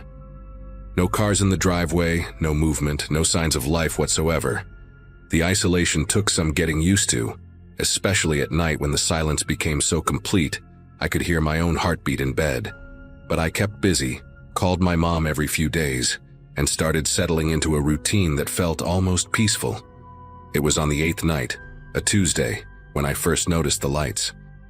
I was brushing my teeth around 11 when I glanced out the bathroom window and saw a faint yellow glow coming from the supposedly empty property to the east. A single light, maybe in an upstairs window, burning steady through the darkness. I told myself it was probably nothing. Maybe the trust had sent someone to check on the property, or perhaps a caretaker stopped by occasionally.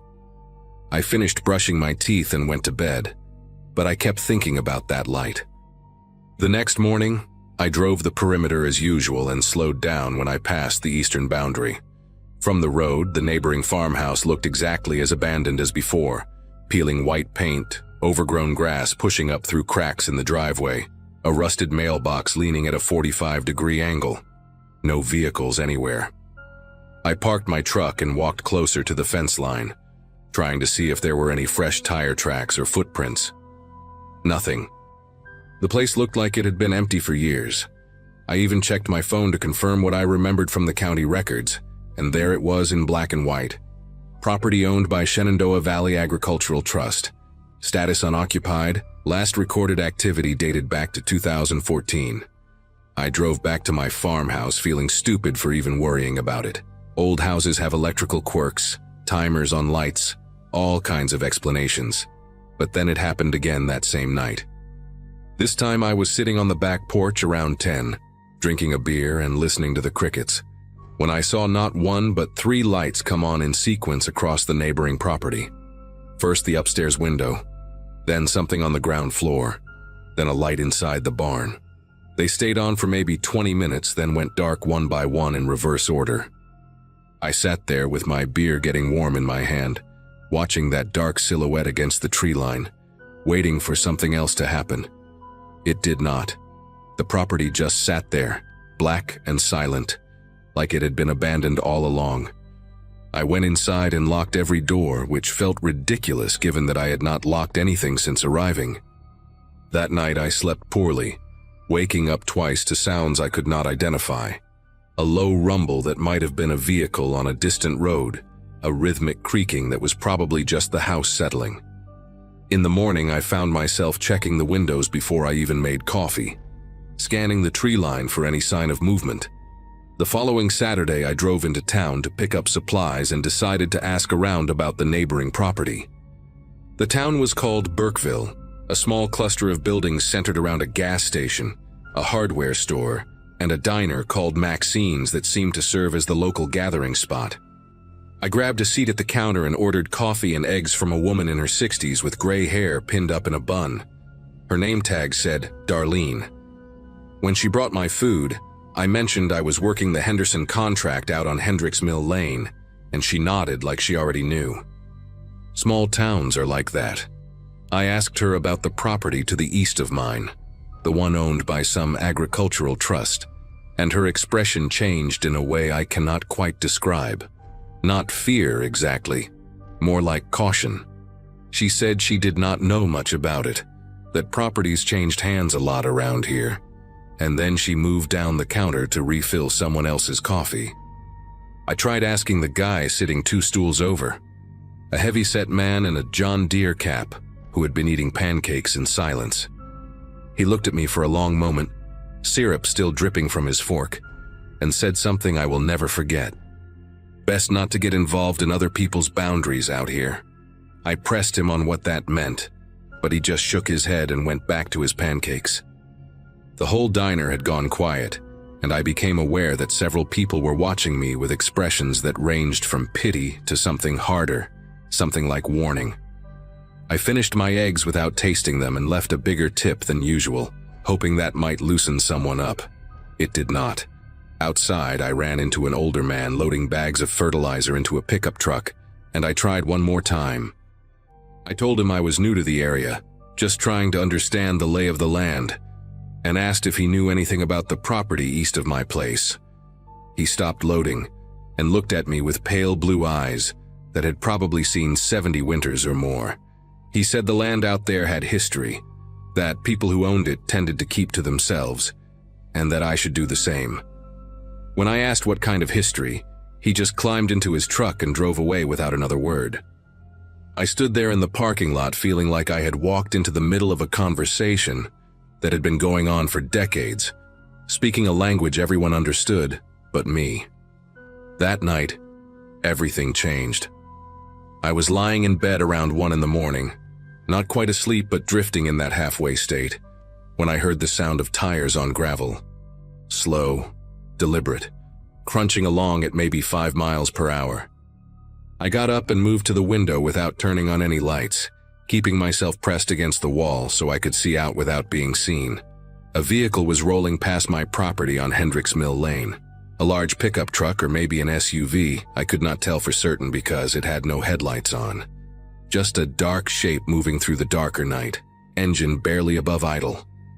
It passed my driveway and continued down the road toward the eastern property, then disappeared around a bend. I stood at that window for maybe 15 minutes waiting until I saw it come back the other way. Same speed, same silence, same absence of lights. This time it slowed even more as it passed my house, and I swear I could feel eyes scanning my windows, even though I could not see anyone inside the vehicle. My heart was pounding so hard I could feel it in my throat. After it passed, I did not go back to bed. I sat in the kitchen with every light off, watching the road through the window above the sink until the sun came up. The morning brought something worse. I walked the perimeter of my farmhouse the way I had started doing every day, checking for anything out of place, and that is when I found the footprints. They were in the soft dirt beneath my bedroom window, 2 distinct boot prints, deep enough to suggest someone had been standing there for a while.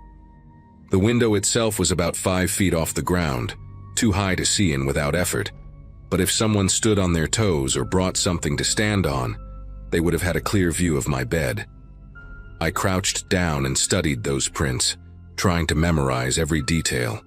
Work boots size 11 or 12 with a distinctive wear pattern on the left heel. There were more prints leading away from the window, tracking through the grass toward the back of the property. I followed them for about 200 yards until they reached an old irrigation ditch that cut through the fields toward the eastern boundary. The ditch was dry and overgrown with weeds, clearly unused for years, but the vegetation had been trampled flat in a narrow path. Someone had been using this ditch as a corridor to access my property without being seen from the road. I called the sheriff's department that afternoon. A deputy named Womack came out around 4, a tall man with a sunburned neck and the kind of tired eyes that suggested he had seen everything twice. I showed him the footprints, which had dried and hardened in the midday heat, and walked him out to the irrigation ditch. He listened to everything I said without interrupting, nodding occasionally, writing nothing down. When I finished, he stood there looking out toward the eastern property for a long moment before speaking. He said that folks out here valued their privacy, that property lines could be complicated when you had old irrigation rights and shared access roads from decades past. I told him someone had been watching me through my bedroom window, and he said he understood my concern, but that there was not much he could do without more evidence. No crime had technically been committed. Before he left, he gave me his card and told me to call if anything else happened, but the way he said it made me feel like he was just going through the motions. I watched his cruiser disappear down Hendricks Mill Lane and realized I was completely on my own out here. That night, I pushed my dresser in front of the bedroom window and slept with a kitchen knife on the nightstand. The next 3 days were quiet, and I almost convinced myself that I had overreacted. Maybe the footprints were from a surveyor or someone checking utility lines. Maybe the vehicle without headlights was just a local taking a shortcut who did not want to disturb anyone. I threw myself into work, spending long hours in the fields, trying to focus on soil samples and irrigation schedules instead of what might be lurking in the darkness. But on the 4th night, a Wednesday, I woke up at 3 in the morning to the sound of footsteps on my porch. Not imagined, not dreamed, real footsteps, slow and deliberate, creaking across the old wooden boards. I lay perfectly still in bed, barely breathing, listening as they moved from one end of the porch to the other. Then they stopped right outside my front door. I heard the doorknob turn, just slightly, testing to see if it was locked. It was. The footsteps resumed, circling around the side of the house, pausing at each window. I tracked the sound as it moved, living room, kitchen, bathroom, until it reached the back door. Another doorknob test, another locked barrier. Then nothing. Silence so complete it roared in my ears. I did not move until sunlight started bleeding through the curtains, and when I finally got up to check, I found fresh boot prints circling the entire house. Same size, same wear pattern on the left heel. I decided I was done waiting for something worse to happen. That morning, I drove to the hardware store in Burkeville and bought a trail camera, the kind hunters use to monitor deer paths. I mounted it on a tree facing the irrigation ditch, angled to capture anyone coming onto my property from that direction. Then I bought a second one and placed it on the corner of my porch, aimed at the front door and the gravel driveway. The clerk who sold them to me A young guy named Sutton with a patchy beard and nervous hands asked if I was having trouble with wildlife. I told him something like that. He looked at me for a beat too long before ringing me up, and I got the sense he knew exactly what kind of trouble I was having. That night, I sat in my truck at the edge of the property with the engine off and the windows down, watching the eastern tree line through binoculars I had ordered online 2 days before. Around midnight, I saw them. 2 figures emerging from the barn on the neighboring property, moving across the field in my direction. They walked in single file, staying low, using the terrain to mask their approach. I watched them enter the irrigation ditch about 300 yards out, and then I lost sight of them in the darkness. My hands gripped the steering wheel so tight my knuckles ached. I wanted to start the truck and flood them with headlights, but something told me that would only make things worse. Instead, I waited until I heard the soft crunch of footsteps near my house. Then I laid on the horn for a solid 30 seconds. The sound shattered the night like a bomb. When I finally stopped, I heard running, fast, panicked, retreating toward the ditch. The trail cameras caught everything. 2 men, faces partially obscured by baseball caps pulled low, crossing onto my property around 12:15 in the morning.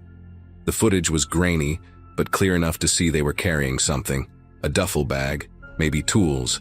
I could not tell for certain. I saved the files to my phone and drove straight to the state police barracks 40 miles north, bypassing the local sheriff entirely. The trooper who reviewed the footage, a woman named Kendrick with close-cropped gray hair and no patience for small talk, made some calls while I waited in the lobby. An hour later, she told me what the locals had refused to say. The property to the east had been flagged in a federal investigation. Something about illegal cultivation hidden in the back acreage, distribution networks running through rural properties with absentee owners. The agricultural trust was a front, and the people operating out of there had been watching me since the day I arrived, trying to figure out if I was law enforcement or just an unlucky contractor who had wandered into the wrong place. Trooper Kendrick arranged for me to break my lease that same day. No penalties, no questions. I packed everything I owned in under 2 hours and drove north without looking back. I found out later that a raid happened about 3 weeks after I left. Multiple arrests, the whole operation dismantled. Sometimes I still think about those nights alone in that farmhouse, the footsteps circling in the darkness, the eyes watching from the tree line. The countryside had seemed so peaceful when I arrived, so empty and quiet, but the silence was never emptiness. It was just everyone around me holding their breath, waiting to see what I would do.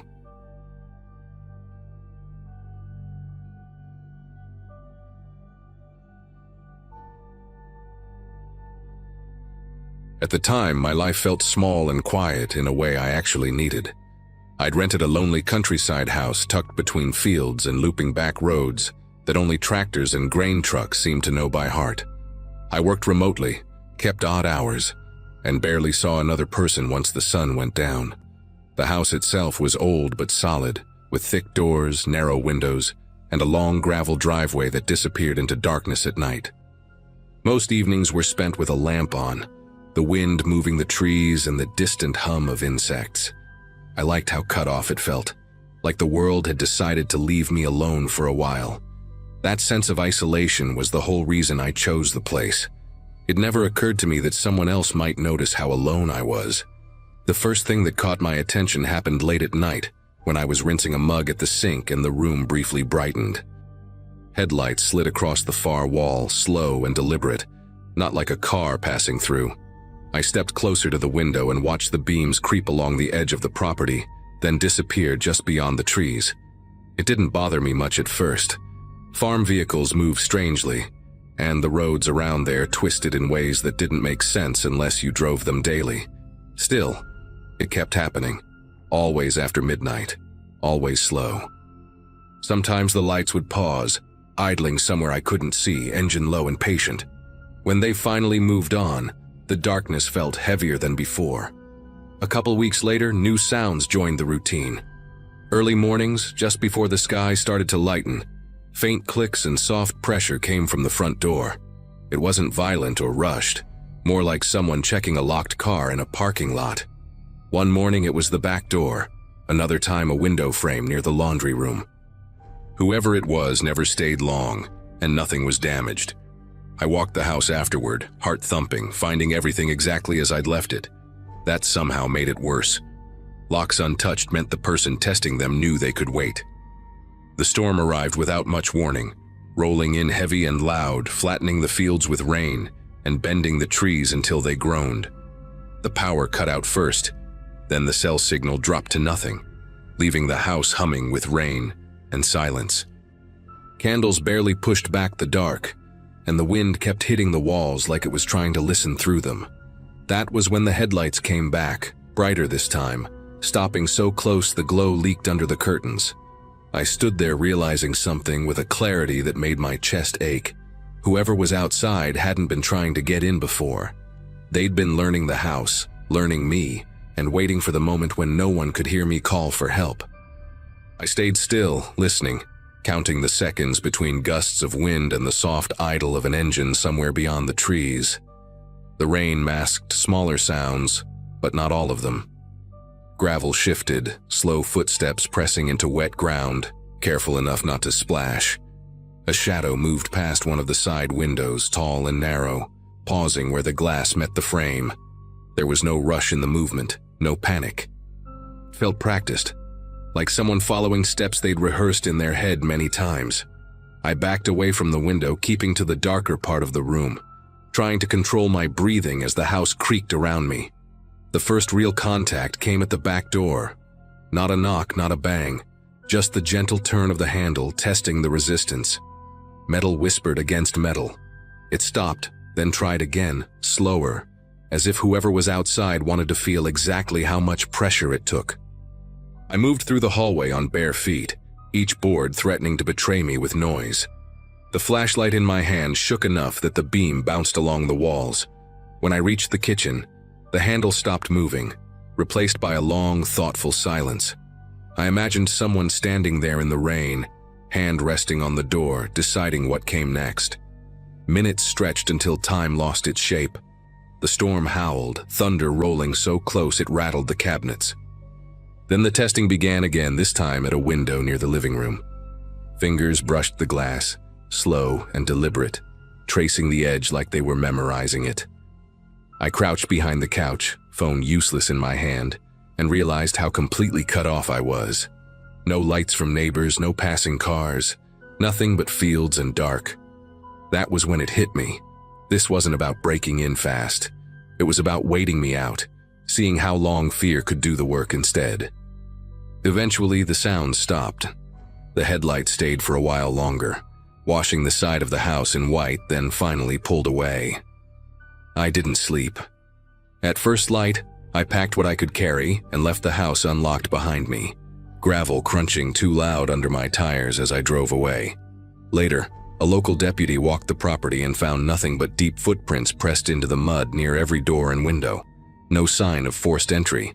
I never went back. Whatever patience had been waiting for me out there didn't need another chance. As days passed, I couldn't shake the feeling that I hadn't truly escaped. The whole thing, those headlights, the quiet testing, sat with me like a shadow, one I couldn't outrun. It's easy to tell yourself things like, maybe it was just a strange coincidence, or there's a perfectly logical explanation. But deep down, I knew better. I still couldn't explain how someone could have learned that house so thoroughly without ever stepping foot inside, or why they'd only been testing, never forcing. There was no conclusion to the nightmare that made sense. No one came forward. No evidence was found. The sheriff's department gave me the usual keep an eye out talk and moved on. But I couldn't. A few months later, I did some digging, trying to find answers, or at least make peace with the strange events. Turns out, a similar pattern had been reported in a nearby town years before. Another woman, renting another old farmhouse, had noticed headlights passing by her home, followed by strange behavior around her doors. She'd left too, but by the time she did, the sheriff had already dropped her case. She was never even given the chance to speak in person, her complaint buried in bureaucracy. Like mine, her story faded into nothingness. I still think about that night. The silence after the headlights disappeared was one of the loudest things I've ever heard. The kind of silence that speaks volumes. I've learned a few things in the time since. How fragile a sense of safety can be. How quickly it can be snatched away. But there's one thing that still haunts me more than anything. Whoever it was wasn't interested in me getting away. They were waiting for the moment when I couldn't leave. And that, more than anything, is what still keeps me up at night.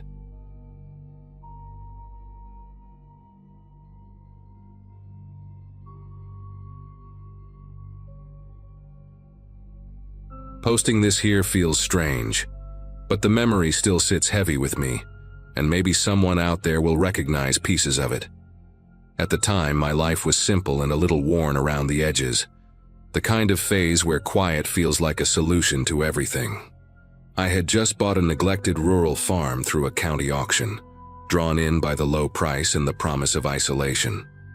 The listing described it as vacant for years, a forgotten patch of land with a farmhouse and an old barn leaning into the wind.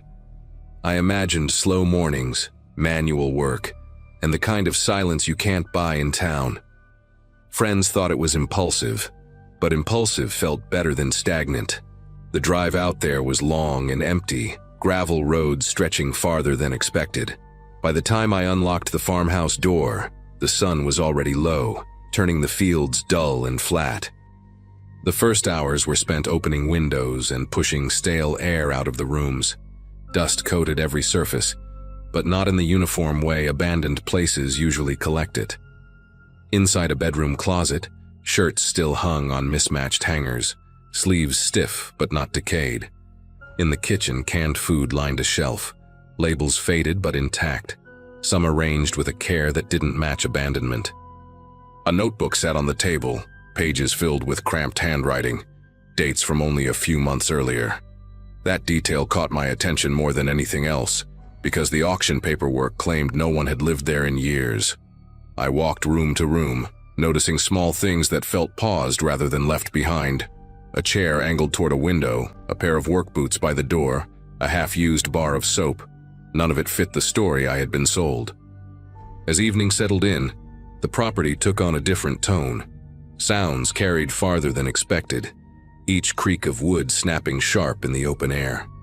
While unloading tools from my truck, a dull thud echoed from the barn, deep and hollow. It wasn't the wind, and it wasn't an animal scramble either. It sounded deliberate, like weight shifting. I stood still, listening, counting my breaths without meaning to. The barn doors were shut, chained the way I'd left them earlier. When I walked closer, the smell of hay and damp earth grew stronger, and the noise stopped completely. That silence felt heavier than the sound had been. Later that night, curiosity won out over caution. With a flashlight in hand, I crossed the yard again, beam cutting through tall grass and catching movement that turned out to be nothing at all. Near the barn, fresh footprints pressed into the dirt, clear and sharp, leading away from the doors toward the farmhouse. They weren't mine, and they weren't old. The prints followed a path I had walked earlier, then veered off, circling back toward the house. Standing there, I felt exposed in a way that's hard to explain, like the land itself was watching. I locked every door when I went back inside, double-checking each one, even though I knew it wouldn't change much. Sleep came in fragments, broken by the sense that the house wasn't as empty as it claimed to be. Morning light didn't bring the relief I expected. The house looked ordinary again, almost harmless, but the details from the night before refused to fade. Over coffee made with bottled water, I went through the notebook I'd found, reading the entries slowly. The writing jumped between mundane notes about chores and sharper comments about noises, doors left open, and shadows near the tree line. One page mentioned someone entering the barn repeatedly, always after dark, always leaving no trace by morning. That conflicted with the official records I'd reviewed before buying the place, so I drove into the nearest town to ask questions. The county office was small, quiet, and smelled faintly of old paper.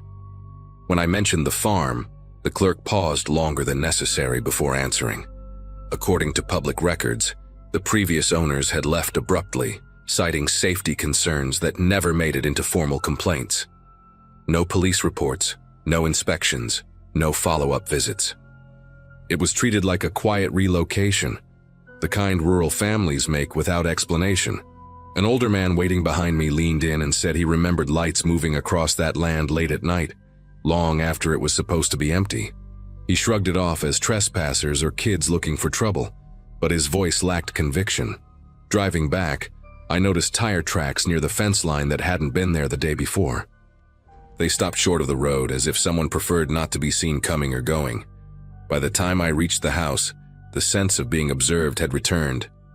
That afternoon, I focused on clearing brush around the barn, trying to ground myself in physical work. Inside, the air felt warmer than it should have, carrying a faint smell of sweat and old fabric. In a corner stall, I found a blanket folded neatly, still holding the shape of recent use. There were food wrappers tucked behind a beam, the kind you'd eat in a hurry, trying not to make noise. None of it belonged to me, and none of it looked old enough to match an abandoned property. As the sun dipped again, the same sounds returned, footsteps shifting above the hayloft. I called out, my voice echoing uselessly against wood and metal, and the movement stopped immediately. Night fell faster than I wanted it to. From the farmhouse window, I saw a light flicker in the barn, faint but unmistakable. This time I didn't approach blindly. I grabbed my truck keys and headlight swept the yard as I drove closer, flooding the space with harsh white beams. The barn stood open, doors wide, chain cut clean through. No one was inside, but the footprints were there again, leading straight back toward the house. I didn't stay to search further. I left the property before midnight, drove until my hands steadied on the wheel, and didn't return until days later with help. The farm was sold again soon after, quietly, and I never learned who had been living there, or why they stopped the moment I showed up. Returning to the property days later felt different, like crossing into a place that no longer wanted me there. I brought a friend with me, someone practical who didn't scare easily, and we walked the land in daylight. The farmhouse looked unchanged, but the barn told another story.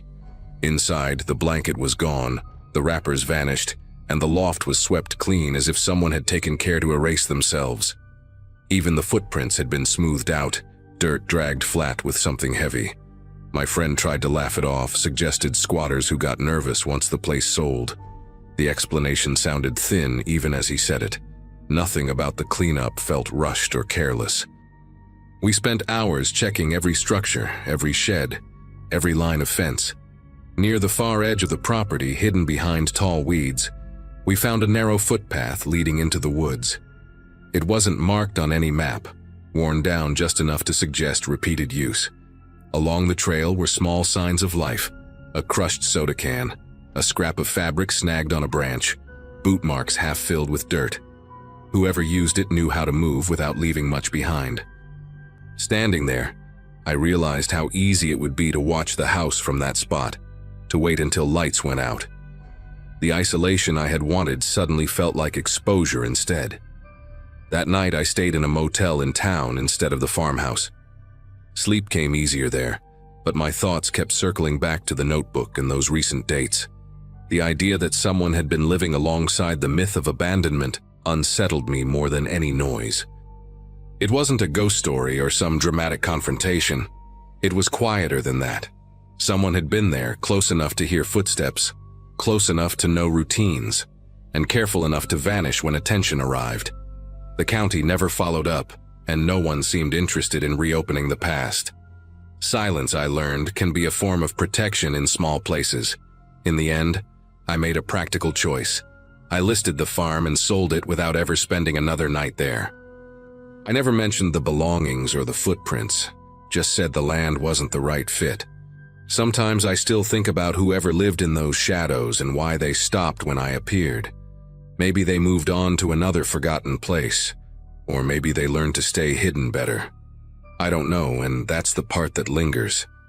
The farm taught me that isolation doesn't always mean empty, and that some spaces remember people long after the records forget them.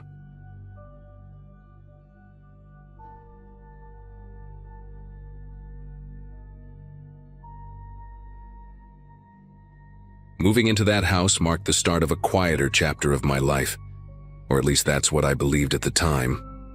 I had just inherited a small place tucked far from any city, surrounded by fields that rolled on longer than my patience for traffic ever had. My days back then were simple: remote work in the mornings, unpacking boxes in the afternoons, and long walks at dusk to clear my head. The town itself looked like something preserved on purpose. One main road, a few aging storefronts, and houses spaced just far enough apart to feel private. I told people online I was craving isolation, but the truth was I needed distance from everything that had piled up behind me. The house wasn't special: creaky floors, outdated cabinets, a porch that leaned slightly to the left. Still, it felt like a reset button I desperately wanted to press. The locals made a point of introducing themselves within my first few days. Always polite, always brief. Names slipped out of my head quickly, but faces didn't, especially the way some of them lingered longer than necessary when we spoke.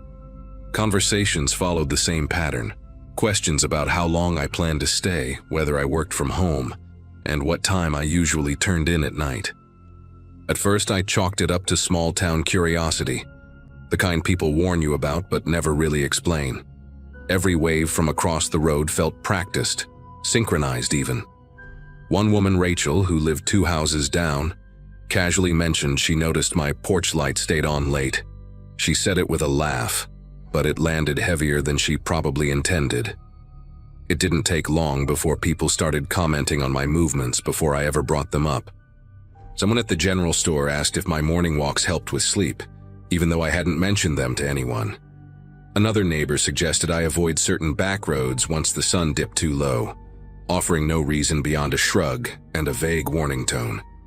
The strangest part wasn't the advice itself, but how consistent it was, as if everyone had rehearsed the same lines. Each evening, I caught glimpses of figures lingering near fences or parked trucks that hadn't been there moments before. Curtains across the street shifted whenever my front door opened. I started varying my routine without telling anyone, just to see if the comments would stop. They didn't. The first real crack in my sense of safety came quietly, almost easy to miss. A kitchen drawer I knew I had closed sat open when I returned from a short drive. Nothing was missing, nothing broken, and the locks were exactly as I'd left them. Over the next few days, it kept happening. Small things out of place, a chair angled differently, a window unlatched but not forced. When I mentioned it at the local station, the officer listened with a thin patience that felt rehearsed. He suggested stress, settling in nerves, and reminded me that people here respected privacy. Walking back home, I noticed the same parked truck at the edge of my driveway that had been there earlier. Engine cold, tires dusty. That was the moment I understood I wasn't just being watched. I was being monitored. Sleep became fragmented after that, not because of noise, but because of the silence pressing in on me. At night, the house made sounds I couldn't quite place, soft shifts that didn't belong to old wood settling. I started leaving objects exactly where I could remember them, down to the angle of a mug handle or the position of a rug corner. More than once, I woke to find those details altered by morning. The air inside the house sometimes carried a faint scent that wasn't mine, like unfamiliar soap or cold fabric pulled from storage. When I asked Rachel if she ever had issues with people wandering onto her property, she paused longer than usual before answering. She told me everyone looks out for each other here, and that I should be grateful for the attention. The sense of being managed rather than protected grew stronger as days passed. People would appear when I returned home, as if alerted the moment my tires hit the gravel. One man I'd never spoken to greeted me by name while leaning against my mailbox, commenting on how late I was compared to usual. I asked how he knew, and he smiled like I'd asked something naive. He said routines matter in places like this, that predictability keeps things peaceful. That word stuck with me, peaceful, because nothing about the way he said it felt calm. It sounded more like a rule than a reassurance. I tried pushing back in small ways, staying out longer, taking different routes, leaving lights on in rooms I wasn't using. The reactions came quickly. A note appeared on my porch one evening, written in careful block letters, warning me about roads I didn't need to test. Another time, someone knocked just after dark to tell me my back window had been open earlier, even though I'd been home all day. When I mentioned the notes and visits to the authorities again, the response was polite but firm. They said newcomers often misread community concern, and that stirring things up wouldn't help me settle in. The message was clear without being spoken outright. Isolation crept in next, heavy and deliberate.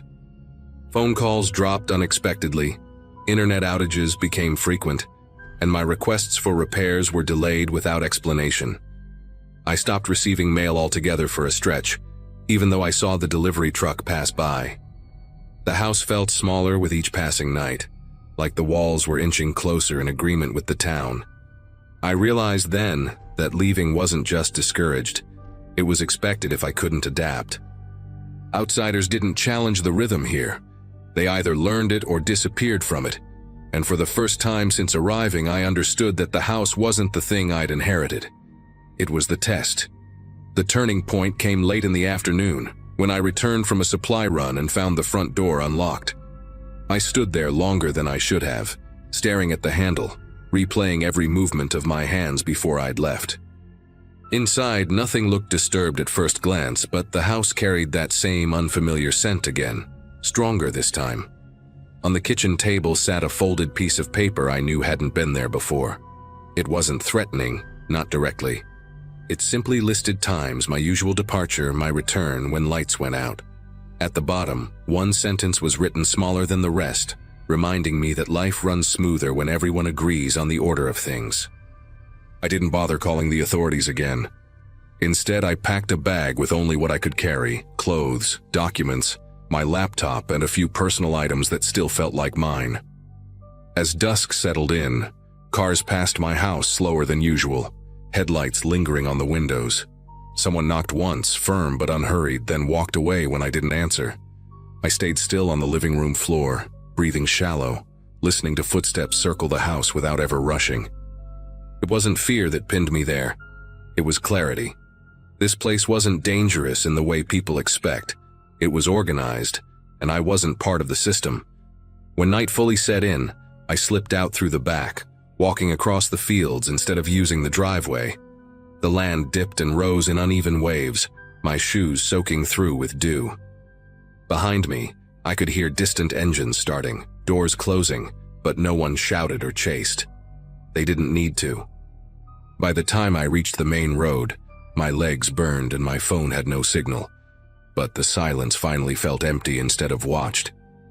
I flagged down a passing truck hours later and didn't explain much, only that I needed a ride far away. The driver didn't ask questions, he didn't need to. I never went back for the rest of my things. Weeks later, I received a single forwarded envelope at a temporary address, containing the house keys and a short note thanking me for understanding how things work there. No return address, no signature. I sold the property without setting foot on it again, accepted a price far lower than it was worth, and considered it a fair trade. Sometimes I still catch myself tracking routines out of habit, checking windows twice, listening too closely. I don't talk about that town out loud, but I know this much for sure. Some places don't want you harmed, they just want you compliant.